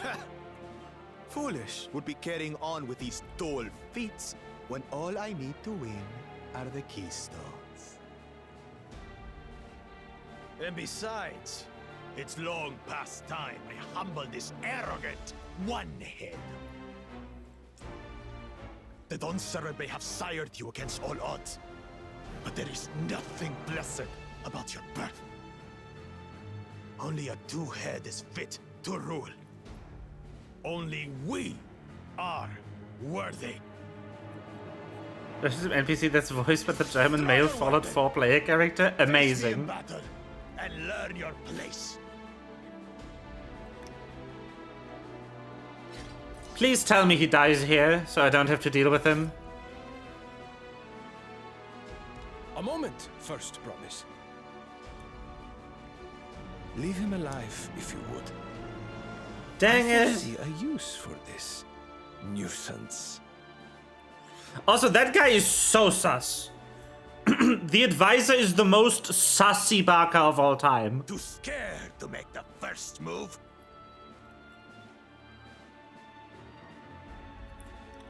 Then allow me! The sussest person. Yep.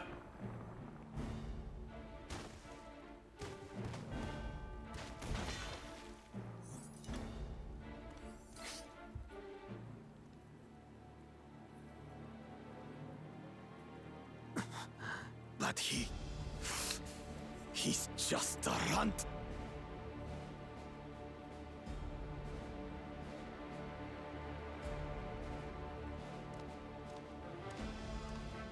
My thanks for your restraint. I can kill him whenever I please.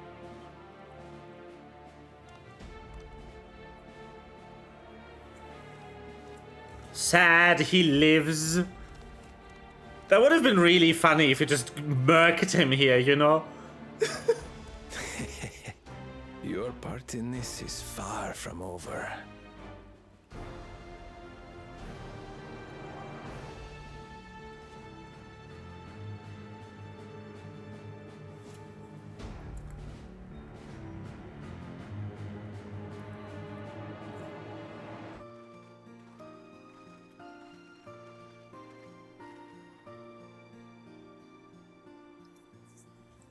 We're back. We've brought us willing patron. This is Fongetin, a talented goldsmith who once worked with at Ishtam's Aesthetics in Ul'dah. Wonderful, impressive. You are the first to return, Third Promise. And with an artisan from across the salt, no less. We welcome you and your unique skills to Earthenshire. Helphand will show you the workpot.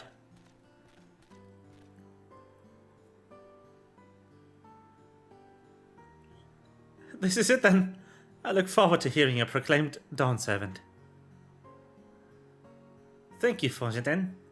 I'll be sure to not disappoint you.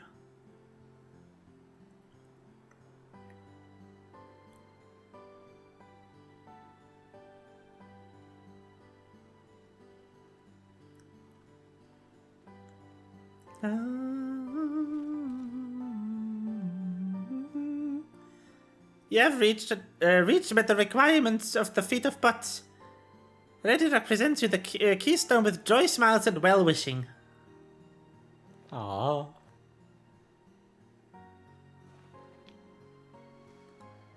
I love that they have the same speech quirk as the regular goblins.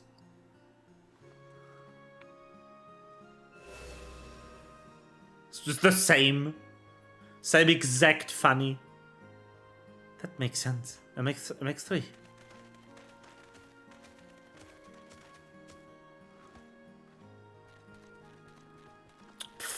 Cool! More Botswan candidates. Come. Ready rock your tails.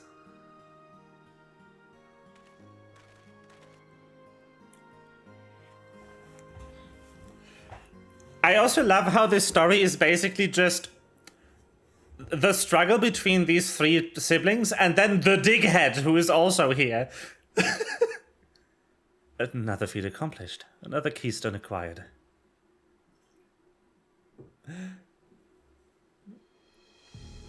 Oh, you are doing well. I expected nothing less of Zoraljar's esteemed siblings.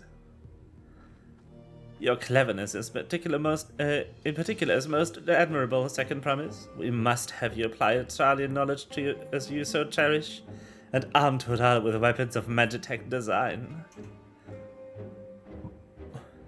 In your role as the new Dawn Servant's chief advisor, of course.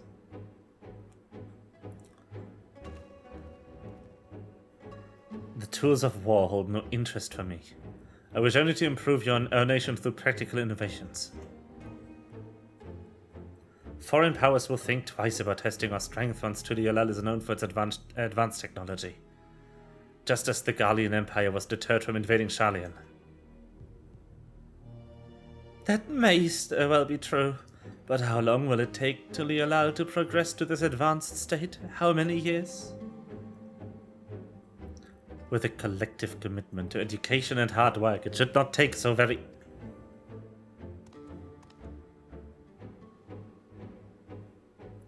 Your way is too slow. It's easier to expand your territory and swallow Sharlayan whole. Oh, he's not gonna like that!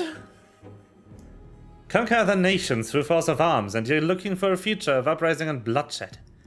Yours wouldn't be the first failed empire. Then we keep fighting until the mounting costs convince them to lay down their weapons. Until all have grown tired of loss.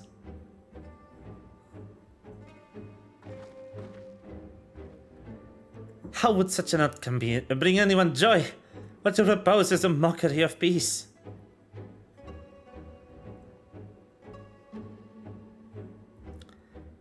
Redirect is reminded of days long ago. The time before Tuliolal, where there were no pot pacts or the potswan. It was normal grab snatch artisans. And forced them to work for mobbies. Until the day Gulul Jaja arrived, the families of the grab snatched pleaded with him, and so he came to Earthenshire. Mobbies are just not a warm-make people. We feared death had come for us, but Gulul Jaja just wanted to talk.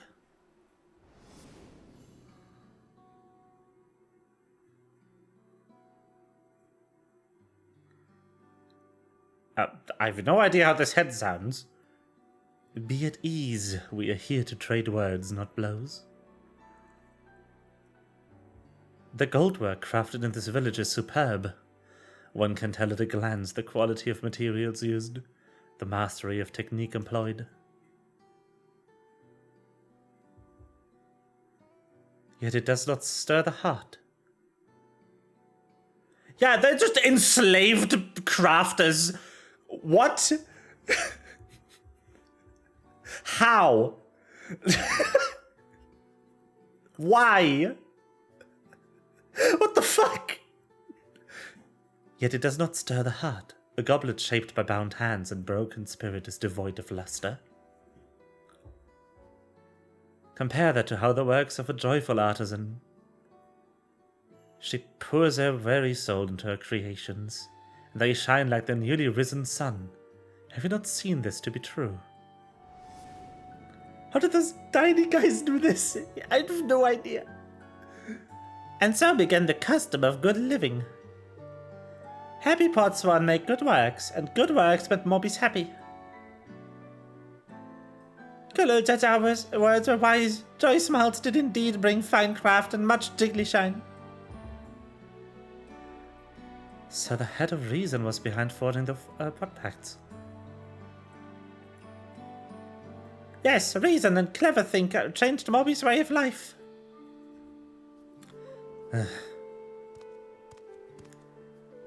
As much as I don't agree with him, I really like I keep forgetting the name. Zulul, I think? Zululja? The son. The natural born son. I really like his English voice actor. He has a very smooth and, like, really, honestly kind of nice sounding voice. Imagine you're a huge Hrothgar, Jabral, and you get kidnapped by moblins. I have no idea. It's just, what the fuck? How did you not just punt the little guys? Just sit on them. Anything. The first promise tries to tires of your talk of olden days. You would rather look to the future and the next feat.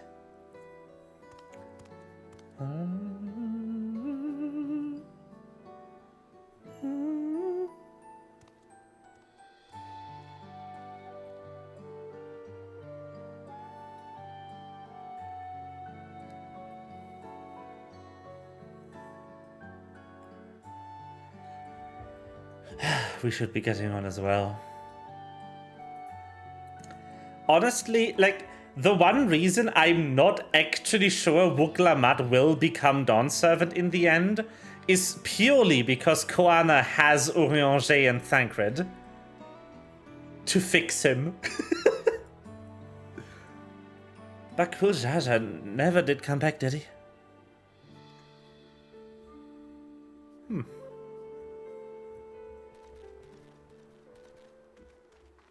I have a moment, I promise. Akarak would repay your hand helping with Kahi. He brings tale of the Golden City. Really, I'd love to hear it. The towers, the streets, all fashioned from gold. Everywhere you look, every splendor you can imagine. The young, the old, and everyone in between, they live in golden happiness. A city of eternal bliss, forever perched above the clouds. Above the clouds? Oh. Everything fashioned from gold, eh? And just imagine everyone living in golden happiness. Now that's a city I'd like to visit. Excuse me, Ragnarok, where did you hear that particular tale? From a long time, your Kui friends. They lived up in the mountains in Urkapacha. The giants again. Seems everything is pointing us their way. This feat and everything leading up to it has taught me much about the Moblin way of life. I'll be sad to leave Earthenshire and your joyous smiles behind.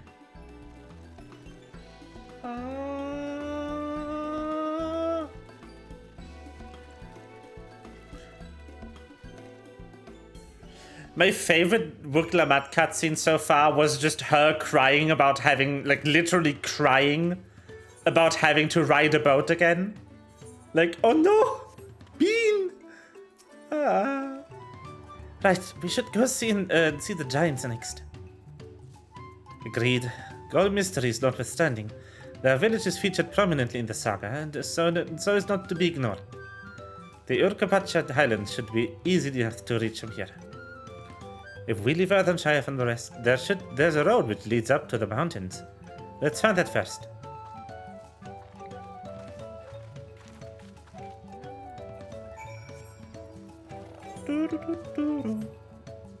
Wait, 1, 2, 3, 4, huh? What?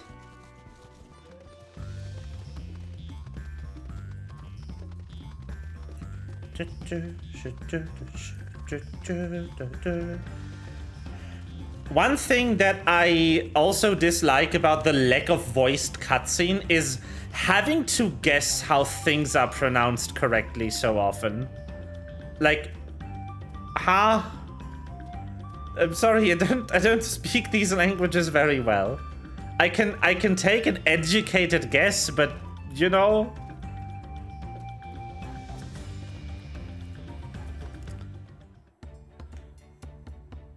Just give me the proper recording, please.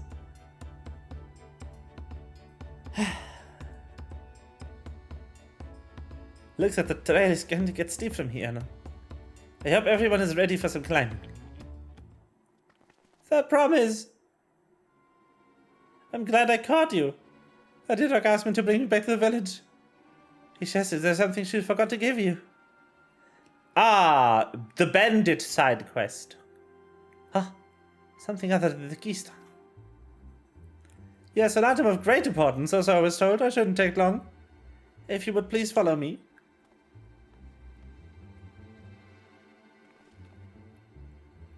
I wonder what this is all about. Well, no need for everyone to come. I'll be back in a little while. No, you idiot! You fool! I love how the warrior flag is just, should I follow her? Should I follow her? Yes! This is taking quite a while. I'll just keep waiting for now, I suppose.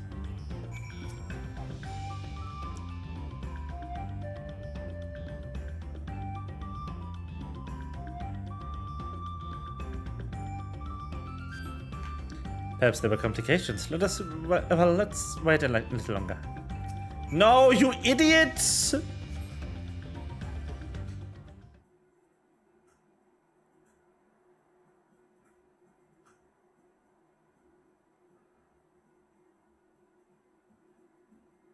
This is getting a little ridiculous. Did you get lost on the way back to find us? But how? There's only one road. I wouldn't underestimate Utliman's sense of direction or lack thereof. Fortunately, she has a link pearl. Let's see what's keeping us, shall we?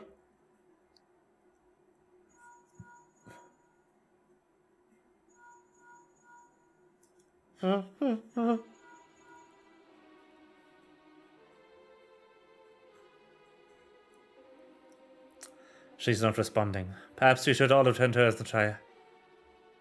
It was Redira who had business with her, yes? Ready rock.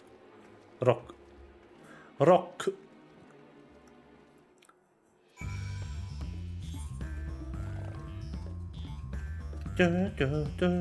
See? It was sus that the reward for this quest wasn't the ether current. Amogus. I know how a quest that completes an area looks, and it's not this. Gloves. Unbelievable. They thought they could bamboozle me.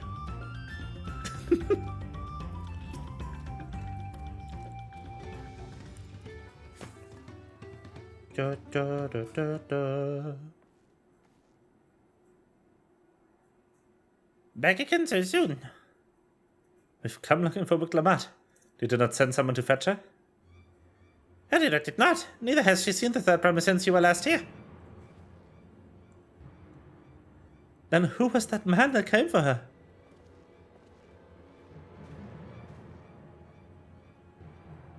Oh, I thought you left already.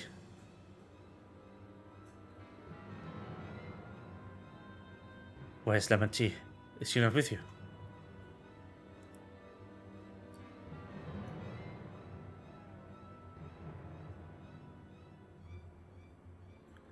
You don't know where she is? How could you let this happen? That thou shouldst worry for thy sisters, understandable. Yet rather than assign blame, thine energies are better spent on locating her.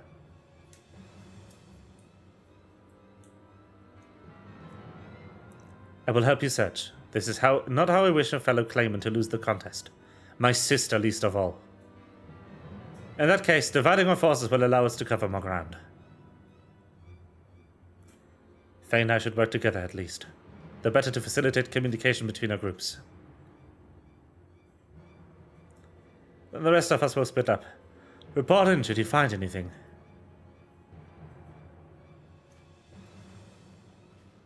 Move a bit faster, maybe? We'll be on our way as well. Right.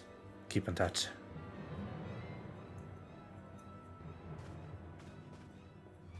Urianger. Urianger. Come, we should begin our search. Ba ba ba ba ba ba.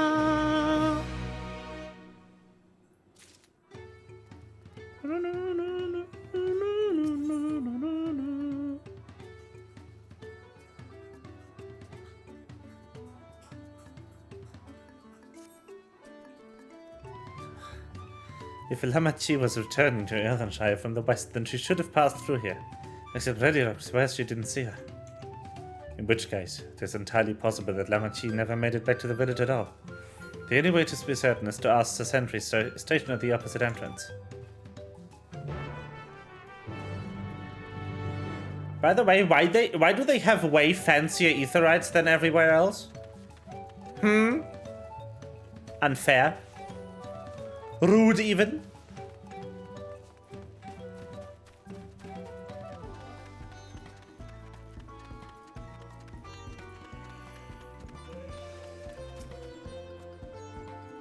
Skull, the third promise. Moby has been standing and dispersed with his diligent eye watching.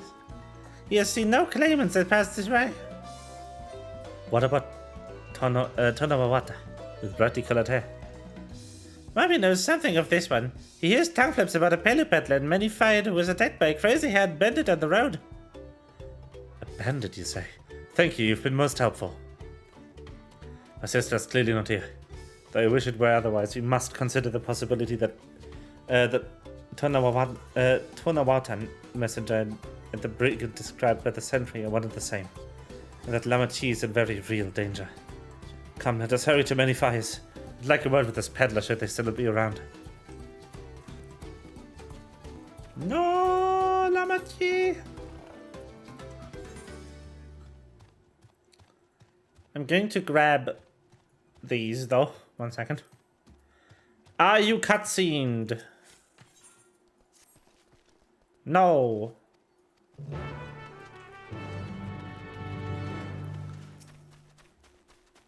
Oh, my chat window. It was gone. Am I?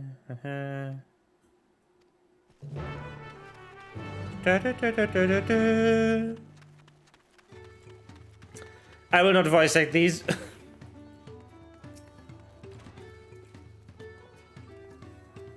Yes.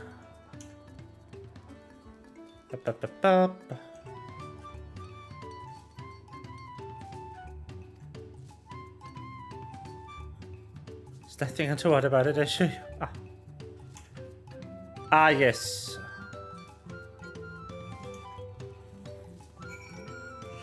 Hey, can you stalk this girl for me? What?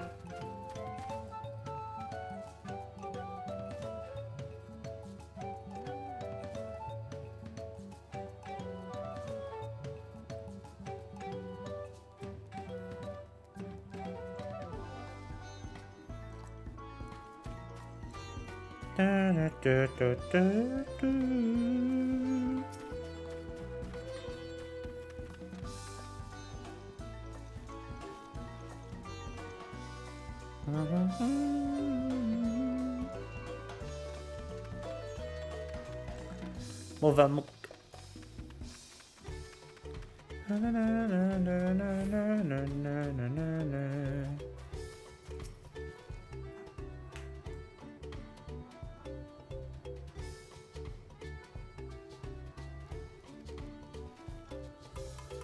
Ah. Neat.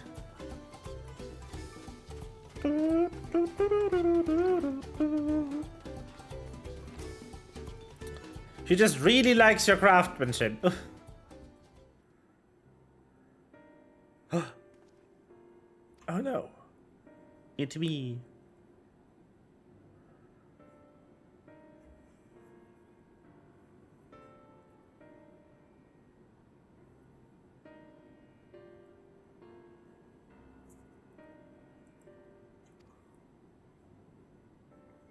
Huh.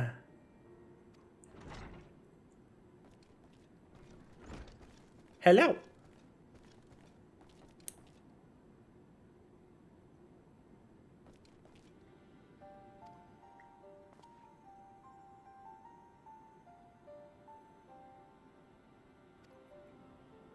Oi, why are you so rude?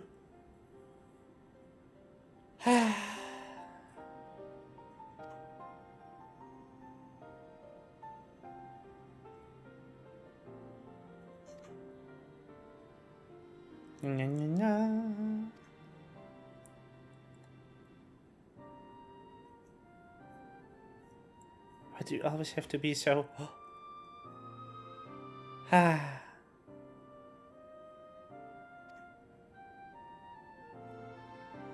Ah. Oh no, the poor mobby.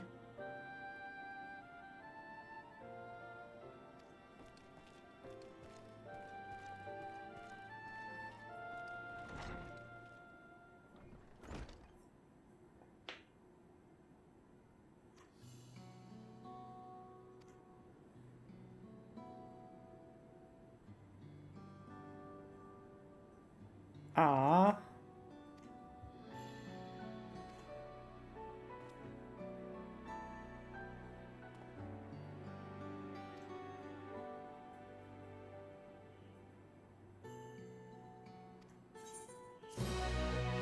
That's so cute. That's a very cute side quest.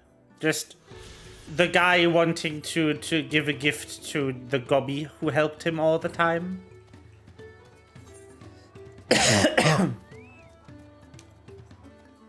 Adorable.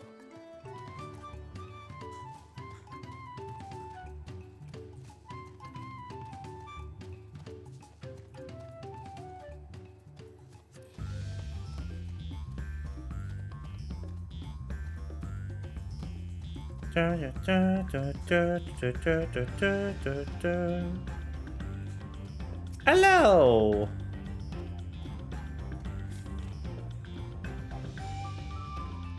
Twinkle crafter.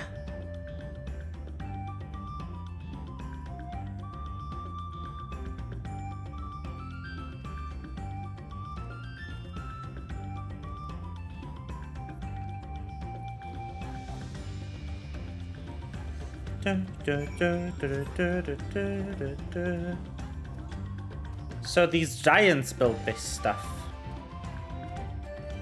Uh-huh.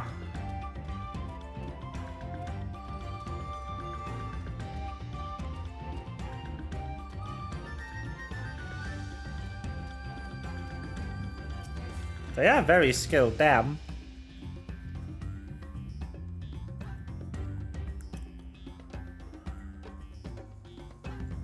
Huh.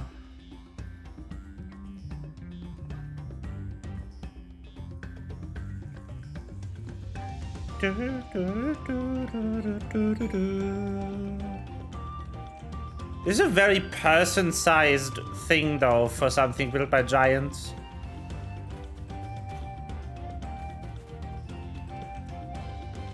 Oh, this door is a bit bigger.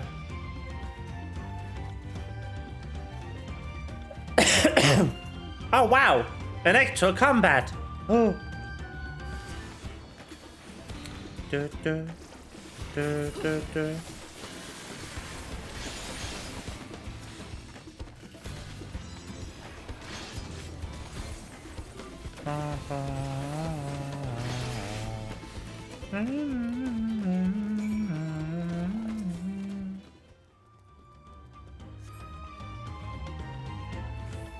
Yay!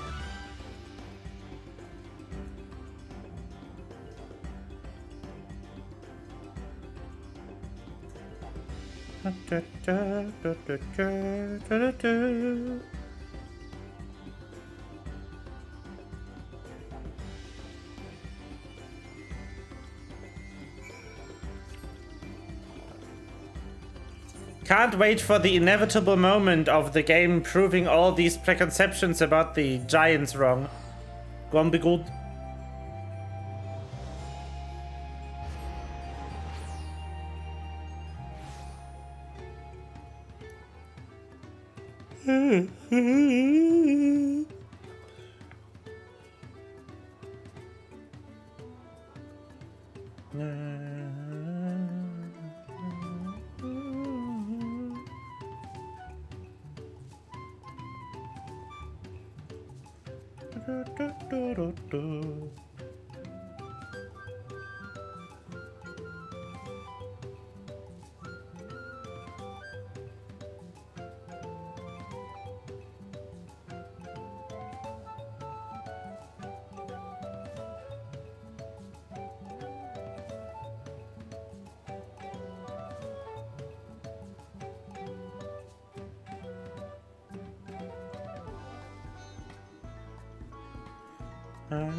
Hello. Was there something I could help you with? I'm told you were the victim of a bandit attack. Could you recount exactly what happened? My goodness, I thought I recognized you. I'll tell you everything I remember, second promise.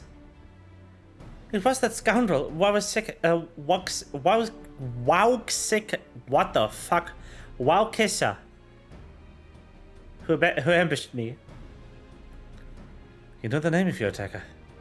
There's no mistaking that hair. All my peddler friends have stories of that notorious bandit leader and his predations. Wowkissa and his gang will stoop at any low for the sake of a few pal. And with no fresh quarry coming up the broken stairs, they've had to become more creative. Little wonder they went after Lamachi. He likely thinks to ransom her for a royal sum. I expect he'll soon make his demands, but I don't intend to wait. We'll find this villain first and deliver his deserved payment in person. What say you to a small deception? I will assume the role of a well-to-do merchant and lure Wakesa. I am struggling with names. Out of hiding. Then when he comes sniffling about, we catch the rat by the tail. Yeah, sure. An excellent plan. And I have just the right garments for your disguise. At specially discounted price, of course. Precious bandits hasn't damaged your mercantile spirit, I see. Very well, accept a generous deal.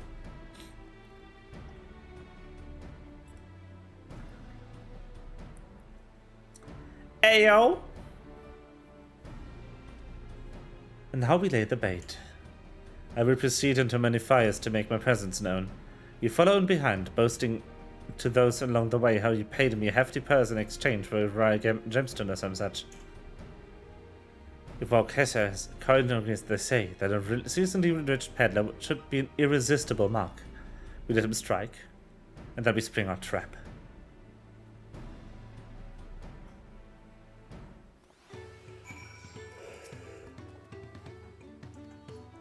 Time to play your parts.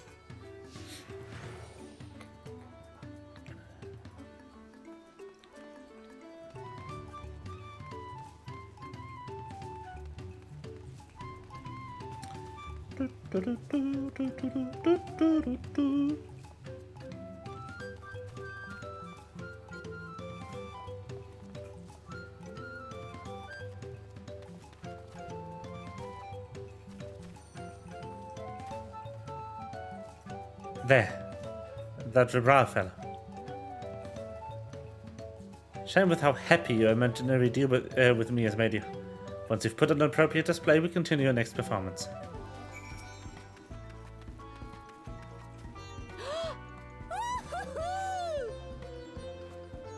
A rare gemstone from that shit Sarah mentioned. Hit Sarah mentioned. I have no idea. You say, I envy the profit you must have made for such a sale. Since the stairs were destroyed, I've not been able to peddle goods on my usual haunts.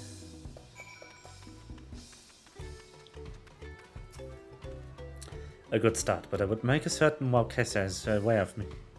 Let's continue.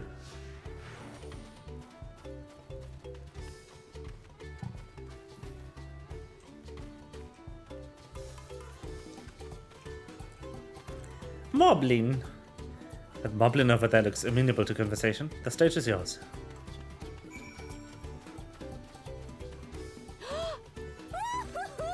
So many emote quests. Gosh, she said you sparkle stuff for your collection. Well, this explains your giant joy smiles. Mobby is happy for your happiness. Mobby is also jealous of the merchant and the dignity shine he must have made. Yes. Yes. That should be enough, but perhaps one last act to drive it home.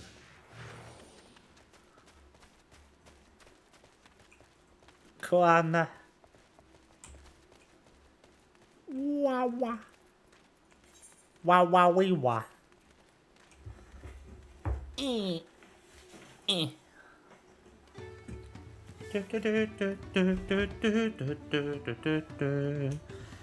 you see that cheerful Pelu? Tell him the tale of your precious gemstone, and then we'll be done with this part of the charade.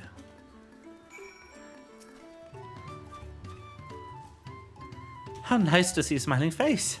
Get to share the reason for it. I've heard nothing but mumblings and grumblings since the storm passed through.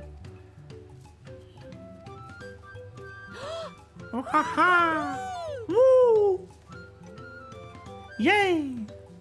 Passing peddler had the very gemstone you sought for your collection. That's a stroke of luck. And I wager the merchant was just as pleased to fill his pockets with your grateful coin, eh?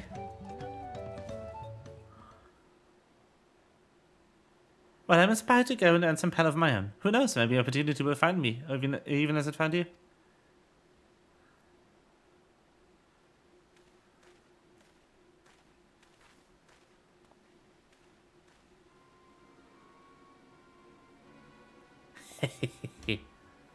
These.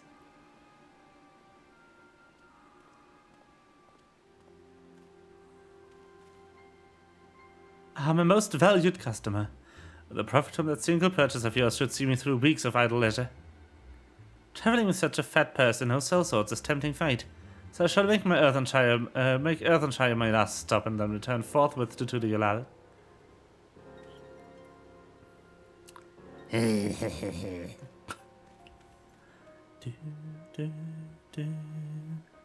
Did you see? The rat has come for the nibble. Yes, I did see. You played your part to perfection. A wound of many talents, just as Thancred and Urianger described. Now let us lure Bob Kesser and spring a trap. Wow, Kesser. Wow, wow, wow, wow, wow, wow. Wow, wow, wow, wow. Wow, wow, wow. Let us execute the final stage of the plan. I will set out toward Earthenshire alone and unarmed, the better to serve the active defenseless merchant. Assuming Marquesa is watching, he will likely wait for some quiet stretch of the road before accosting me. I'll be relying on you, fellow, to follow close behind, remaining hidden until time comes to spring the trap for an unbended king. Just remember, we need him alive. True. Da da da da da.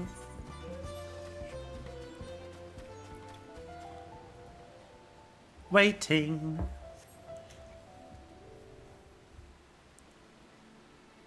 Wah wah. Wah wah wah wah.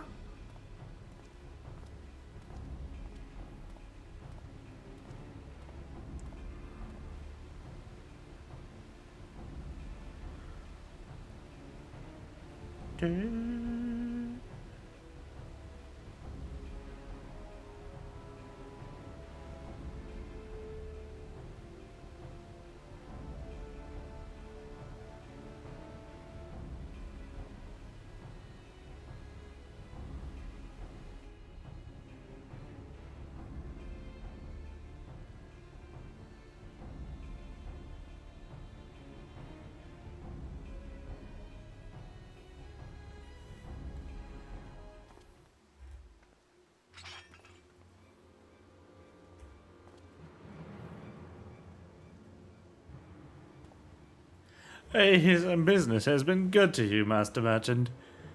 How about your share of some of the profits? And by some, I mean every coin you have.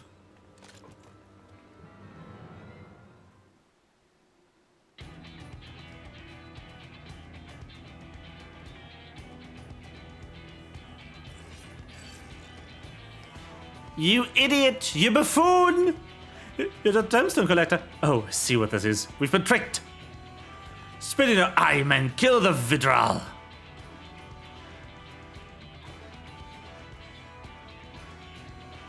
Hello. Slippery vermin. We'll have to interrogate his underlings instead. If you would be so kind, please leave them capable of speech. I will do my best. Hello.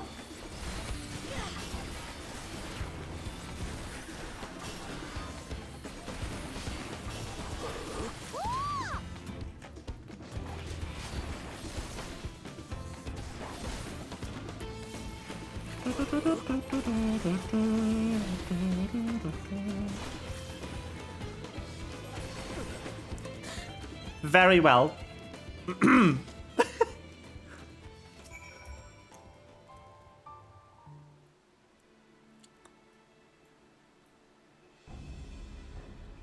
I was hoping to talk with your boss, but I suppose you three will have to do. Wait, that's the second promise. What do you want with this? I am scared of a fancy title. I think I'm scared of a fancy title. I'll take your royal ears as a trophy as soon as I get free of these ropes. Bruh. I know your gang's behind my sister's abduction. Tell me where she is. Eat pack of shit, salt lover. You'll get no answers from us. That's right, we don't serve you. You do not play games with me. Where is Wuglamat?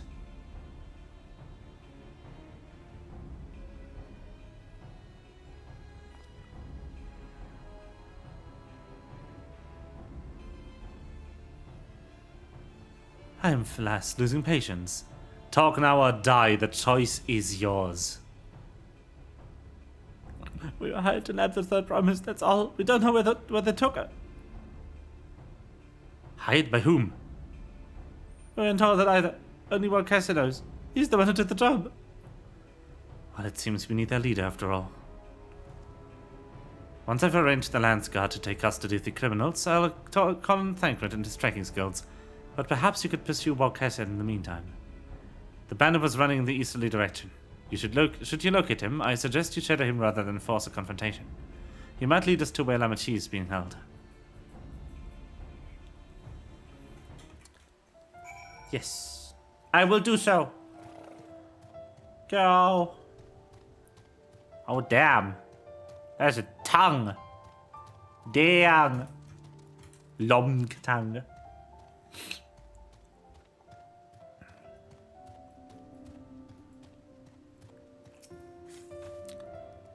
Is there a dickhead nearby? Hello?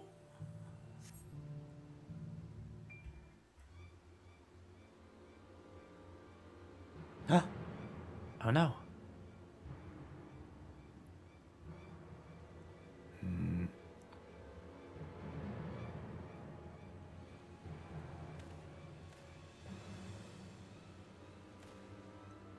Huh.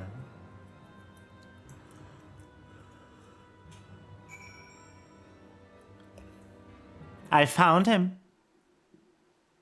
Okay. Yes.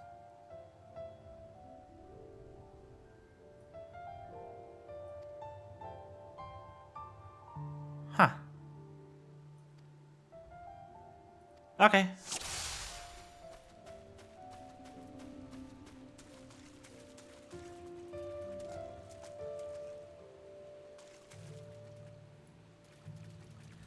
I knew that woman looked familiar. The depth's more trouble than it's worth.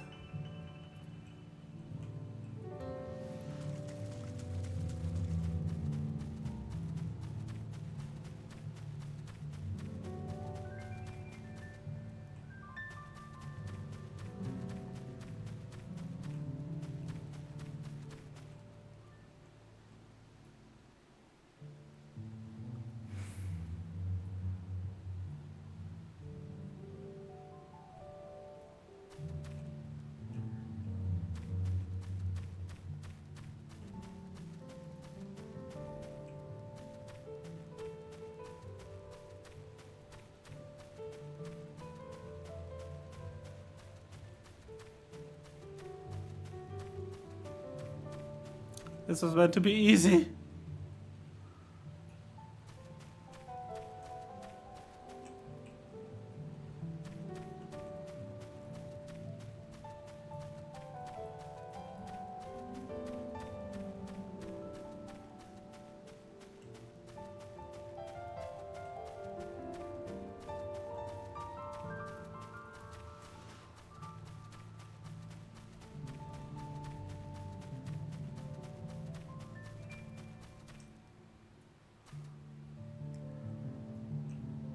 Idiot.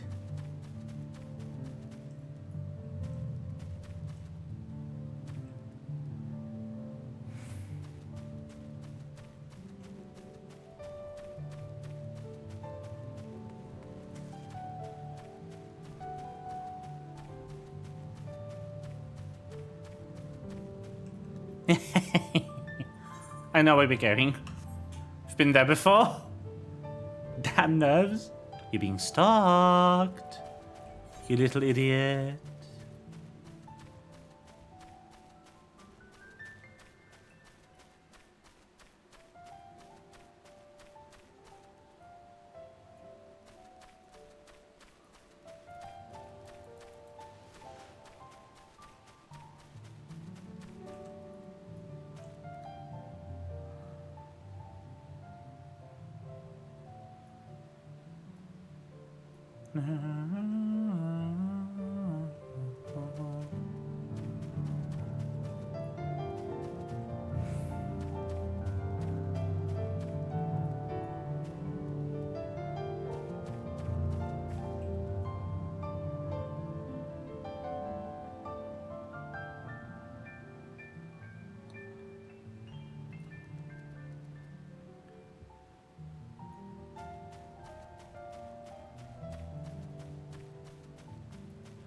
It is afoot.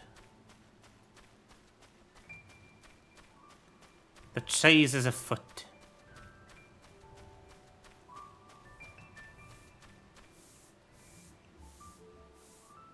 Well, hello.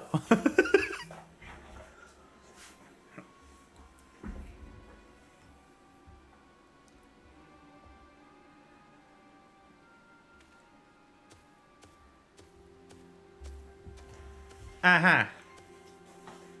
Finally, my money. Give it to me now. The Lance God may be hunting us already. Calm yourself. We had our own troubles finding a suitable hideaway. Right. You're finished. Take your prize and leave me out of the rest.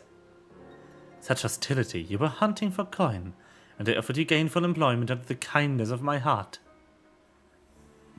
Kindness? You brought a blackened tempest upon us. One look and I could tell that woman was a killer, a butcher, a salted devil in the flesh. Oh, spare me your fearful bleating. Go on, scamper. Away now before the scary mercenary comes to claim your head.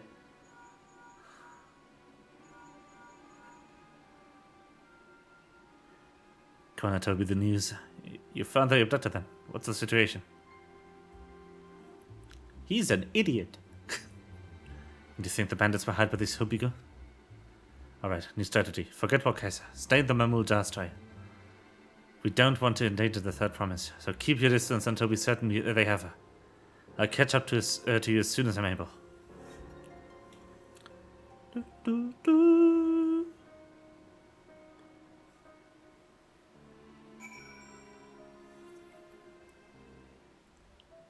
Heh. More following.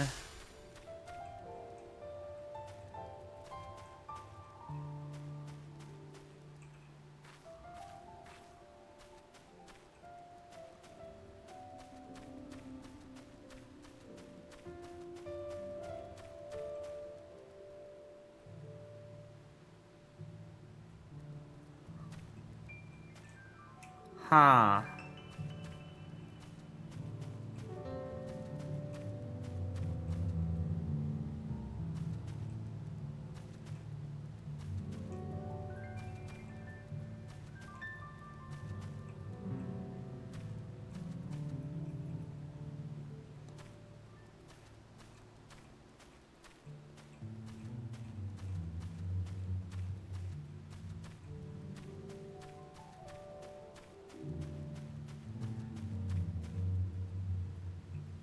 Hello.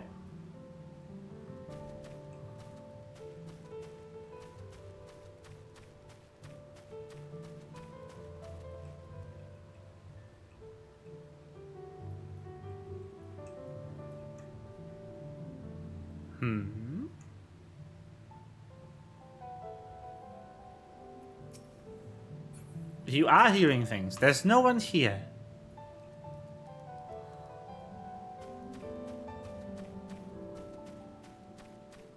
Not a single person is following you.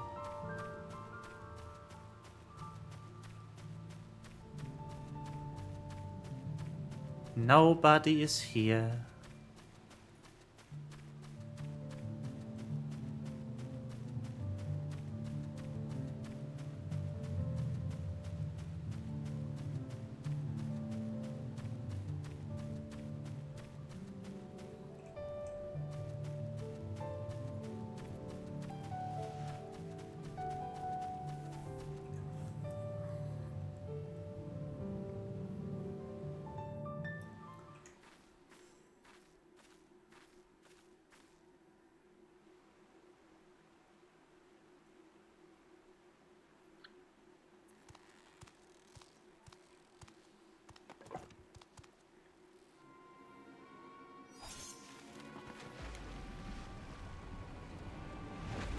Huh.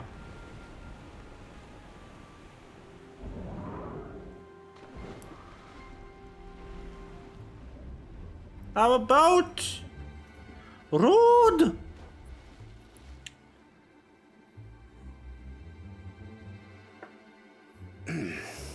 Better late than never. Oh, hey, Thancred.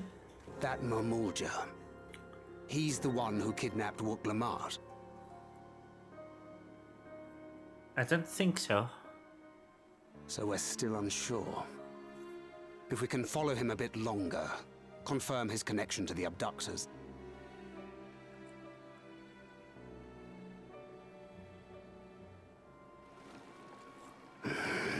That will complicate matters.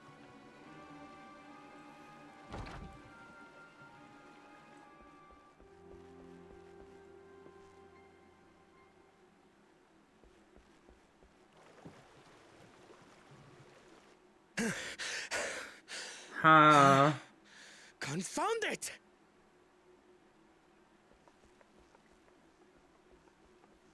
If I set out now, I can trail them along the riverbank. Do it! Damn. Even if it costs you the contest. What worth is the throne if I lose my sister to win it? Oh. Yes. That's what I wanted to hear. Let's Very well fucking then. go. I'll send word when I locate her. Till then, I suggest you save your strength. A rescue attempt could turn ugly.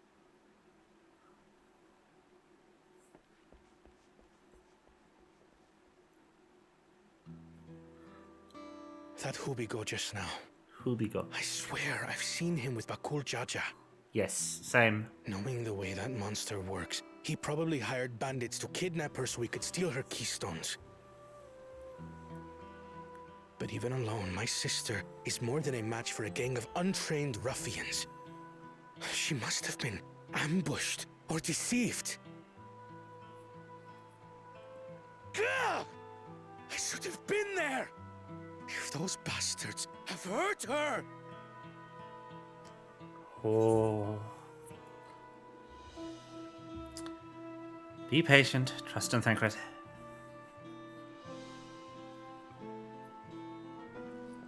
I do trust him, but...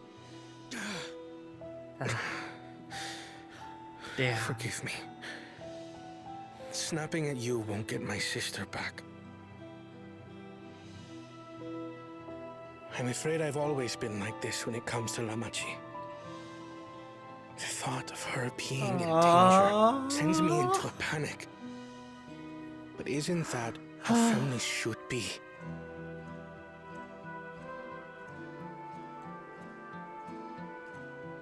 These days, Turali Mikote live however they please. But the clan into which I was born kept to the nomadic traditions of our ancestors.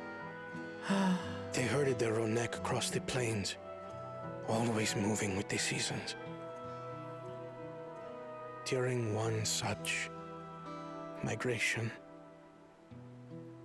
my birth parents left me behind. A child. All alone. Without a single word of explanation. A chance encounter with a kind Pelu merchant was the only reason I survived. Taking pity on me, he taught me his trade that I might fend for myself. I became a stallkeeper in Tuliyolal's market. And that is where the Dawn servant found and adopted me. I had already been in the palace some time when Lamachi came to join us. Like me, she had been cast aside by her parents. I knew the pain of solitude and wanted to spare her that suffering. As this tiny child's new brother, I swore I would always be there for her.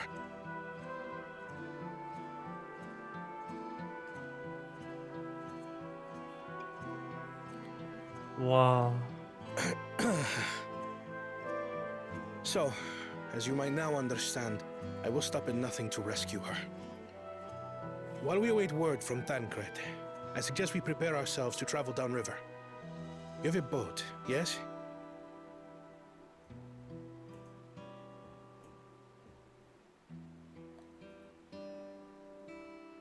Why release the Panity if not to delay pursuit? If we were unsure of their guilt before, then this surely proves it. Before we act, however, let us regroup with your comrades. Would you mind making the call?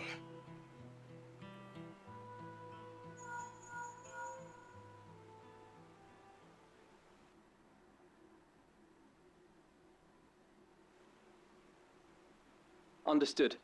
We'll meet you at many fires.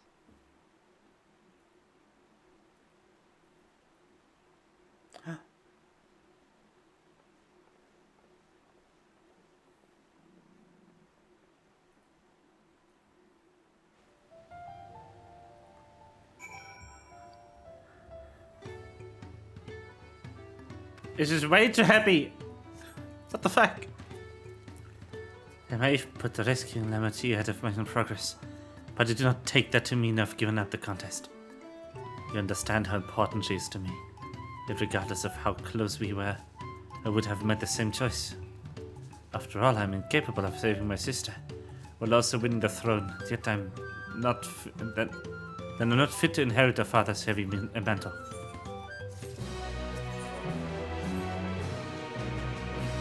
We need to gather our forces.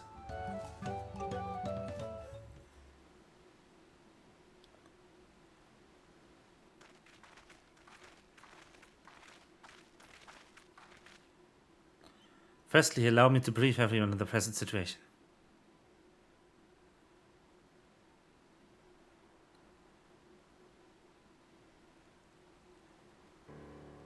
Thus, at the very least, we believe this Hobigo knows where Lamachi has been taken. Thancred is shadowing their boat even as we speak, and I should like to join him with all haste. Unfortunately, our quarry has the foresight to release our Punity from its harness. Punity from its harness, giving us without a means to give pursuit.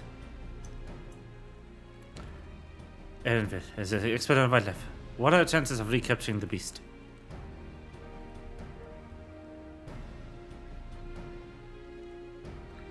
With the right mix of feed, it can be done. I should like an extra hand to help scatter the boat, however. Would you accompany him, Faye?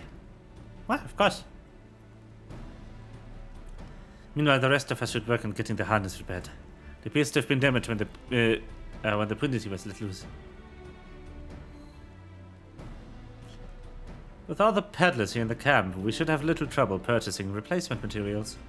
As for any necessary metalwork, Earthenshire's artisans are but a short walk away. Then let us divide the task and have at it.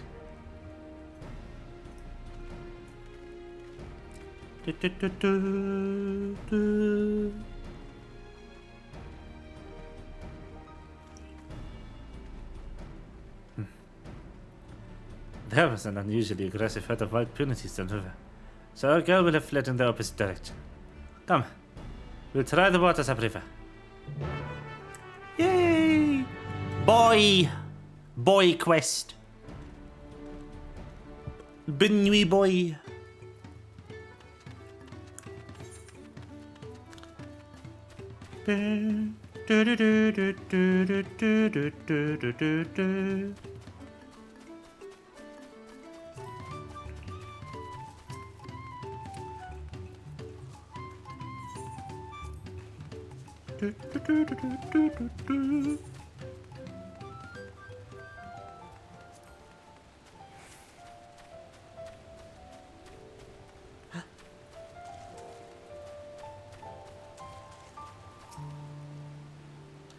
Assuming impunity has come this way, she'll be hiding in the depths of Marsh Ligak.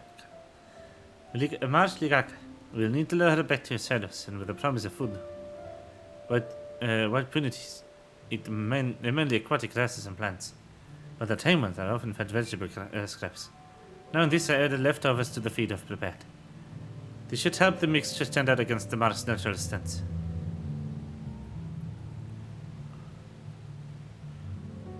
Ligaka is crawling with predators, however, so I leave you to scatter the feed they've eaten.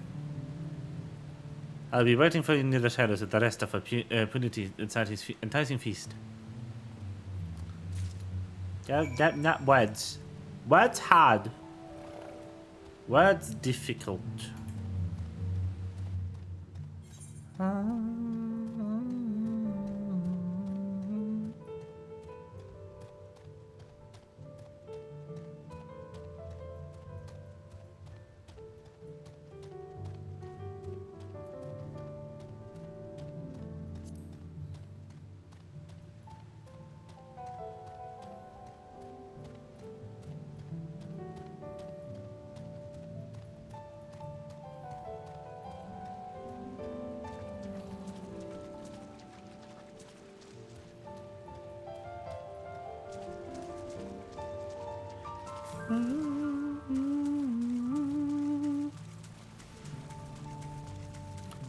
Hello. What is a succubus doing here, huh? Oh, well. Not necessarily that, but like... avoid send.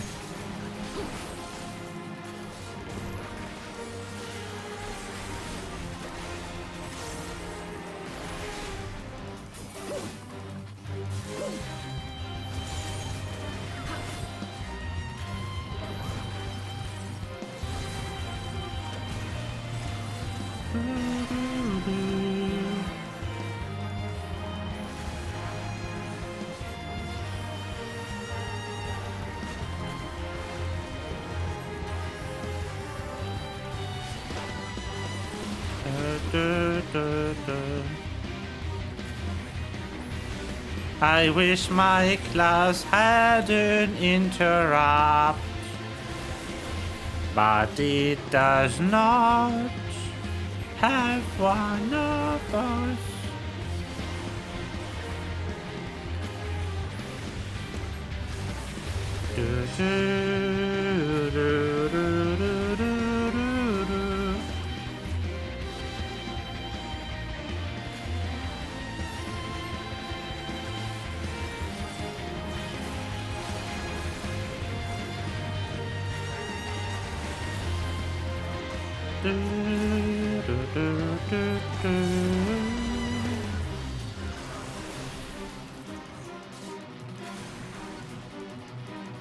Sad.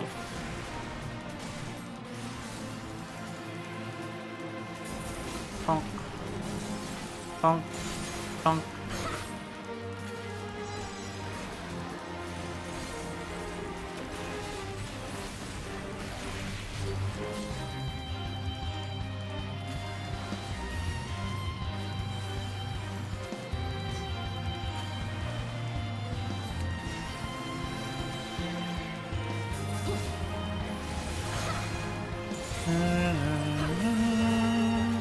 For soloing fates, this is definitely the best class.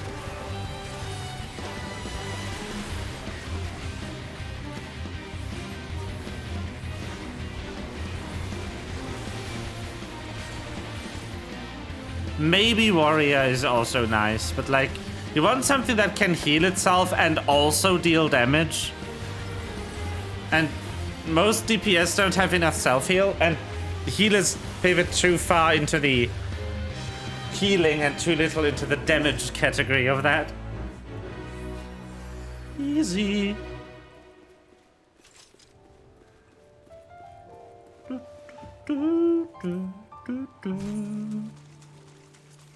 Yay. Still very funny to me that I haven't done a single fate in Alpes. I'm not even sure Alpes has a fate, but I think it does.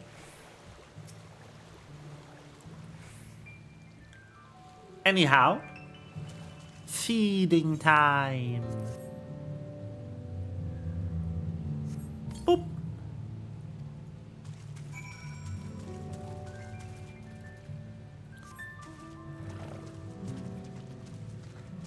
Whee!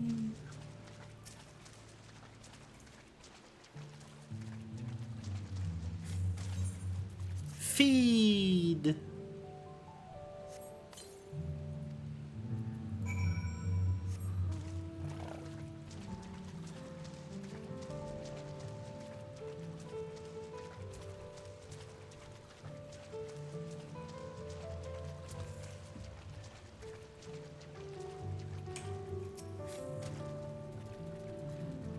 Oh, I've just finished laying out the rest of the bait.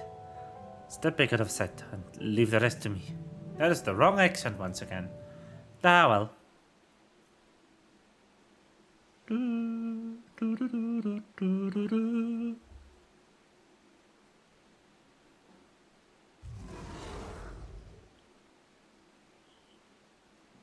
There she is. There she is. Shh, there's nothing to be afraid of. We just need your help one last time. You're hungry, aren't you? Come on, come with me.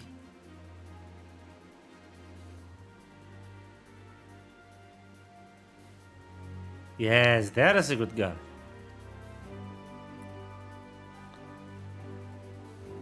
She's flying. It'll be fine here, I think. I'll give her a few more treats, then lead her over to the boat. You can let Guana know if your punity back.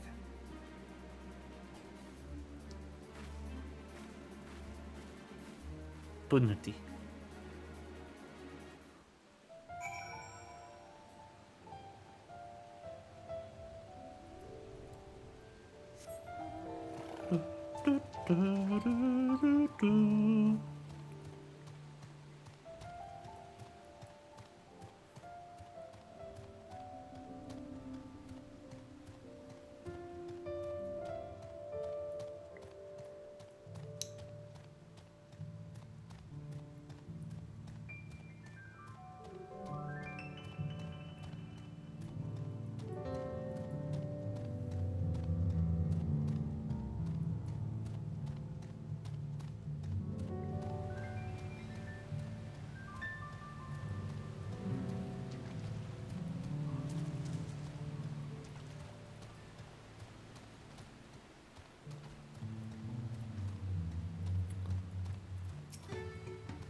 Helmvillas has the bullet in hand then.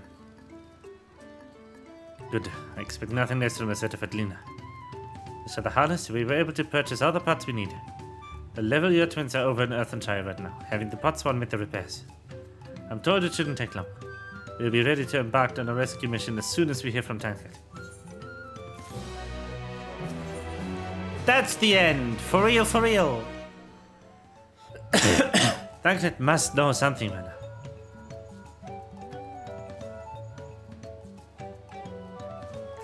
You found her. Understood, thank you. I had to but invoke his name. Tankred followed the Hubig's boat to the destination, and confirmed that they are indeed holding my sister captive. They, of course, being Baku Jaja and his minions. I swear I will make them regret this. Lemachis and Richleaf tunnels. The moment the harness is repaired, we strike the punity and make our way down to the the other river.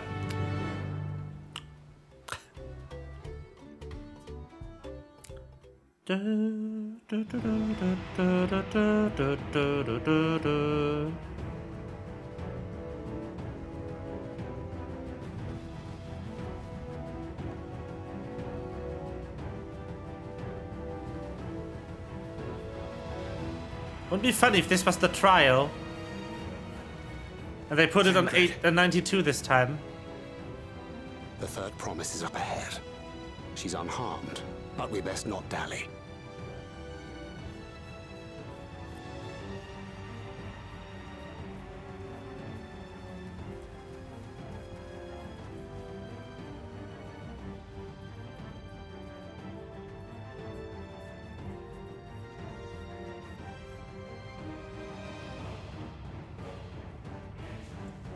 No! You dickhead! I spit on these pathetic feats.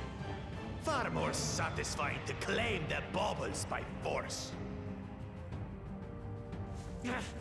Give it back! Fosunten poured his everything into that stone. You've no right to touch it! Oh, was that the name of your artisan? How could you allow something so precious to be stolen? You thieving cheat! You're no true claimant! What does that make the foolish kitty who fell into my trap? If pitiful roars were all it took to claim the throne, you'd be first in line.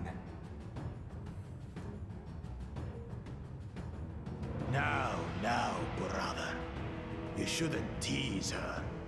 Look, the poor thing's on the verge of tears.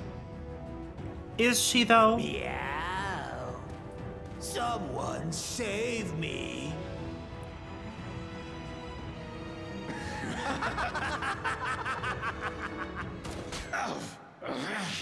Oh, death! His scales are as thick as his skulls.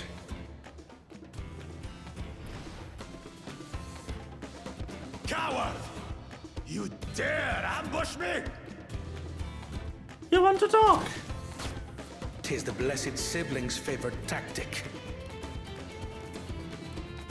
That useless Buddha was sycophant. He was supposed to keep the lackeys running in circles. Oh, you must tell me all about that. Careful now. You wouldn't want to hit her hostage.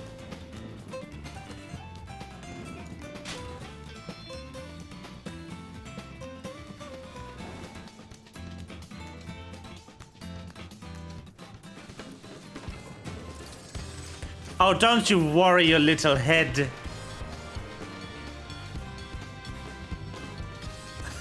That one's not to be underestimated. They can do nothing while we have.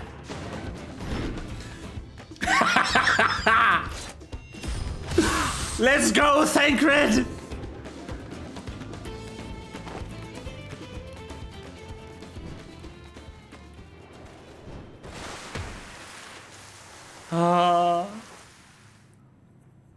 Let's go. Impeccable timing. Let's go. Amachi, are you all right? Aye, thanks to you.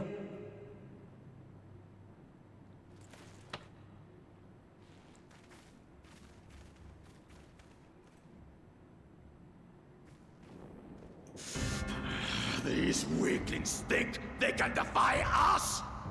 We'll slaughter the lot of them! Patience, brother. The keystone is ours. There is no need to fight this day. And Zoralja has left us hurting. No! I won't stop until I gut these maggots and feed them their entrails!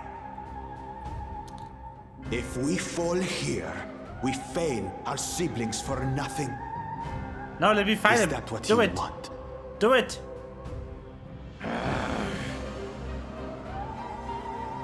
No, brother. Break off! We retreat!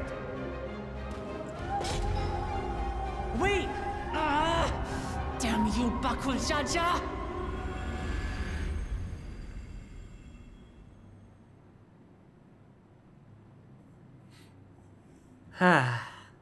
Do we give chase? We head back.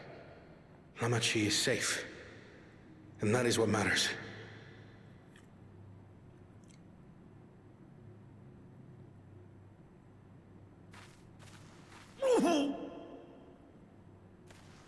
Oh.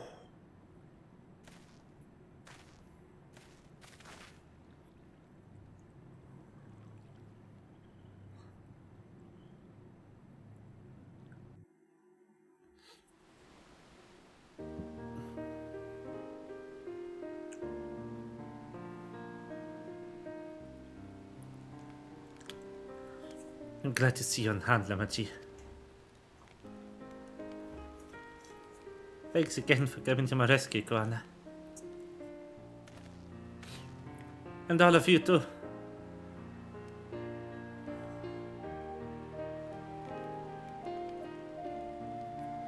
Bakujaja must be desperate indeed as a result of such aggressive tactics. I shouldn't have been so careless, underestimated him. It cost me a keystone. Forgetena abandoned his life so that I could accomplish the Moblin's feat. He believed in me, believed in my cause. I've let him down.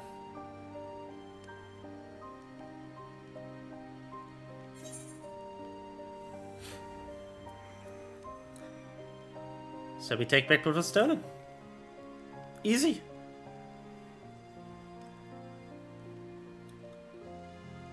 Yes, we'll do exactly that. The next time I meet that brute, I'll knock him straight out of his scaly behind and take back my keister.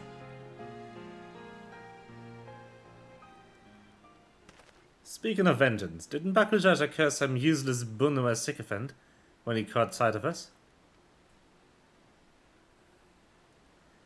A reference to Sarioja, I would assume. He is the devoted to her brother, and is the only Bunua I know of participating in the rite of succession. If Zaraja was somehow involved in this, I'll never forgive him for putting our sister in danger.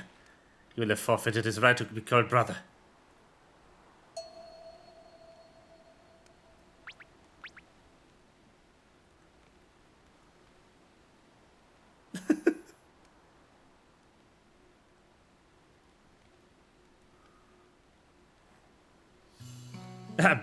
Bakujaja should face punishment, of course, but so must the bandits with the temerity to abduct Lamachi.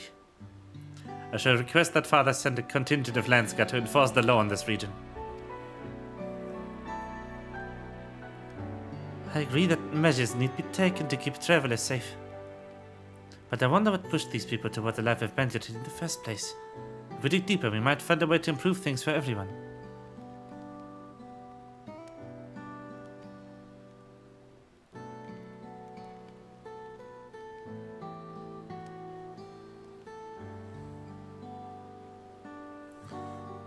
It is something to think about. For now, however, the ride continues. Thank you all for your help.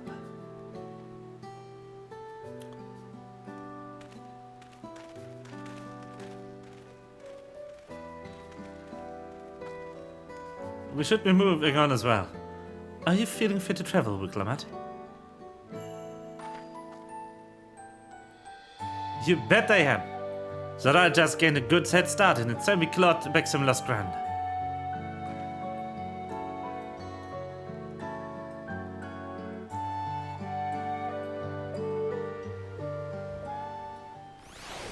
That was nice. That was a nice cutscene.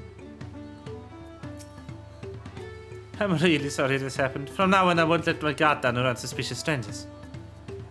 And again, I do appreciate you all coming to save me.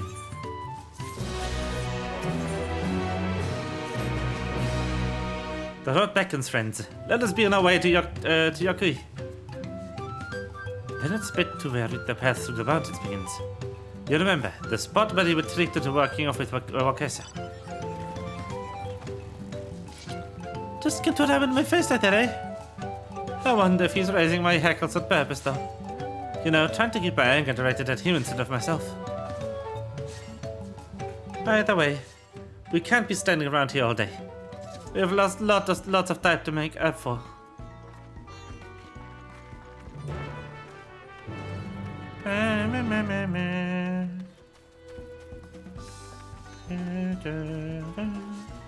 Level 93 quest, let's go.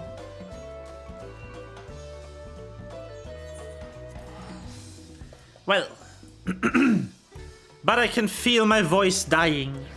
I think I will leave it here for today. I do intend on just going live tomorrow again and playing more of this though. But I do have an optometrist appointment, so it will probably be in the evening again. In any case, thank you everyone so much for watching. I hope you've had a good time. I wish you a good night, and bye-bye.